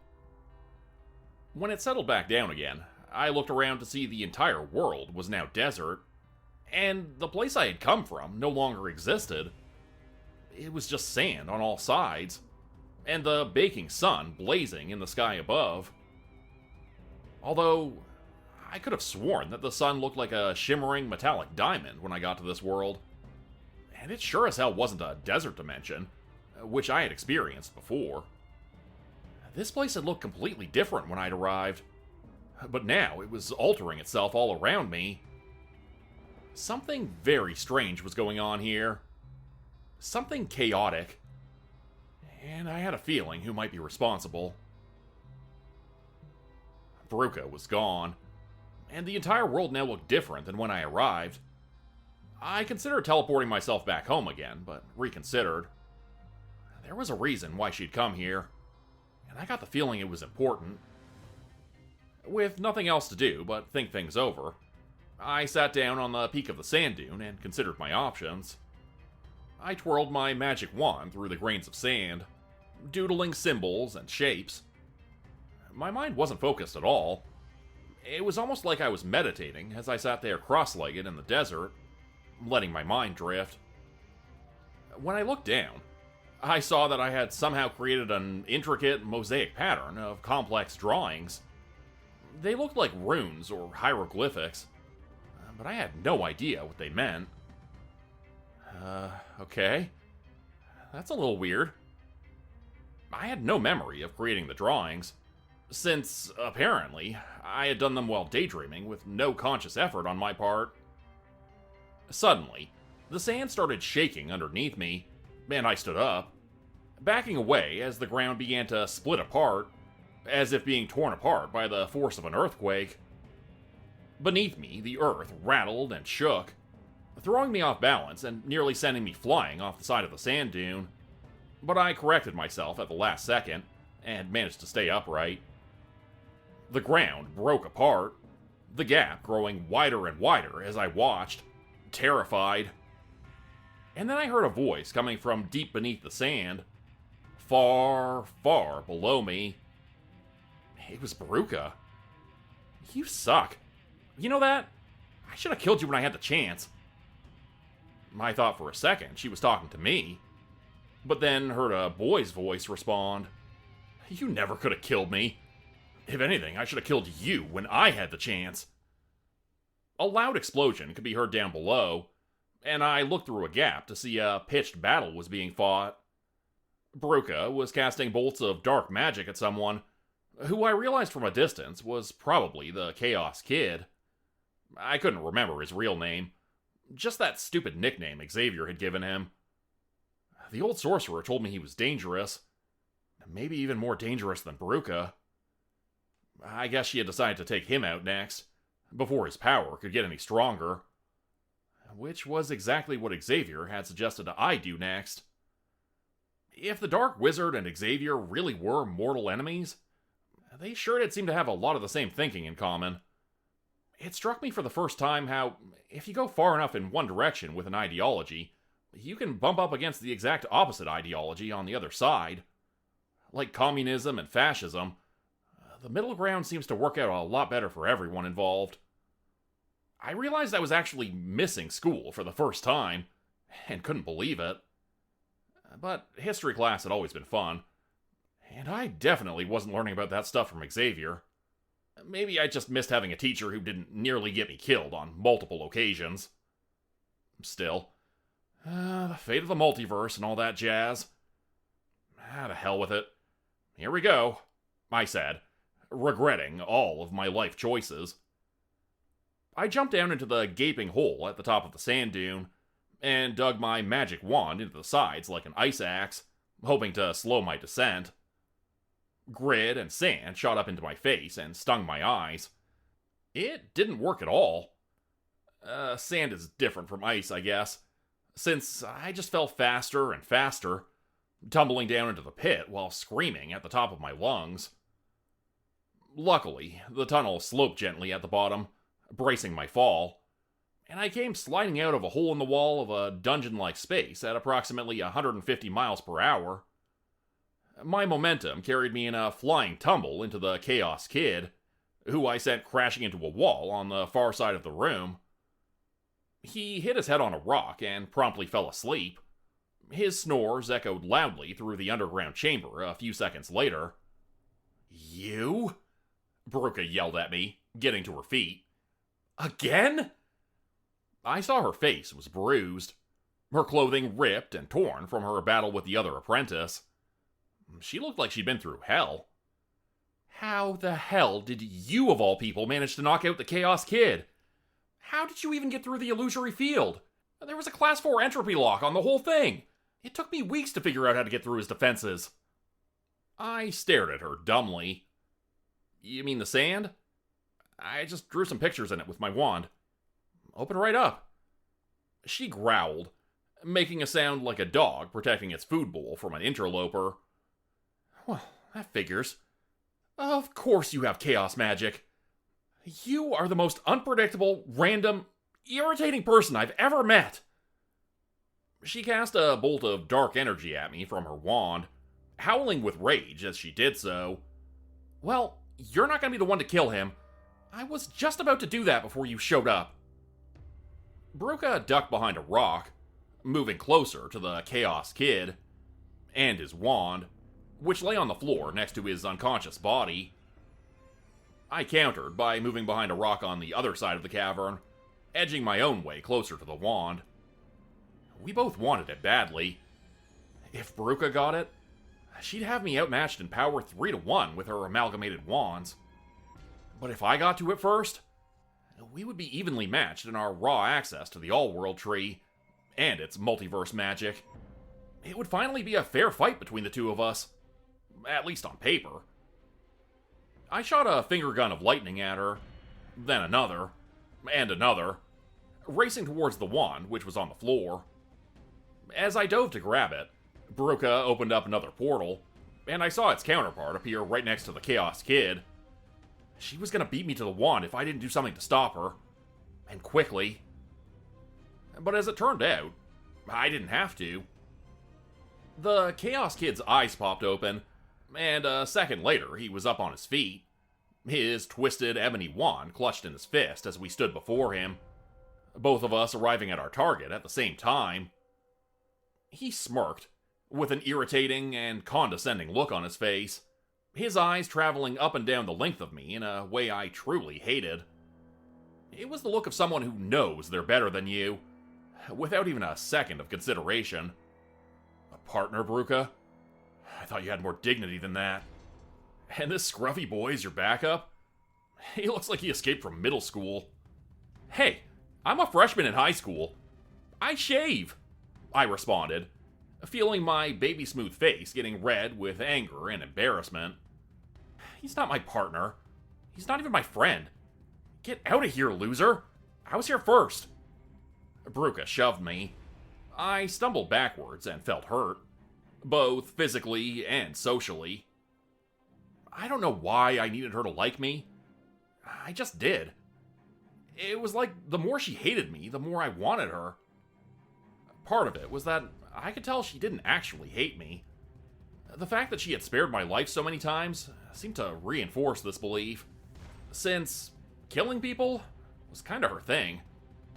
Hey, I followed you here fair and square. Whoever kills him gets the wand and his powers. Those are the rules, remember? It's a Highlander sort of deal. The three of us squared off in a triangle. So, I guess we triangled off? But that doesn't sound as cool. The point is, the three of us stood ready for a battle to the death. And only one of us was gonna survive. My adventures as the Sorcerer's new apprentice had taken me to a distant and chaotic dimension, far away from Xavier, my mentor.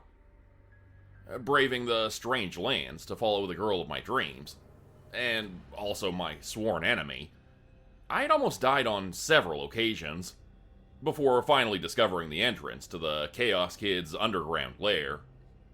And in the process, I discovered I possessed the mysterious and powerful force known as chaos magic, although I didn't entirely know what that meant. We were currently fighting in the cavernous underbelly of the Chaos world, where I had followed Bruca, thinking she was going to see her master.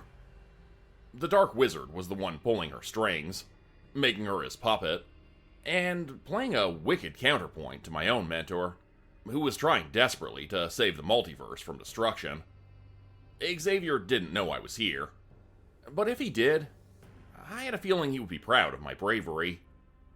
I was doing everything in my power to stop the destruction of the multiverse. Meanwhile, all Bruca and the Dark Wizard wanted to do was destroy it all, turn it into a dark abyss. To start over, in the most nihilistic way possible. The Chaos Kid seemed to have a similar mindset, although he thought his goals were different and unique. If he destroyed everything, there would be chaos for sure, but chaos always leads back to order. And anarchy leads to the strongest and most powerful bullies getting their way all the time. That would be the New World Order, under Bruca and the Dark Wizard. Anyways, back to the matter at hand. I was currently in a face-off with two of the last three remaining apprentices. A Mexican standoff where the three of us were holding our wands out, ready to attack and kill one another at a moment's notice. My nemeses, Bruca and the Chaos Kid, had their hands gripped tightly around the hilts of their wands, and looked ready to attack. My own hand was trembling at the possibilities of what might happen next. My knees were wobbly and my mouth was dry, my senses more focused than they'd ever been. If I made one misstep, one false move, I would be dead. And no one would ever find my body. I winced and shielded my face with my hands, as a blast of dark energy erupted from Bruca's wand. The Chaos Kid unleashed a similar burst of red, malignant-looking energy from his own wand. His reminded me of Maximum Carnage from Spider-Man. A vine-like, gooey burst of red, melted Twizzlers. When the two forces came together, there was an outburst of power which sent me reeling backwards, crashing into the rock wall behind me. The two of them were unaffected by the blast, and continued battling in front of me, ignoring me where I lay bleeding on the ground. My head had hit the rock wall behind me, and I realized the world was fading into blackness, my vision filling with dark pixelations. Perfect, I thought to myself. This is just perfect. I'm gonna die down here, once they're done killing each other. And then everything went dark. When I woke up, I was in another place. It was bright and sunny, and there was green grass beneath my bare feet. Up ahead was a lake of crystal clear blue water, and there were people running and playing on its shore. Children dove from the dock and splashed each other in the water while swimming. But despite this happy scene, there was another one playing out a little ways away. And that scene was so strange that it drew my attention, and I found myself wandering over toward the group of people. A man and a woman were standing on a different dock, set aside from where the children played. The two of them were young, maybe in their 20s, and they were looking out at the water where someone was splashing around. Then I realized they weren't playing in the water. Whoever this was, they were drowning. But the man and woman didn't seem to care. I ran over to them, screaming, "Hey, she's drowning out there! Don't you see she's drowning?" Racing past the people on the dock, I was about to jump off from the end when I noticed something. The woman had her hand outstretched, and she was holding her palm down, as if from a distance pushing down on the girl's head, and forcing it underwater. She was using magic, I realized. And the man beside her, her husband probably, was just watching as she drowned that poor girl out in the water. Each time the young girl's head came up for a moment, I saw the terror on her face. Her black hair covered most of her visage, and I didn't notice her eyes right away. But then I caught a glimpse of them, and saw they were the same distinctive shade of purple possessed by only one girl I'd ever met. Grupe. I looked at the face of the man beside me, standing on the dock. Slowly, it all began to make sense. "Xavier?" I asked, looking at my mentor standing there just watching his daughter drown. "Xavier, help her!" I screamed at him. I tried to grab his arm, to push him into the water, but I just went right through him like a ghost. "What are you doing to her? Why are you doing this?" I yelled again and again, but got no answer from either of them. Each time Grupe came up for air, she was more blue in the face, more wild-eyed and terrified. Finally, after what felt like forever, it stopped. The woman turned her hand over and raised her up out of the water with a simple gesture, causing her body to levitate upwards until she was hovering over the water, soaking wet and pouring liquid from her clothing. The woman was terrifying, whoever she was. I was scared just standing next to her, thinking that at any moment she might snap her gaze to look at me, despite the fact that they couldn't see me. She continued to ignore me, though, and looked at her daughter instead. "Dear, I'm doing this for you. Now, I want you to tell me again, how do you transmogrify a cat and turn it into a frog? If you can't do it, then we'll just have to keep going." Grupe belched, and a half bucket full of water poured out from her mouth, as well as what looked like a small frog, coincidentally. Without skipping a beat, Grupe began to speak. "You take a half pinch of witch hazel, 6 virgin tears, the phlegm of a goat, 2 dog whiskers, combine with 2 quarts of calf's blood, stir in a cauldron over an open flame on low heat for 2 hours until a paste is formed. Find a local cat." You forgot a step, sweetie," the horrible woman called out from across the water. "You need to drain the mixture through a sieve first before proceeding any further." Grupe's face drained of any remaining color, and she began to scream in protest. No, I don't want to do this anymore. You can't keep..." But her cries were cut off by the sound of water filling her lungs, as her own mother dunked her head beneath the waves again and again. And the only other sounds left were the wind and the distant cries of children playing in the water. I followed the family as they walked home, holding hands and talking amongst themselves, after several more torturous hours of this disturbing teaching method.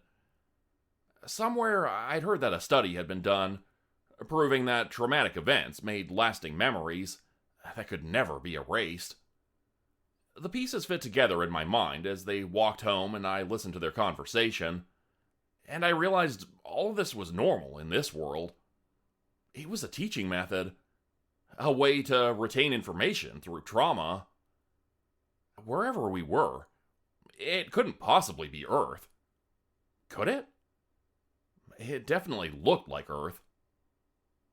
I just wish I was normal like the other kids, Bruke said to her mom and dad as they walked. Why can't I play with them?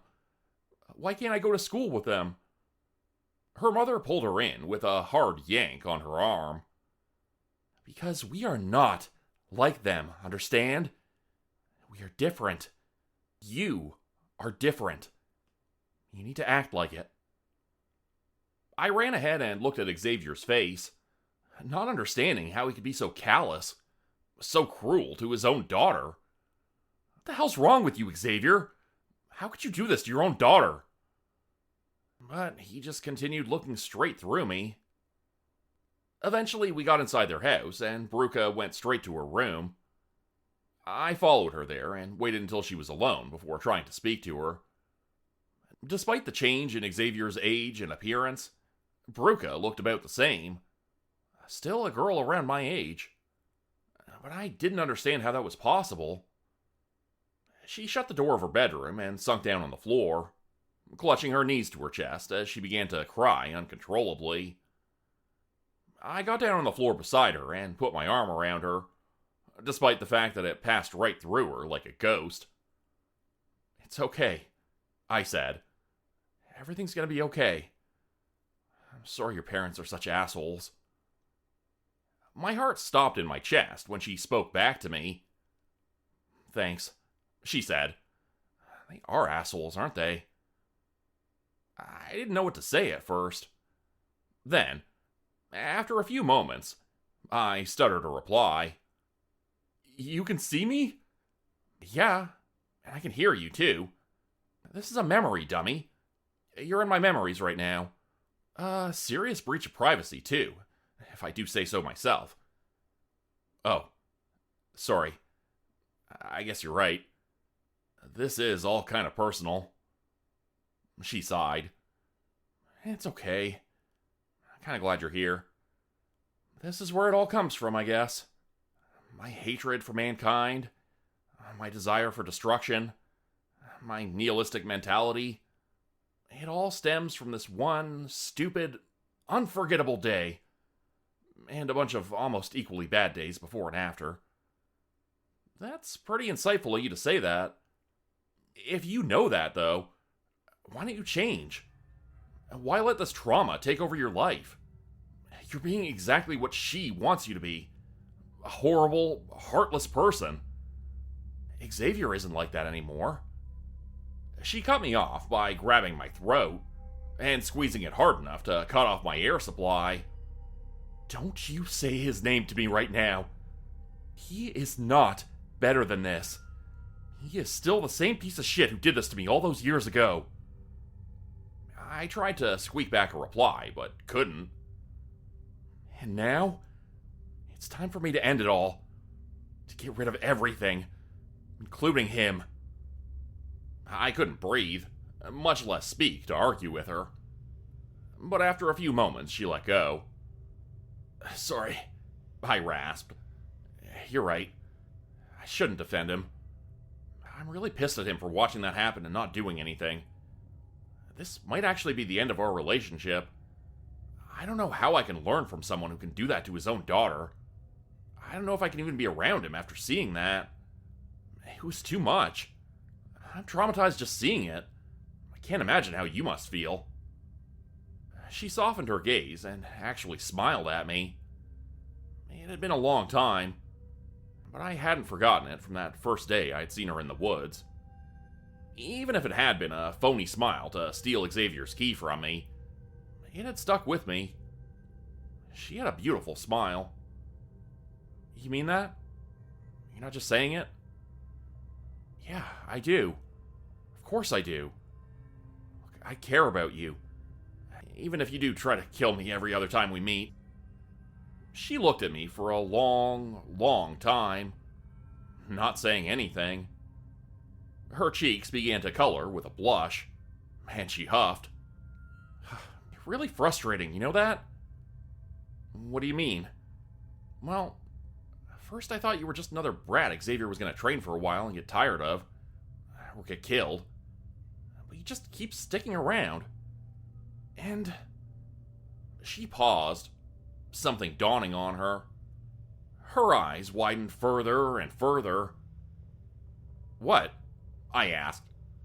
Her face was getting redder, but this time, it wasn't a flirty blush.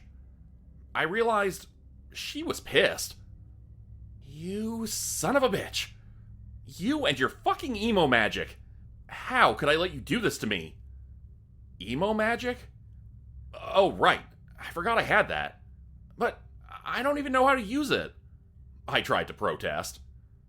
But then my eyes snapped open and I was back in the cavern again, looking on as Grupe sent a bolt of black lightning through the skull of the Chaos Kid, splitting him in half from top to bottom. His body split into 2 equal pieces that fell away as she strode through them, her boots squelching through the bloody puddles of viscera and gore. Without missing a stride, she reached down and picked up his wand, holding it up to her own. I watched in horror as her already large wand grew even bigger until it was the size of a scepter, nearly as big as Xavier's staff now. She was more powerful than ever, way stronger than me now. You, she spit. The giant wand pointed straight at me. You don't make me feel things. Nobody makes me feel things. And with that, she shot a bolt of energy at me, clearly intending to kill me. I held up my own wand, yelling the first thing that came to mind, not really surprised to hear what it was. Vines! I shouted desperately. Vines, vines, vines! A moment later, I was rocketing out of the caverns through the ceiling above, propelled by a Jack-and-the-Beanstalk vine which grew rapidly toward the heavens, carrying me with it through tons of sheer stone. That's gonna leave a mark. I had time to think, before I lost consciousness once again. The last thing I noticed was my hands leaving the giant vine as it broke through the clouds, high up in the sky. And then, I was falling. As I lost consciousness, high up in the clouds in the chaos dimension, I began to fall. I had a brief, terrifying dream where I was jumping out of an airplane, with Grupe holding my hand. And then I came back to reality, just in time to see the ground racing up toward me from below. My wand was tumbling through the sky a little ways away, but all I could think of was the fact that I was falling, and I was gonna die. The huge vine I had summoned from the jungle world was racing past me as I continued to pick up speed.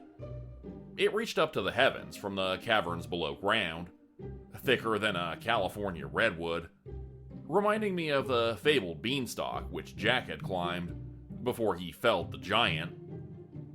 Remembering seeing skydivers on YouTube, I put my arms out at my sides and made my body into a backwards arch, trying to slow my descent as I plummeted towards the ground. It worked. But then my wand began to drop faster than I was, and I realized I needed it back. If I was going to survive, which I planned to, I needed it to stop Grupe. The universe was doomed if I didn't disrupt her plans. Instead of slowing my descent further, I made my body into the shape of a spear and dove downwards, racing through the air towards my wand. The ground below was getting sickeningly close, coming towards me faster and faster as I reached out my hand, attempting to grab the hilt of my trusty wand. I was beginning to suspect I'd miscalculated, that I would hit the ground long before I reached the damn thing, when my fingers brushed against it.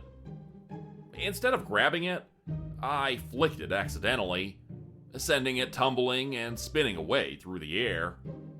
I cursed in frustration. My heart jackhammering faster than I'd ever thought possible, bile rising up in my throat, I made one last desperate attempt to slice through the air and move toward it. I didn't dare look at the ground, knowing it was coming up at me far too fast. Knowing that if I looked, he would distract me just long enough to die. Instead, I focused on the wand, this time grasping it tightly in my hand, not letting go. "Home!" I yelled as loud as I could, picturing Earth, picturing my hometown, picturing my parents. Nothing. The ground continued racing towards me, faster and faster and faster. With no time left to spare, I thought about Xavier. His stone-cold face as he watched his daughter being drowned. All so that he could teach her magic, to make her remember his lessons through trauma and pain. Xavier, I said, thinking of him bitterly. My mentor, who I had considered a father figure, or a great-great-great-great-grandfather figure, if you considered his age. But now, I just considered him an asshole. An abusive, narcissistic piece of shit who needed to learn he couldn't treat people like that. And a second later, I was standing in front of him in his garage workshop. He was sitting at his desk, looking bored, sipping on a cup of coffee. His bushy eyebrows rose up in surprise when he saw me. "Ah, there you are. Where have you been, boy? It's about time you showed up. I am so sick of making my own coffee, even if it is far superior to that sludge you brew." I wanted to punch him in the mouth. I wanted to scream at him. But at that moment, I was so overwhelmed with emotions to be back home and alive, I couldn't do either one. I just sat down on the floor and hyperventilated for a little while. "Ah, breathing exercises. That's good. Fantastic way to channel the multiverse. You're going a bit quick, though. Try to slow it down. 5 seconds in, 10 seconds out. That's a little better." After I caught my breath, I rose shakily to my feet. You asshole! How could you do that to your own daughter?" "Careful now, boy," he said, standing up and looking angry. "Remember who you're talking to." He suddenly appeared 10 times taller. The room darkened around us, and an ominous breeze began to blow through the previous still garage. I winced backwards involuntarily at his Gandalf-level intimidation skills, but then I steeled myself against him and continued. "You drowned your own daughter? Just to get her to learn better?" The wind began to settle, and light filled the room once more. Xavier shrank back down to his normal size, looking like a frail, sad old man once again. "Oh, right. The emo magic," he said with a hint of distaste. "I could never get the hang of that stuff myself. Nasty business going into someone else's mind, invading their memories. But if done right, well, it can heal a lot of hurt." "Yeah, she needs some healing after what you did to her. You and your wife," I spat. "No wonder she is the way she is."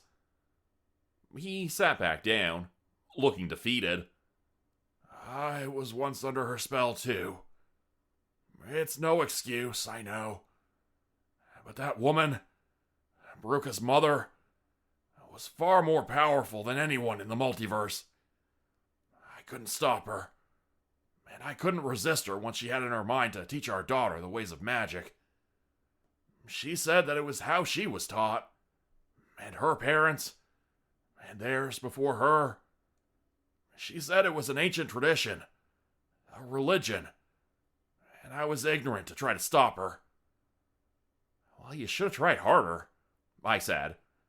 "I saw you standing there, watching it all, watching her drown in that lake just so she'd remember a lesson. You didn't lift a finger." "You're right," he sighed. "I should have done more. If the multiverse is destroyed, I'll have only myself to blame. Don't you see, boy?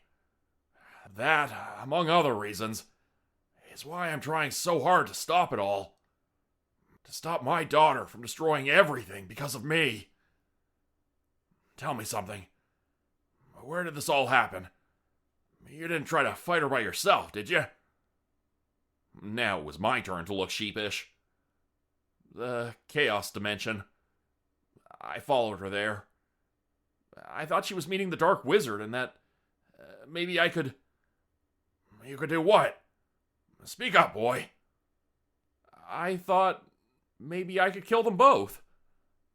He stared at me for a few long moments. Then he burst out laughing. You? Kill both of them? He continued laughing for a long, long time, nearly 5 minutes, before finally wrapping up. Well, you survived at least. That's good. So, what happened? I told him how I'd followed Grupe through the Chaos world, how I'd gotten stranded in a desert and had drawn runes in the sand, allowing me to access the hidden chambers below ground. Whoa, hold on a second, boy. You did what? I drew in the sand, and then it opened up and I fell down into the Chaos Kid's secret lair. Grupe told me I have chaos magic, whatever that means. Xavier's bushy eyebrows rose up in his patented look of surprise. Only this time, his jaw dropped as well. Remarkable, he said, after a few long seconds. Chaos enchantments are some of the most complex and misunderstood of all the multiversal magical constructs. Only a few throughout my lifespan have been able to decode them effectively. I could never fully get the hang of it myself. This surprised me a lot. Xavier was the guardian of our entire universe. He protected the All-World Tree from destruction, keeping the multiverse in check. He was by far the most powerful being I had ever met. And yet, he was saying that I understood not one, but 2 facets of magic that he could not comprehend, despite his best efforts. He began to pace the room, looking deep in thought. You say you did all this by accident? What about getting into Bruca's memories? How did you figure out how to do that? I know I didn't teach you. Did I? My memory isn't what it used to be. Well, if you must know, I was knocked unconscious by an explosion. The back of my head hit a wall and... Ow! I yelped in pain as he came over to paw at the back of my head. Xavier, how am I able to do all this? I just have this little wand. I've barely been able to beat anyone, and I get screwed over constantly by Grupe and the Dark Wizard. You're acting like I have all this power, but I don't even know what I'm doing. My mentor let out a deep sigh. Perhaps that is my fault. Your training began much too late. If I had been doing my job, I would have found you sooner. I should have found you sooner. And then you would be doing what you were always meant to, instead of still being an apprentice. Thanks, I said, not fully comprehending his words. But then I paused and thought about it further. What do you mean, I could be what I was always meant to be? He opened his mouth to speak when the door crashed open with a loud bang. Smoke drifted in ominously, and then the sound of footsteps came from the hall. A moment later, Grupe stood in the doorway, her black hair blowing in that magical, non-existent breeze which Xavier had also conjured up to instill fear in me. Her eyes glowed purple with energy, and her electric stare filled the room with flickering light. The power she carried was palpable. The room was filled with a charge, like the air before a thunderstorm. And I noticed Bruca's wand was even larger than before. It was now the size of Xavier's staff, a gnarled and polished rod of ebony wood, nearly as tall as she was. How? I asked, in terrified awe of her. How did you get that staff? She just laughed and smiled, wider than I thought possible. That last apprentice was no match for me. I'm as powerful as Xavier now, as powerful as the Dark Wizard. There's only one more obstacle left before I can take both of their power, too. Even Xavier was at a loss. He stood there staring at her, looking more afraid than I'd ever seen him. I challenge you. Tomorrow, in the Abyss Dimension, both of you can die there, in darkness and despair, just like the rest of the multiverse. With that, she disappeared. Vanished in the blink of an eye. No portals, no spells. Just gone. Oh dear, Xavier muttered once we'd had a few moments to recover. I had a bad feeling it might come to this.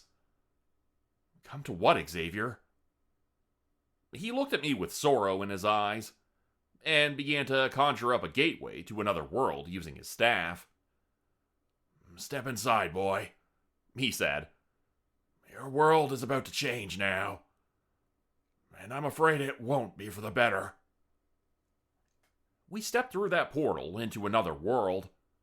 I saw a huge, towering pyramid stood before us, stretching up high into the sky. It was like a mountain which had been made by men. Blocks of polished black stone, which were larger than the freight containers of transport trucks, made up its bulk. How something like this could have been built, I had no idea. But then, the method occurred to me in an instant. Magic. Xavier led me to an ornate doorway, its surface covered in glowing runes and emblems with complex and intricate formations. He touched them with his hand and began to speak in a low, murmuring song. After several long minutes of this hauntingly beautiful melody, the door opened. It revealed a dark passageway with a very high ceiling, leading on into blackness. Xavier snapped his fingers together and torches lit up, 2 by 2 along either side of the wall, like dominoes of light leading us into the tunnel. What is this place? I asked Xavier, awestruck. He sighed and began to speak, but he did not answer my question. You have been chosen, boy. The multiverse does this every so often.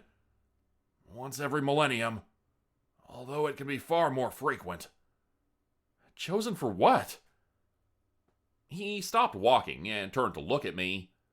Bending down, he looked into my eyes with as much sincerity as I'd ever seen. Whatever he was about to say, it was important. You are the one.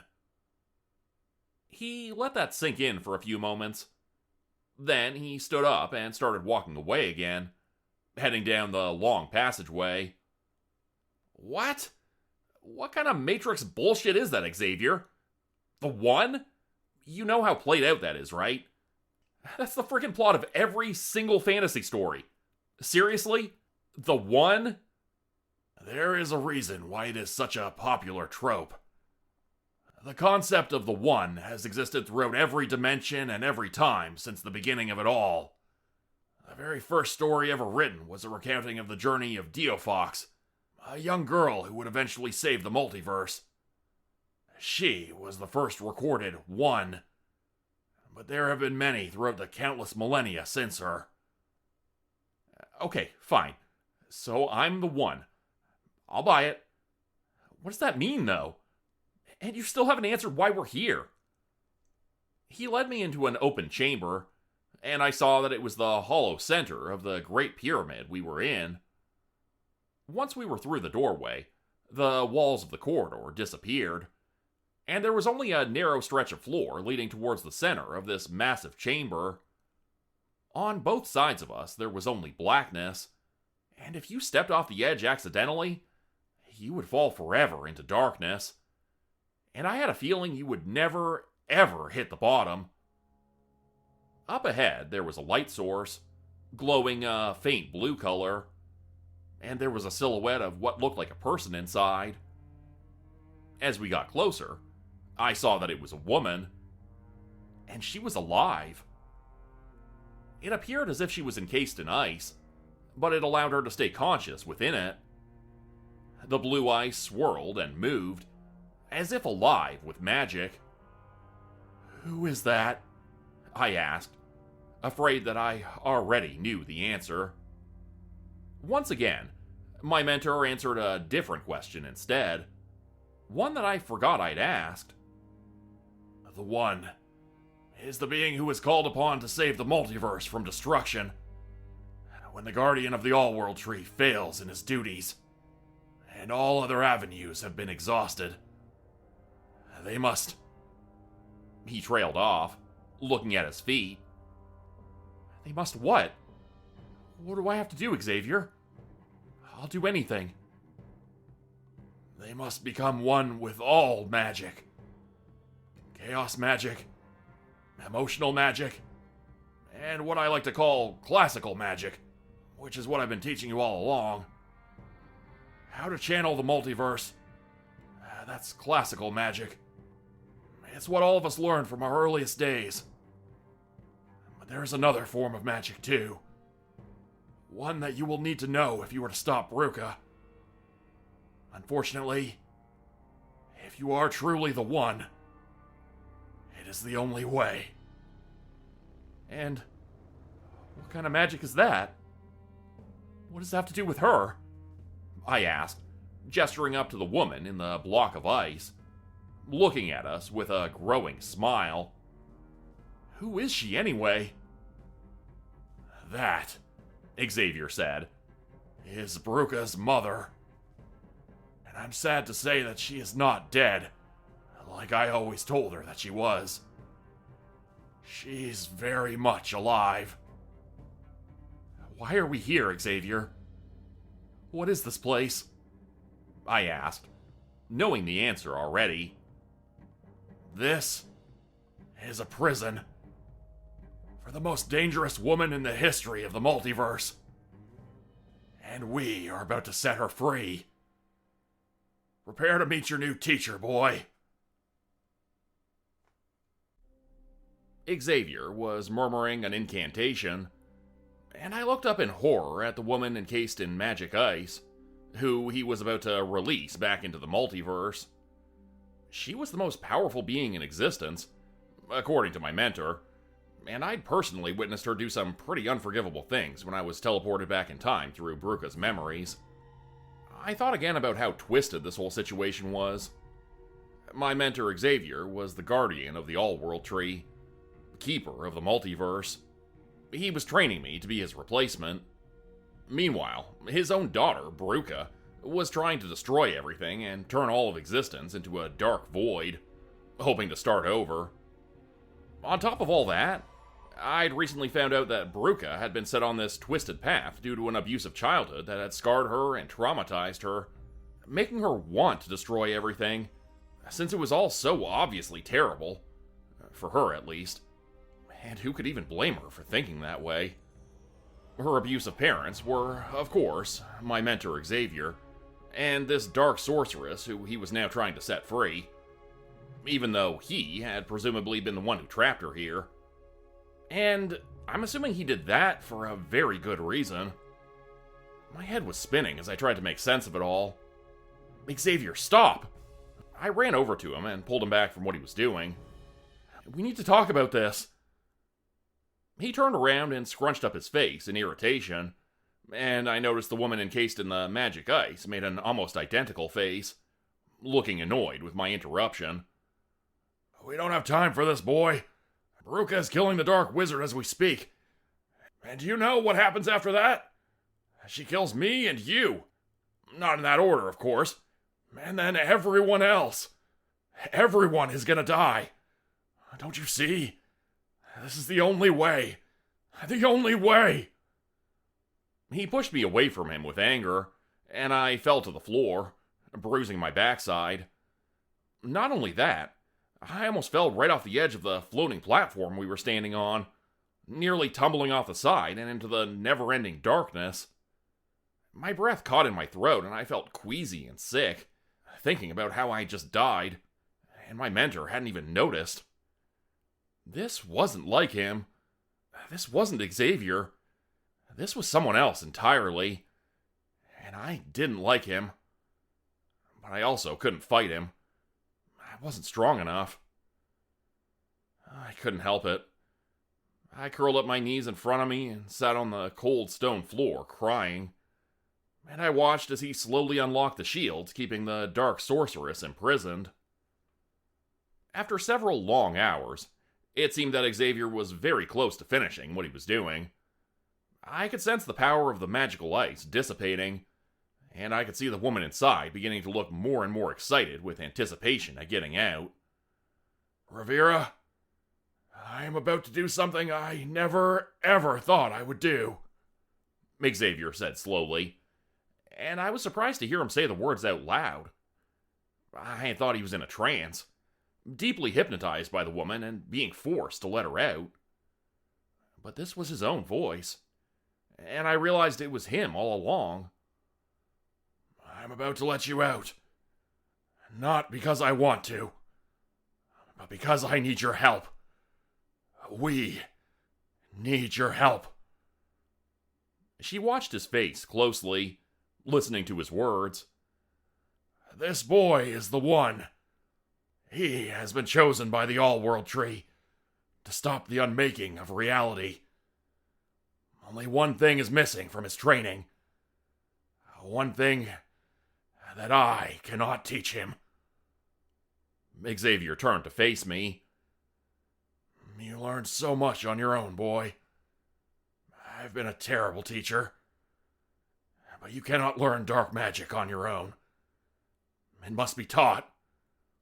And it must be taught by a master. Rivera is that master. She wanted Grupe to be the chosen one, to defend the All-World Tree when we were gone. That is why she learned dark magic, so that Grupe could benefit from her wisdom and become the one true protector, the everlasting guardian foretold in the prophecies. He turned to look back at her. But Grupe was corrupted by dark magic, and it turned her. Unless you are the one, you will always be turned by it if you study too deeply. Invest too much of your time and soul into learning its ways. So how can we trust her? I asked. If she's truly corrupted? He looked at me solemnly. We can't. We can't trust her as far as we can throw her. Xavier shook his head, and I saw a look of confusion fall over Rivera's face. That's why I brought this. Xavier removed something from the pockets of his long robes, and I saw that it looked familiar. It was a black collar with a silver buckle, like one you would attach to your pet, like one that a dog would wear. Holy shit! That's from the goat dimension, that place where I was trapped. How'd you get that? I visited there after you returned. They sounded like a bunch of dicks. I wanted to teach them all a lesson. I made sure they won't be enslaving people anymore, forcing them to sit in glass boxes to produce sweat for hyponatremic goats. I'll be honest, it sounded a bit convoluted, I said. There's gotta be a better way to get salt. There is. I left them a few books on the subject, but they weren't exactly pleased about being told to abandon their current religion and overall way of life. Still, I wasn't going to leave it up for debate. The woman in the ice looked very confused. Oh, sorry, Xavier said. Multiverse shenanigans. She nodded as if this explained everything. You will put this on, Rivera, or I will restore the shields, and you will stay there for the rest of eternity. Which will be short, at least. He put the collar into the ice, and she grabbed it. After examining it for a few moments, she fixed us both with a terrifying stare, and then put it on. Happy? She asked, although her words were muffled and mostly inaudible. Very, Xavier said, and snapped his fingers. The entire ice prison suddenly turned into water, splashing to the floor and soaking us both. It almost sent me tumbling off the edge of the floor into the black abyss once again, but I managed to stop myself, using my wand like an ice pick as I was washed off my feet and sent flying towards the edge. I stood up, feeling very angry and very wet. A little warning next time, Xavier? Yes. I kind of forgot it was going to do that, if I'm being honest. The woman before us was soaking wet, getting to her feet from the stone floor. Her eyes fixed us with an angry stare, and I saw they were violet, just like her daughter's. So, are you going to try to kill me now? Xavier asked. Because if you are, I'd really prefer if we could just get it over with now. He closed his eyes as if waiting to die. His arm stretched out to his sides as if he were giving himself up to her. I'm not gonna kill you, she said, then fixed her gaze on me. I stumbled backwards involuntarily and nearly plunged to my death for the third time. She grabbed my shirt as I began to fall into the abyss, pulling me back up. I realized Xavier hadn't been paying attention and still had his eyes closed, standing in his brave martyr pose, and I would have died if she hadn't intervened. Thanks, I managed to squeak out. You really need to pay better attention to your apprentices, Xavier, Rivera said, snapping her fingers to get his attention. His eyes opened, and for a second I wondered if he'd been asleep. He once told me that sorcerers slept very little, only seconds at a time, sneaking those moments in at any opportunity, mostly when other people were talking. What's that now? He asked with confusion in his eyes, and she muttered something that sounded like a foreign curse word back at him. Come on, let's get moving, she said. It's always up to me, every single time. The three of us stood in the abyss dimension, after Rivera insisted we teleport there.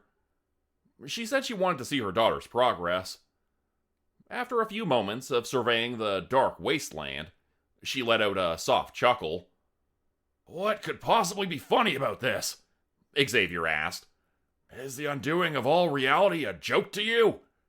Did those millennia and the magic ice do something to your brain? She always did love those cats, Rivera said, a smile playing at the corners of her mouth. Maybe that's the key. Finally, I saw what she found so amusing. A single black cat with a white spot on its throat was floating through the air toward us, doing lazy barrel rolls as it did so. It let out a soft meow as it collided with my chest, and I took it in my arms, giving it a few quick head scratches. Yes, we're not entirely sure how she managed to destroy everything except the cats. A pellet of kibble hit him in the eye, and he brushed it away. And the, cat food. There seems to be a never-ending supply coming from somewhere. Rivera took the cat from me and inspected it, holding it up in front of her face as the poor thing stared at her, back legs dangling in the air. It let out another meow, as if introducing itself to her. Oh, a pleasure to meet you, Belvedere. I'm Rivera, the Dark Sorceress. May I ask, if it's not too much trouble, do you know where your kibble comes from? She asked the cat in a polite tone. The cat let out another meow. Well, it is important, actually. I can't really go into too much detail. The cat began to chatter and purr in a mixture of sounds. It reminded me of how squirrels call back and forth to each other from the trees to alert each other of predators. There was clearly some language involved that I didn't understand. She's loyal, I'll give her that, Xavier said, looking at the cat with disdain. Yes, but you know how cats are. Fickle, said Rivera. True. Rivera looked down at the collar on her neck. Little help, Xavier? Oh, of course.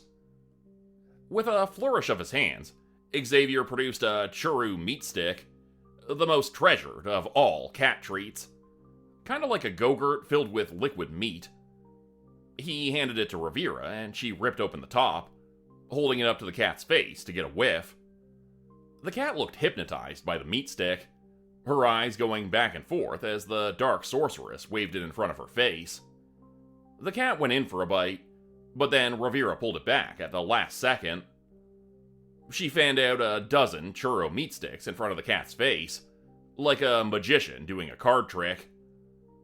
Tell us where the kibble comes from, and you get them all. After a few seconds of deliberation, the cat conceded and gave a small nod, speaking a few sentences in cat talk. Perfect. Thank you. You have done the multiverse a service today, Fuzzy One. Your words will not be forgotten. The three of us moved on from there, and Rivera began to speak again to Xavier, giving him some coordinates. She was loyal, but I could tell that even she knew something was off with Bruca. That cat is putting on a brave show, but deep down, she's scared. She must know something is wrong. Xavier nodded, creating a portal in the air with his staff.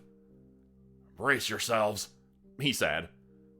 Whatever is on the other side of this portal, it is powerful enough to create matter, and that is no small feat. I remembered something from science class. One of my favorites before my unintentional abandonment of high school. Matter cannot be created or destroyed. It was a fundamental law, I was pretty sure. The conservation of mass, maybe? But I thought everything comes from somewhere else, I said to Xavier. When we use magic, are we just bringing things over to our universe from another one? Yes, but whoever is doing this doesn't seem to care about those things. Whoever is doing this is beyond those fundamental laws of science. I've never seen anything like it. That's what's so strange about the kibble. I just never noticed it before. It took Rivera to see what I could not. Whatever is doing this, they are outside of the multiverse, Rivera said. They are somewhere different. The magic on the kibble, the construction of the atoms, everything about it says it was not created here. The portal swirled in the air before us, looking strange, and unlike anything I had seen before.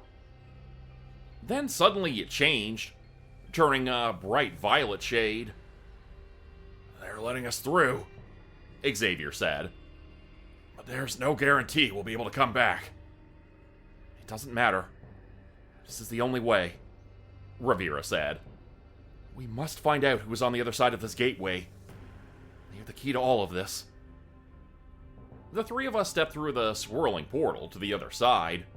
A cold feeling washed over me. Then I became uncomfortably hot, before feeling somewhat normal again. I realized I had closed my eyes and opened them again, looking up to see the most beautiful and strange place I had ever seen. It was like we were on a floating space station, only made of energy. The place reminded me of Rainbow Road from Mario Kart, a colorful place existing impossibly amidst the stars. A violet castle stood ahead of us, its walls tall and imposing. Out in the distance, in the sky, we could see new galaxies being created before our eyes. New planets sprung to existence right in front of us, the closest one looking very much like Earth. No, it can't be, Xavier said aloud. It's not possible. Rivera began to laugh, the sound like a wicked lullaby. She did it, the Dark Sorceress laughed, reaching up to rip the collar from her neck with ease. I really can't believe how stupid you are, Xavier. You never learn, do you? Never trust someone with violet eyes. I told you all along. We would be the ones to create the new multiverse. And we would be the ones to bring about the destruction of the old one. A portal appeared behind her, and without even looking at it, she stepped back into it, and it sealed closed behind her. Her laughter was gone a second later, as if echoing in the air around us. After that, it was silent. Until Xavier began to cry. We are so fucked, he said softly. Xavier and I were left alone on the rainbow-colored space platform, gazing around in awe and horrified wonder as we took in the new multiverse all around us. After several long moments, I began to understand what we'd done. We had unwittingly entered this place, and now we were trapped here. Our magic no longer functioned in this new multiverse. This place was governed by different laws. Her laws. Bruca had accomplished what she was planning, at least in some version of our reality. There were infinite iterations of her, all attempting the same thing, or some variation of it. They all wanted to tear down the multiverse and start things over again. The ultimate version of nihilism. She believed our reality was worthless and should be purged from existence. And she had somehow succeeded, making this new place which existed separate from everything else. The only thing standing between her and the fruition of her full plan was the existence of our reality, the multiverse that Xavier and I were tasked with protecting. And now, we were trapped here, in this place where we were powerless.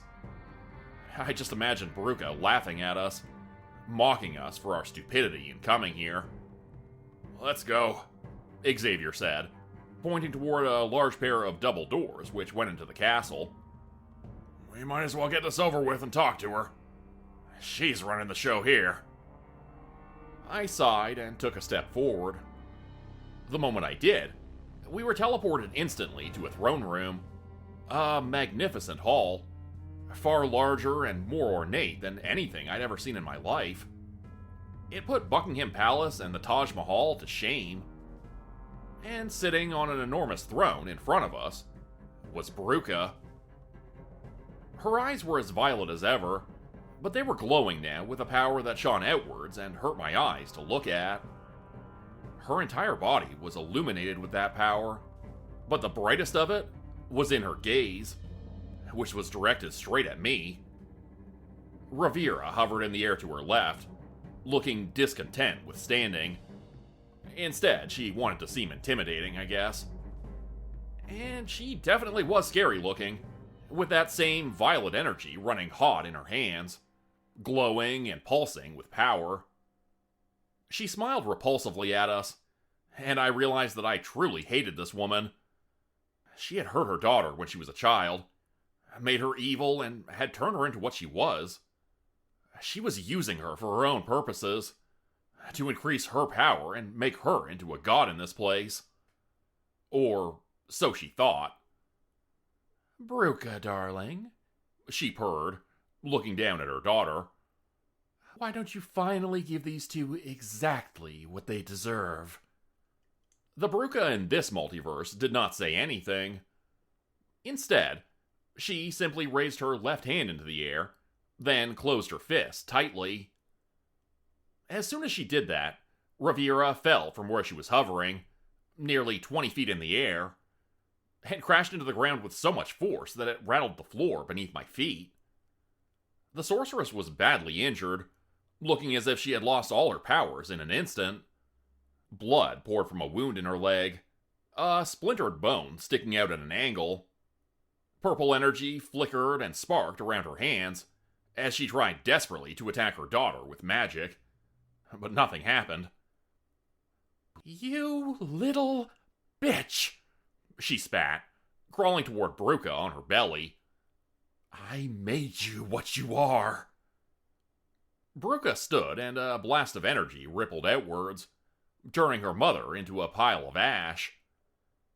The soot, which had previously been the most dangerous being in the multiverse, drifted away on an unseen wind, and was gone forever. "Exactly," she said. "You did this to yourself." Xavier and I backed away, looking at this horrifying, powerful woman in front of us. She was not a teenager anymore. Not by a long stretch. She looked older now, as if she had aged 1,000,000,000,000 years. But not in the lines of her face, more in her gaze as she looked at us. That gaze was almost too much to look into, but I managed to meet her eyes and look back at her, feeling my retinas burning. "Just do it already," I said, resigned to my fate. "I'm not sorry that I tried, though. I'll never regret getting to know you. Even if it was just because you kept trying to kill me and destroy the universe. There was a long silence before she spoke again. Finally, she did. If I wanted to destroy your reality, I would have done it already. With a snap of my fingers, you'd be gone. So why haven't you?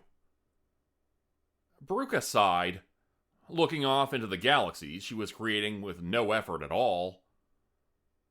I've had a long time to think here. A long, long, long time. To put it into perspective, I've lived here for 100 times longer than your planet has existed. I've seen worlds like yours come and go, destroyed by supernovas and asteroid impacts. Entire civilizations wiped out in the blink of an eye. I've never been able to go through with it. I've never been able to destroy the place I once called home. Why not? She looked long and hard into my eyes. Isn't it obvious by now? Because of you, Jordan. I was stunned speechless. I tried to say something, but it only came out as a choked whimper. In every version of reality, you are the only thing that keeps me from wanting to do the unthinkable. You remind me of what's worth keeping. Cats and forests and friendships and love. Really? I mean, does she really? She cleared her throat in an awkward way. Well, in every version of reality except... My jaw dropped. So you're saying, in every version of reality except for mine, Grupe falls in love with me and stops her attempts to destroy the multiverse? Xavier patted my back and I jumped, having slightly forgotten he was there. It's okay, boy. She really is a tough audience.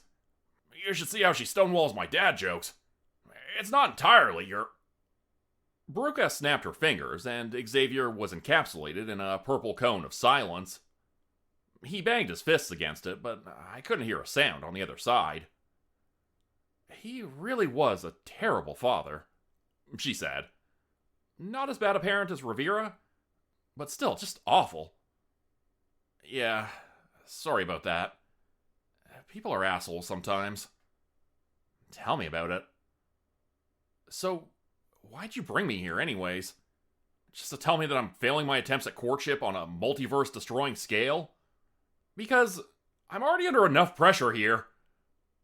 She shook her head, softening her gaze. Specifically the wattage, which was helpful because it was burning the shit out of my retinas up close. You're doing everything right. Rivera just did a real number on her. Which is part of the reason why I brought you all here. To get rid of that bitch and tell you to stay strong. You can still stop her from destroying everything. In fact, you're the only one who can stop her. You just have to keep reminding her of everything that's worth saving in your world. But you need to hurry. It's almost too late. Just as I was about to ask her what she had invested in all this, I saw a cat snuggle up against her leg. It looked up at me expectantly, as if waiting to see if I would give it treats. The Abyss Dimension, I started, as everything began to come together. You're the one who's been feeding the cats in the Abyss Dimension, and you've been bringing them here. She sighed. Yes, it's true. The one thing they don't tell you about making your own multiverse is that it's really hard to make cats. I don't know how the creator of your multiverse did it, to be honest. These little guys have so many quirks and personality deficiencies that they're nearly impossible to replicate. Enigmas wrapped inside enigmas wrapped inside enigmas. And I really missed having them around, so I've been sort of borrowing them from your multiverse. But if she destroys it, then these guys will disappear. A paradox like that can't exist. Not even in a place of my own design. I've run a quintillion simulations, and every time it ends up the same. If your Bruca blows it all up, these little guys are gone for good. It'll be like they never existed. I looked over at Xavier, banging on the force field of silence. He looked like he was getting tired. Or sleepy. Is he gonna, run out of air in there? I asked, somewhat concerned. Probably not. Anyways, we're almost done here. Just listen to me and take my advice on this. Don't give up on her. Because you'll get through to her eventually. At least, I'm pretty sure you will. Okay, good luck. And with that, a portal opened up behind me, and I was sucked backwards into it. Xavier followed afterwards, and landed on me painfully on the other side. When I looked around, I saw we were back in his workshop. The good news was, we had our powers back. What did she say, boy? He yelled at me, grabbing me roughly by my shirt. You must tell me everything. Well, Xavier, I started. The good news is, there's still a chance of saving the multiverse. I see. Well, that is good news. And I presume there's bad news as well? Yeah, about that. The bad news is, the fate of reality rests in my hands. I have to convince your daughter that she has feelings for me. He plunked himself down on a chair and put his face in his hands. Just as I suspected. All hope is lost. Xavier and I had finally come up with a plan. It was far-fetched and almost hopeless, but it was a plan all the same. Bruca said she wanted to fight me in the Abyss dimension, and that was fine by me. It didn't really matter where all this went down, and at least that place was sort of neutral territory. Hold still, boy. I need to get this stray hair to lay flat. The old sorcerer spit on the comb and ran it through my hair again, as I grimaced and groaned.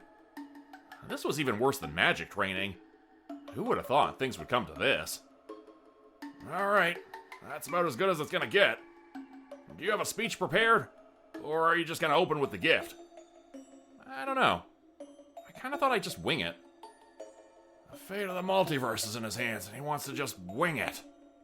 Xavier muttered under his breath, walking away from me to grab his staff. Any final words? He asked, getting ready to open the portal. It sounded like he was resigned to our demise, but I tried to ignore that fact. I holstered my magic wand and walked over to the old man, then embraced him in a bear hug. Thank you for everything, Xavier. For everything you taught me. Thank you. He squirmed and complained for a few moments, but then eventually relented and hugged me back. I suppose you've been an adequate apprentice for the most part, he said, and I noticed tears in his eyes, which he quickly wiped away. But you won't be an apprentice for much longer at this rate. I released him from the hug and took a step back, and he must have seen the disappointment on my face, because he smiled. Anyone who saves the multiverse from annihilation, such a person could never be considered an apprentice. Such an act would make you a master, far surpassing even my own skills and abilities. It took me a few moments to realize what he was saying. Xavier, do you mean if we succeed, then you're gonna retire? He didn't respond. We'll have to talk about it later, once you've done what you set out to accomplish. But you're already a master in my eyes, Jordan.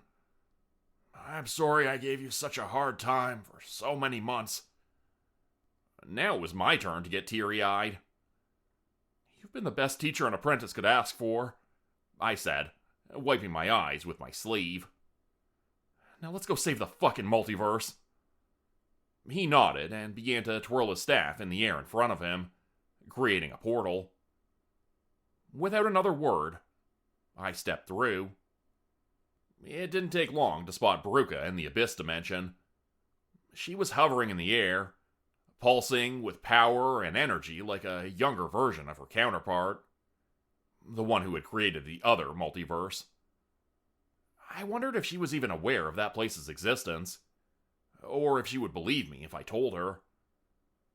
Xavier was staying back on the other side of the portal, and I looked back to see him watching me for a lingering moment, before letting the rift close again. It was all up to me now. Bruca didn't even open her eyes as I approached her, and when I finally got up close, she spoke, still not looking at me. "You came alone. Good." I didn't say anything. I wanted her to look at me first. "I hope you came prepared to fight. And to die." Still, I stayed silent. It wasn't lost on me that she was still keeping her eyes closed, feigning meditation, and I took that for a good sign. "Cat got your tongue?" she mocked. The silence hung in the air between us. And finally, after what felt like a million years, she looked up at me and met my gaze. Those violet eyes were still the same beautiful shade as before, and I couldn't understand why I couldn't help myself around this girl. But at the same time, I understood completely. It was like we were destined to be together. The other version of her in the other multiverse had basically said the same thing. It seemed like she read my mind, because for a moment her gaze faltered, and she glanced away. I thought I could detect the slightest hint of a blush on her cheeks, but just barely. She was probably using magic to conceal it, I realized, as it quickly faded when she caught me looking at it. "What are you looking at me like that for?" she demanded. "Why are you smiling? Don't you know you're gonna die right now?"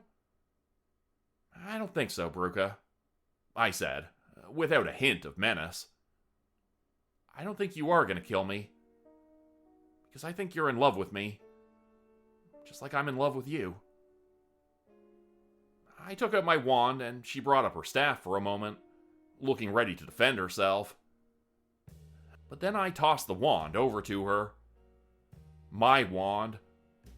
The one I had worked so hard to enhance and to master. It hurt.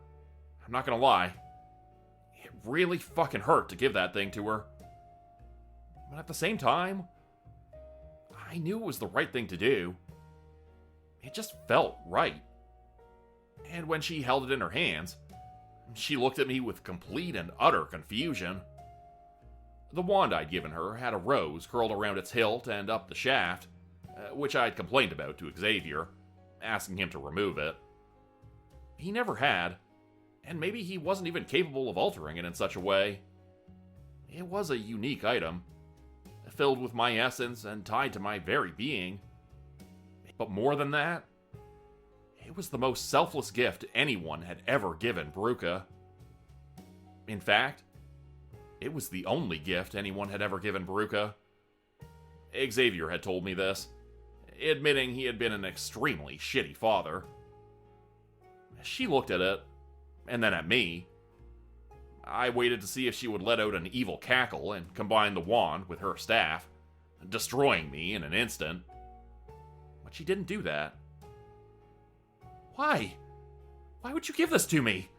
she demanded, and actually threw it back at me. "Hold up your weapon. Fight me like a man." But she didn't look angry. She looked confused and shaken, as if this were all some big trick. "This isn't a trick," I said, tossing it back to her. "You win. Combine it with your big staff and kill us all already. That's what you always dreamed of, right? Isn't that your big plan?" She stuttered something, then looked down at her feet, then at the wand and the staff in her hands. "Your mother is dead, Bruca," I said. "I thought you should know that." She looked up at me, suddenly furious. "What?" Crossing the space between us in an instant, she was suddenly right in front of my face.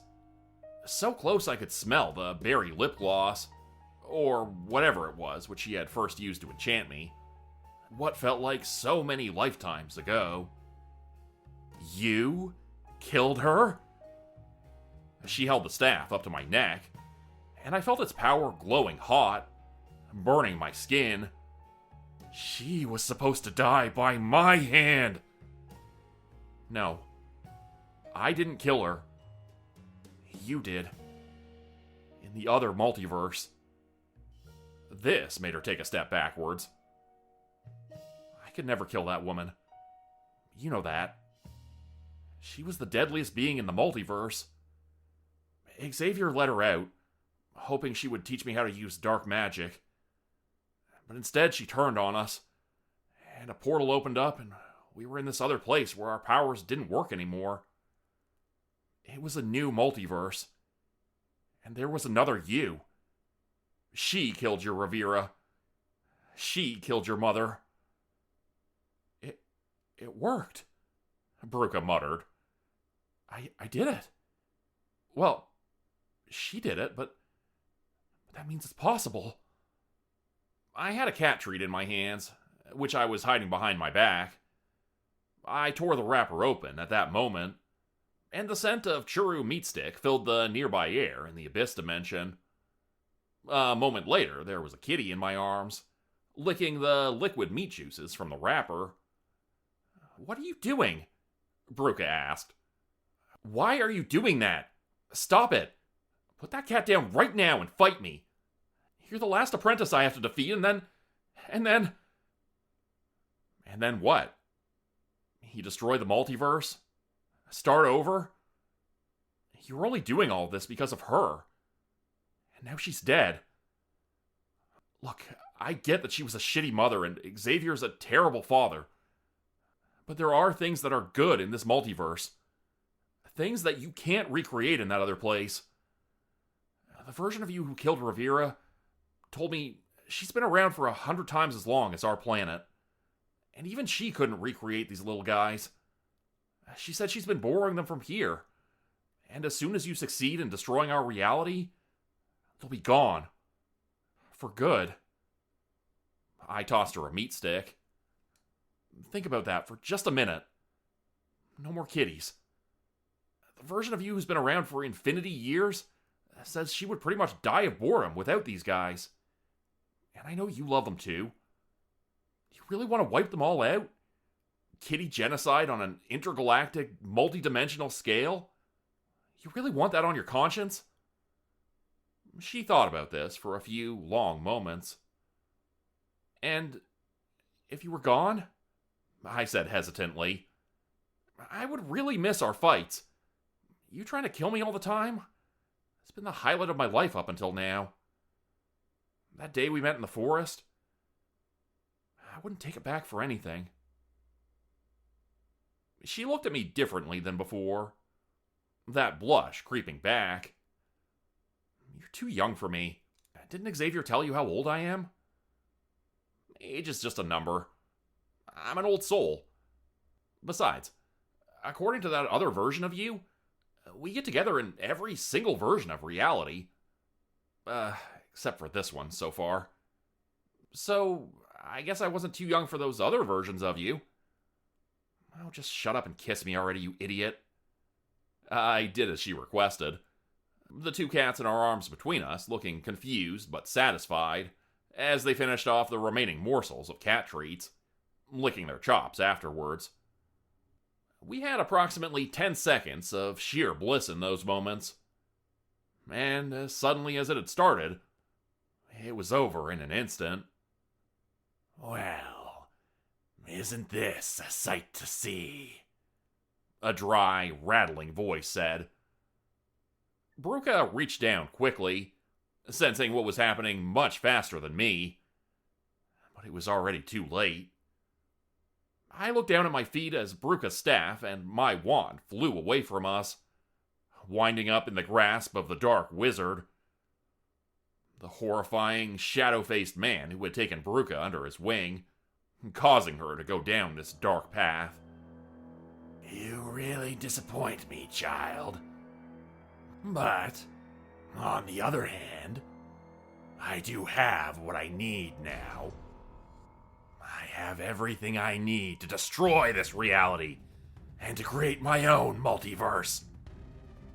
He held the wand and the staff up against his own, and created a huge, twisting, branch-like staff, twice as large as Xavier's. The power emanating from it was palpable, thrumming like a downed power cable in the street. The Dark Wizard held it up to the sky and began to laugh, reveling in his new power. Now I will complete what you were too weak to finish. But first, the two of you can die. He pointed the staff at us, and a bolt of black lightning came streaking toward us, and we would have been dead if not for Xavier. He was eavesdropping, I guess, but must have dozed off when the Dark Wizard showed up. Still, he was here now, when it mattered. My mentor cast a force field around us, encapsulating us in glowing energy, which nearly cracked and buckled under the impact of the lightning bolt, but it managed to hold up, just barely. The two of us breathed a sigh of relief, and I was surprised to see that we were now holding hands, although I didn't remember grabbing Bruca's. I was glad I had. "You will not defeat us, Azrael," the old sorcerer bellowed, holding up his staff. "Good will always prevail over evil. Light will always triumph over darkness. The just will..." He was cut off as a bolt of energy hit him, sending him flying backwards, nearly tumbling off the ledge and into the dark abyss. I was surprised to see several dozen cats appear from nearby and pulled him back onto solid ground. Then most of them disappeared into the shadows. But two larger cats, tomcats by the look of them, picked up pieces of Xavier's broken staff, which had shattered in the explosion. Floating over to us on the lack of gravity, they presented us with the pieces of the all-world tree. Bruca picked up one, and I grabbed the other. They formed into two large wands, nearly as long as my arm, but still not nearly the size of the Dark Wizard's staff. He saw this and chuckled at us, as if our attempts to survive were the funniest thing in the world to him. "You really think the two of you can defeat me? I am 10 times wiser, twice as powerful, if not more. Very well. Let's see you try." The cats scattered in every direction as the two of us charged the Dark Wizard, ready for the fight to potentially end all things. Love is a funny thing. It can feel like infatuation at first, but over time it develops and grows, turns into something stronger. And without love, we feel hopeless. Without love, we feel empty and sad, as if our lives have no meaning. But when you find true love, it's like a life preserver, thrown to you in a violent sea, saving you, as you would have drowned in despair and loneliness without it. A lighthouse, with a bright beacon shining in the darkness, showing us the way through the raging ocean and into the safety of the harbor. Love is a funny thing, but it is also a powerful thing. A thing full of magic and whimsy and so much light that it can blind people who are not used to seeing it. "What in the fuck?" the Dark Wizard screamed, as the glowing energy of my wand and Bruca's combined, increasing in brightness until it was as white-hot as a welder's torch. I realized we were holding hands, and I never wanted to let go. The Dark Wizard reeled backwards and cast a black shield around himself, using his staff. The light began to penetrate it slowly, causing it to become translucent. He looked uncomfortable inside, as if the bright light were burning his eyes. "How are we doing this?" I whispered to Bruca. "I don't know. Let's keep it up. I think we're beating him. We just need to..." Suddenly, a bolt of dark energy shot out from the wizard's staff, landing between us and sending us flying in opposite directions. I nearly tumbled off the ledge of the platform where I landed, but several cats quickly grabbed me by the robe and lifted me back up onto solid ground. "Bruca!" I yelled, seeing her lying on the edge of another floating platform, face down. She looked to be unconscious, and blood was trickling out from her left ear. The Dark Wizard cackled laughter and began to twirl his staff in front of him. As he did, gray clouds rolled in from all around, booming thunder and raining on us heavily. A moment after the rain began, it became hail. First the size of small pebbles, then the size of golf balls. They grew larger and larger and began pelting me, hitting me in the chest and in the face, on my shoulders and arms. Each strike was so painful it stunned me, breaking me from my thoughts and making it impossible to focus. "Vines!" I managed to shout, thinking of the first thing that came to mind.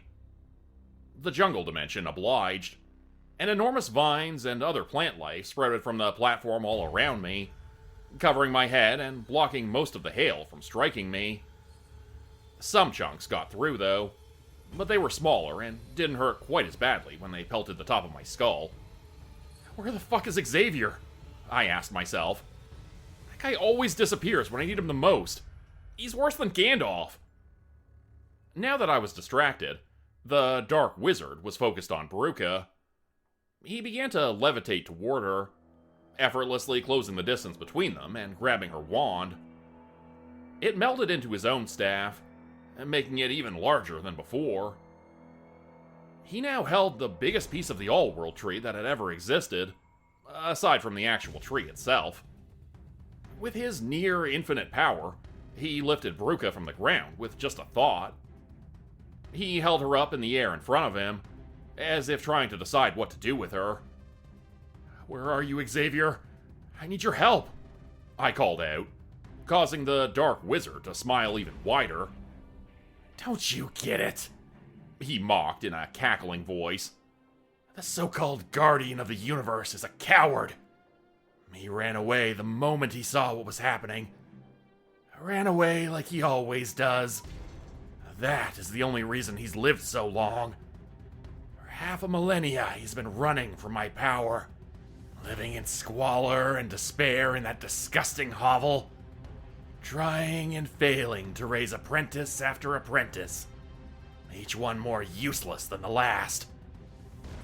With such dwindling power, as he gives it all away, piece by piece, only for me to gobble it all up for myself.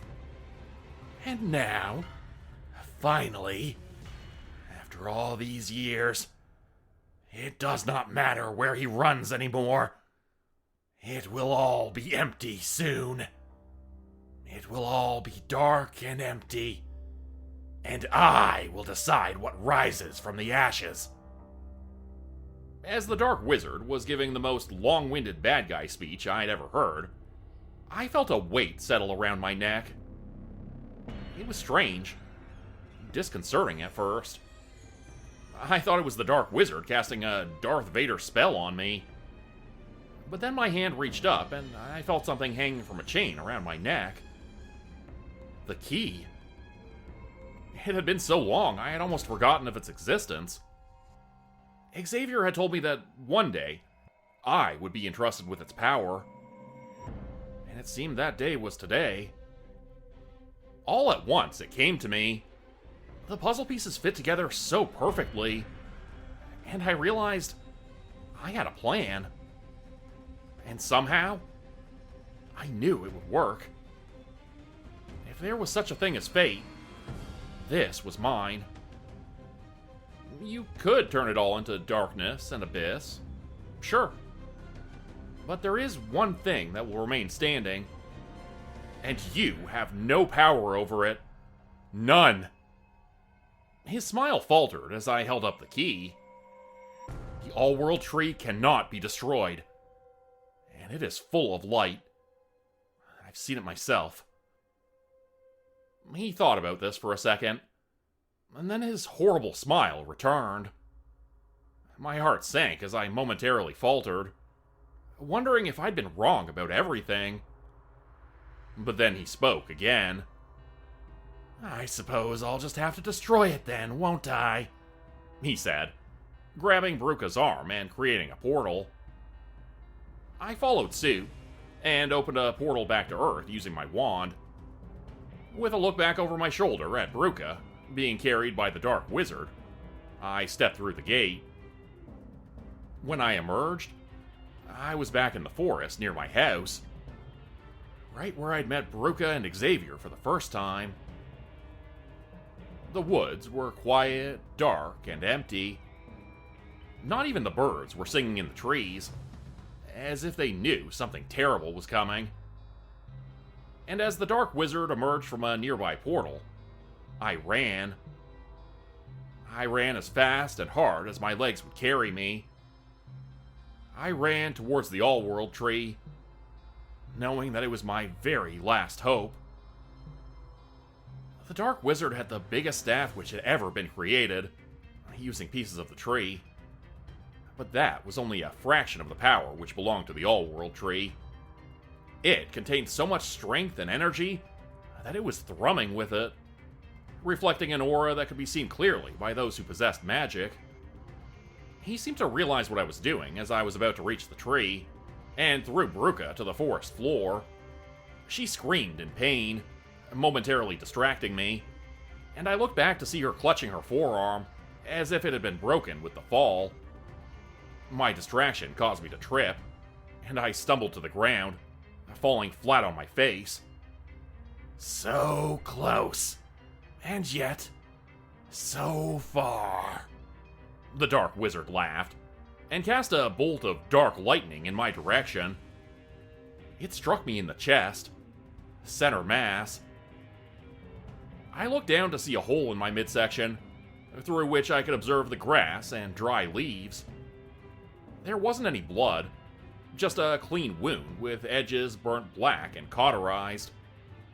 A second later, he was standing over me, looking down at me and shaking his head. So disappointing.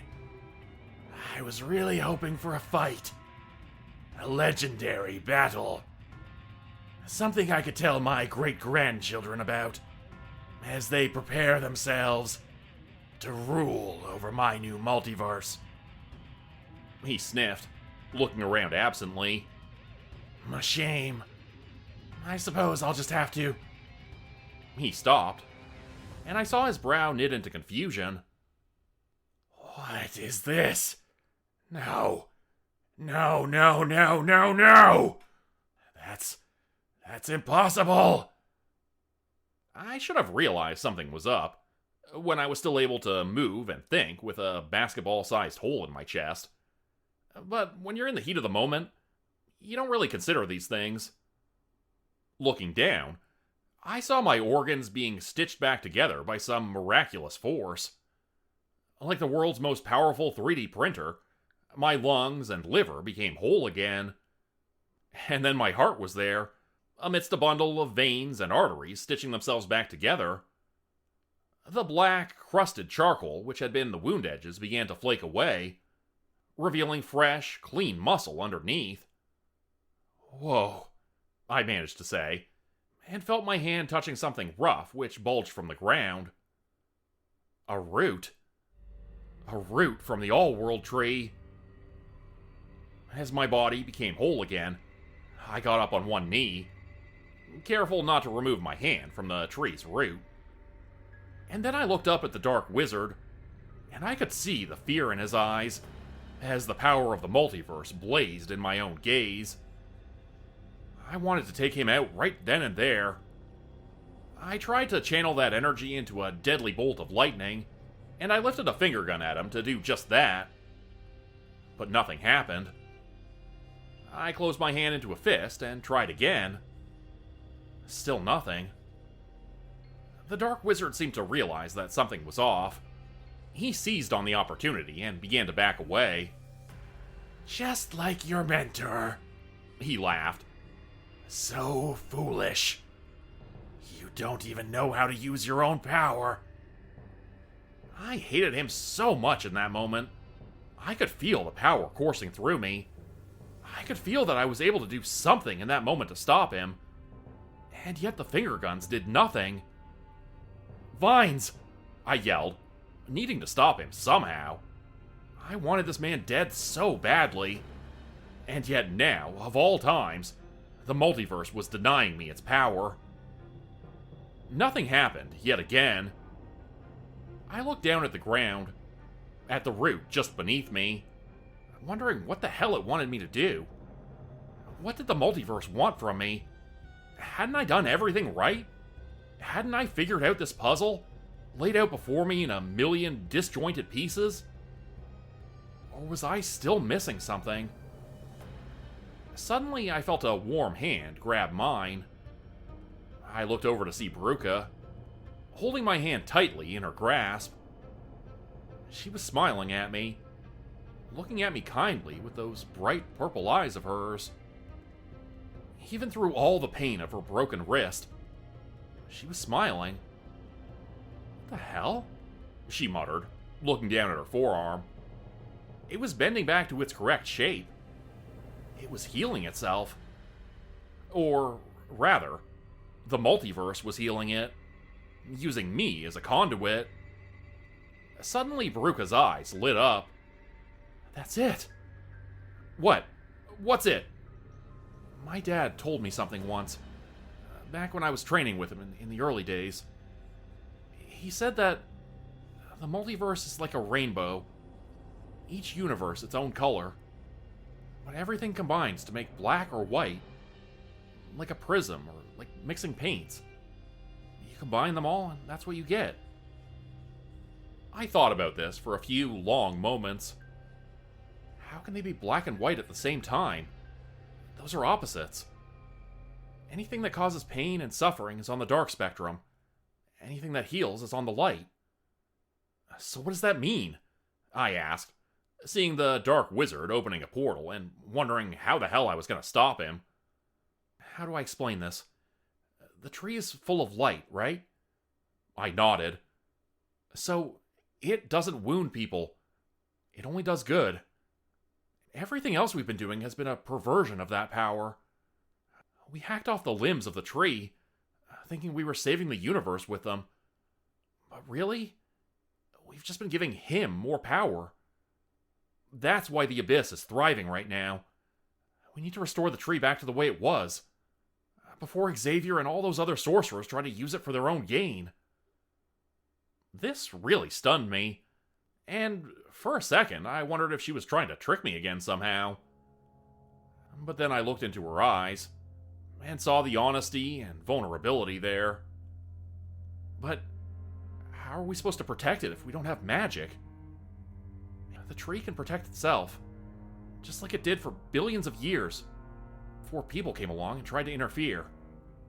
Trust me, I've studied both sides of this. I'm the only one who has. And it just clicked for me. It all just made sense. We have to get that staff back from him, and we have to somehow return it to the tree. It's the only way to heal the multiverse, to make it whole again. Okay, assuming you're right about this, how am I going to do that? My powers aren't working. That's because you're trying to use it to kill the Dark Wizard. The tree doesn't wound people, remember? Shit, I realized. She was right. "Sand!" I called out, making one last-ditch effort to stop the Dark Wizard as he was stepping through the portal. He'd gotten his robe stuck on a shrub. I guess that's why he was taking so long to leave. A hole in the sky opened up just above the man, and sand began to pour down on him. It looked as if someone had opened a sewer grate in the fabric of reality, leading to a dimension full of the stuff. And I realized that was essentially what I had done. The portal the Dark Wizard had created disappeared, as he lost his concentration and began to drift over toward us on a moving sand dune.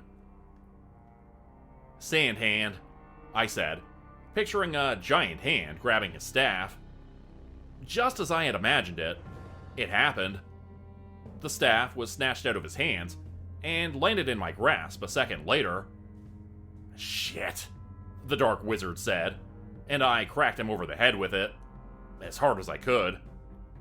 His eyes rolled back to the whites, and he fell over, unconscious. Bruca looked at me, surprised. What? He was gonna kill, like, billions of people. He deserved it. She thought about this for a few seconds. Try trillions. Actually, quintillions of quintillions. So, yeah, I guess bonking him on the head was alright. The two of us turned around to face the tree, looking up at it together. I took Bruca's hand in mine, and the two of us stepped forward to finally finish it all. Are you ready to do this? Bruca asked, gripping my hand tightly in hers. Once we do, there's no going back. I thought about it for a while, and then nodded. Yeah, it feels right. I don't know how I know, but it does. She nodded back at me. Okay, you have the wand? I had forgotten about it in the pockets of my robes, but quickly pulled it out and held it up against the larger staff. It melded into the larger piece of wood, disappearing and causing the entire object to increase in size. Man, it always freaks me out. Me too. Well, at least it's gonna be the last time we have to see it. It's gonna be the last time we have to deal with any of this. That thought brought me a pang of sadness. This had been a hell of an adventure. It was kind of disappointing that it was all gonna be over soon. All this time, I had been planning to become the guardian of the multiverse, to take over after Xavier was gone. But now, everything was gonna be different. I was gonna go back to being a teenager again, going back to school and trying to make friends. Holy shit. I had missed so much school, I realized. Like, so much. You have no idea. But it was for the best. A normal life sounded great right about now. I couldn't wait for that. Hey, I just thought of something, I said. If you don't have magic anymore, would you, like, age super fast like those witches in Stardust? Because that would really suck. Xavier said you're like 100 years old or something? Nah, I'll just start to age from where I left off.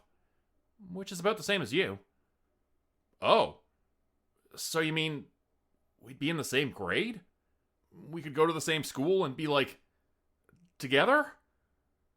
I wasn't sure how to properly finish the sentence, but I had a feeling she knew what I was getting at. She blushed at the suggestion. Yeah, I'd like that. Something else occurred to me then. Your dad said something about how you made a deal with a demon from another dimension, and that's how you became super evil. Is that all true? She shook her head. He would have said anything to get you to break up with me. And you did, by the way. I still haven't forgiven you for that. She kissed me hard on the mouth, telling me otherwise, and settled back with a grin. Her berry lip gloss reminded me of, "Hey, give that back!" She stepped back suddenly with the key in her hand. Was this seriously all just a ruse for her to get it from me? After all this time? Had she really not changed at all? Thankfully, she was just fucking with me. She winked at me and tossed it back. Gotcha. I had to mess with you again.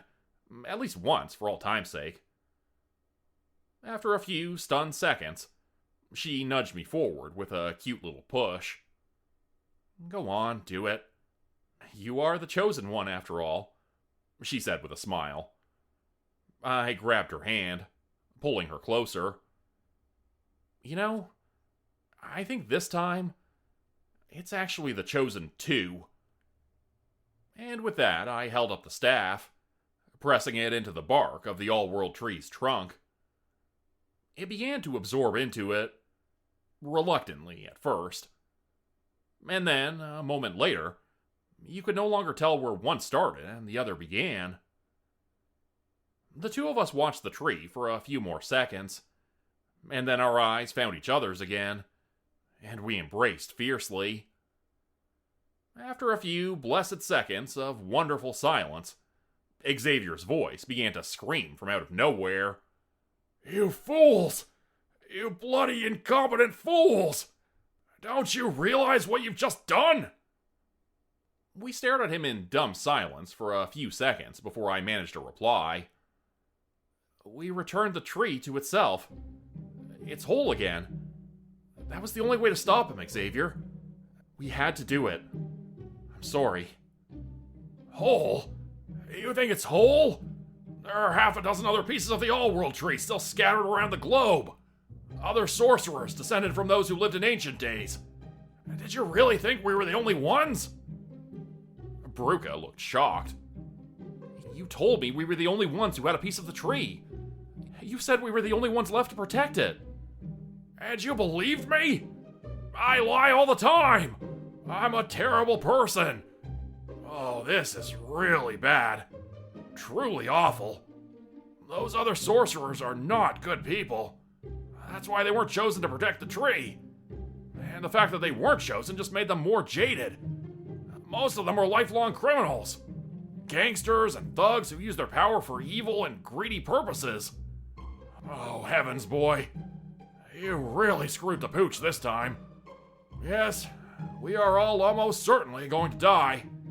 They'll sense the power vacuum and show up one by one to claim my place as rightful guardian of the tree. And then who knows what they might do with its power. And now I have no way to defend it. Nothing to stop them with.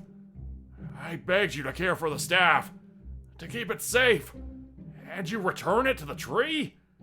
How did you get such a terrible, stupid idea in your head? Grupe didn't hesitate. It was my idea. I'll take the blame, okay? He didn't know. Neither of us did. We thought it was the solution to all of this, but now I'm not so sure. If only there was some way to take it back, I said. We worked so hard, and now it's all for nothing. I wish I could just go back in time and... Suddenly the world flashed bright white all around us, causing me to blink my eyes shut. Grupe was still holding my hand, and when I opened my eyes and looked around, everything was different. I was holding the big staff in my hand again, ready to reintegrate it into the tree, and Xavier was gone. What the hell? I said, pulling it back. Did we just travel back in time? Grupe finished. Yeah, I think we did. But how? The Dark Wizard was unconscious on the ground still as we spoke, but I saw him beginning to stir now. He was starting to wake up after I'd bonked him on the head earlier. The tree contains the entire multiverse inside of it. Space and time. I think they're both aspects of the same thing, if I remember my science lessons correctly. I might be misremembering, because that was like 90 years ago. No, that sounds right.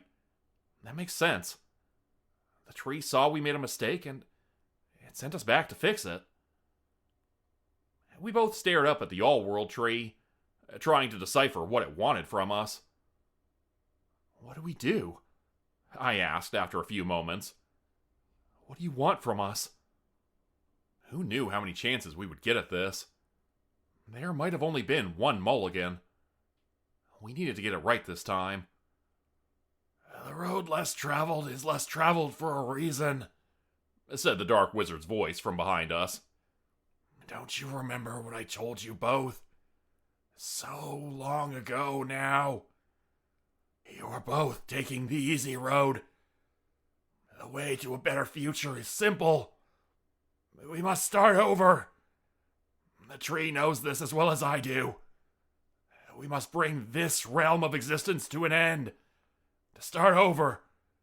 Fresh and new. It is the only way. I thought back to the other Grupe I had met, in the other multiverse. The one who had succeeded in her plans to blow it all up. She wasn't happy either. She had actually told me I needed to stop it from happening, since our multiverse was keeping hers supplied with cats, which she was unable to reproduce in her world. Suddenly, I had an idea, and something told me, this time, it was the right idea. Now that we had all the information to make an informed decision, we could do what needed to be done. I can't, I said. I think you're right. I can't do it myself. I just can't bring myself to destroy the All-World Tree. You do it. Jordan, no! Bruca yelled, but I didn't listen. I handed the staff to the Dark Wizard. Then I tossed him the golden key, which hung around my neck. Bruca gasped, looking at me as if I had just betrayed her. But I dropped her a sly wink, and her expression softened a little. The Dark Wizard looked just as surprised, but after a few seconds of composing himself, he put the key around his own neck, held up the staff, and pointed it towards the tree. I knew you would come around, he said, laughing. Smart boy. Very smart. You can see as well as I can that this realm is on its last legs. But the three of us will start everything anew. A triumvirate of power, ruling over the new multiverse. A black ball of energy began to grow around the tip of the staff, swirling and building in size and strength. It expanded larger and larger until it enveloped the tree. We stepped back and watched as the sphere grew even bigger, encompassing the Dark Wizard. Benedicti, Baraka, Mustafa, Bourblanc, Rastafarian, Nunchaku, Esteban!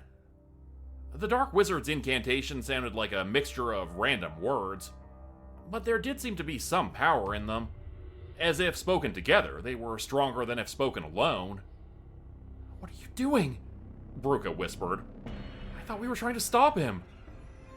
We don't have to, I said. He's not the chosen one. Or chosen two, I guess I should say.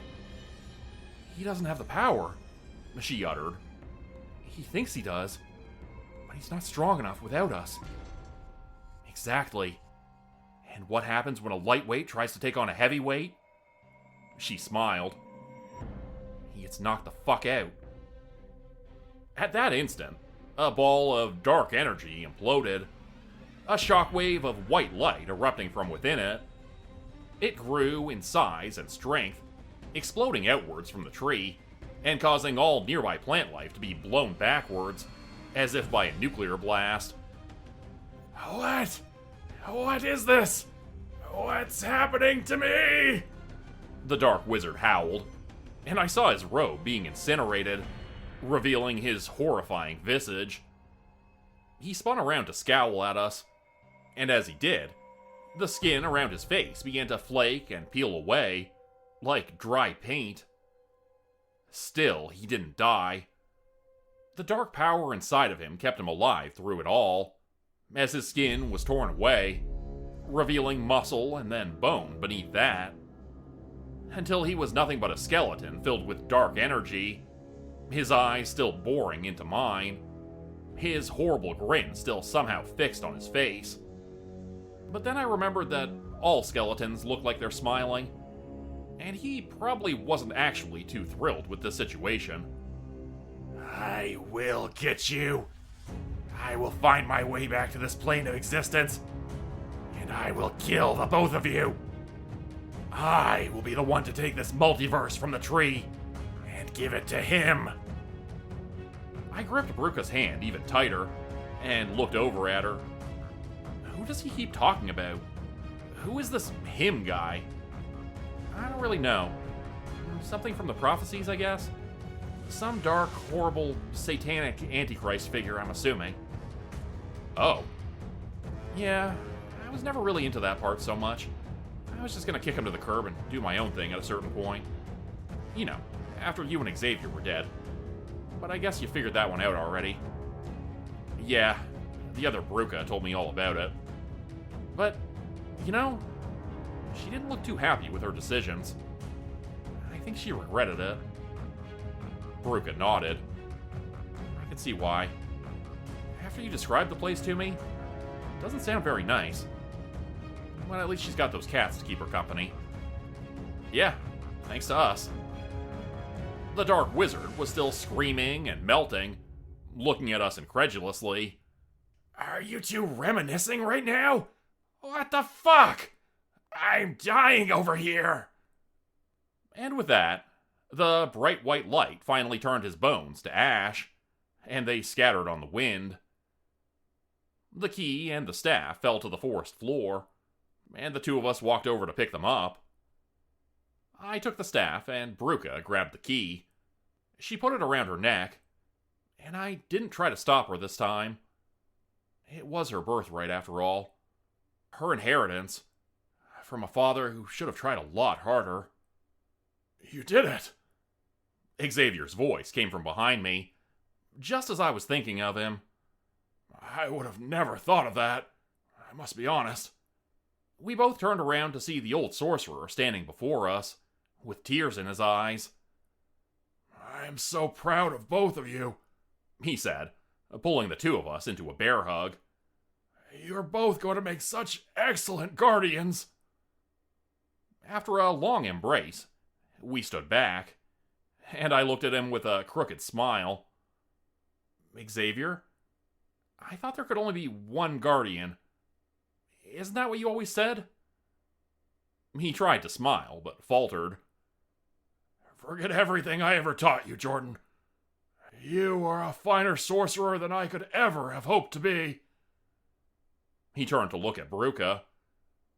And you, my daughter, Veruca. How could I ever make it up to you? For all that I've done wrong. I've been a terrible teacher. And an even worse father. I let your mother... No. Never mind that. What I mean to say is that you deserved so much better. And I only wish I could go back in time to correct everything I did wrong. Bright white light flashed suddenly, and he was gone. Xavier, who had been standing in front of us a second before, was nowhere to be seen. I looked down and noticed there was a root of the all-world tree poking up out of the ground where he had been standing. Oh, shit.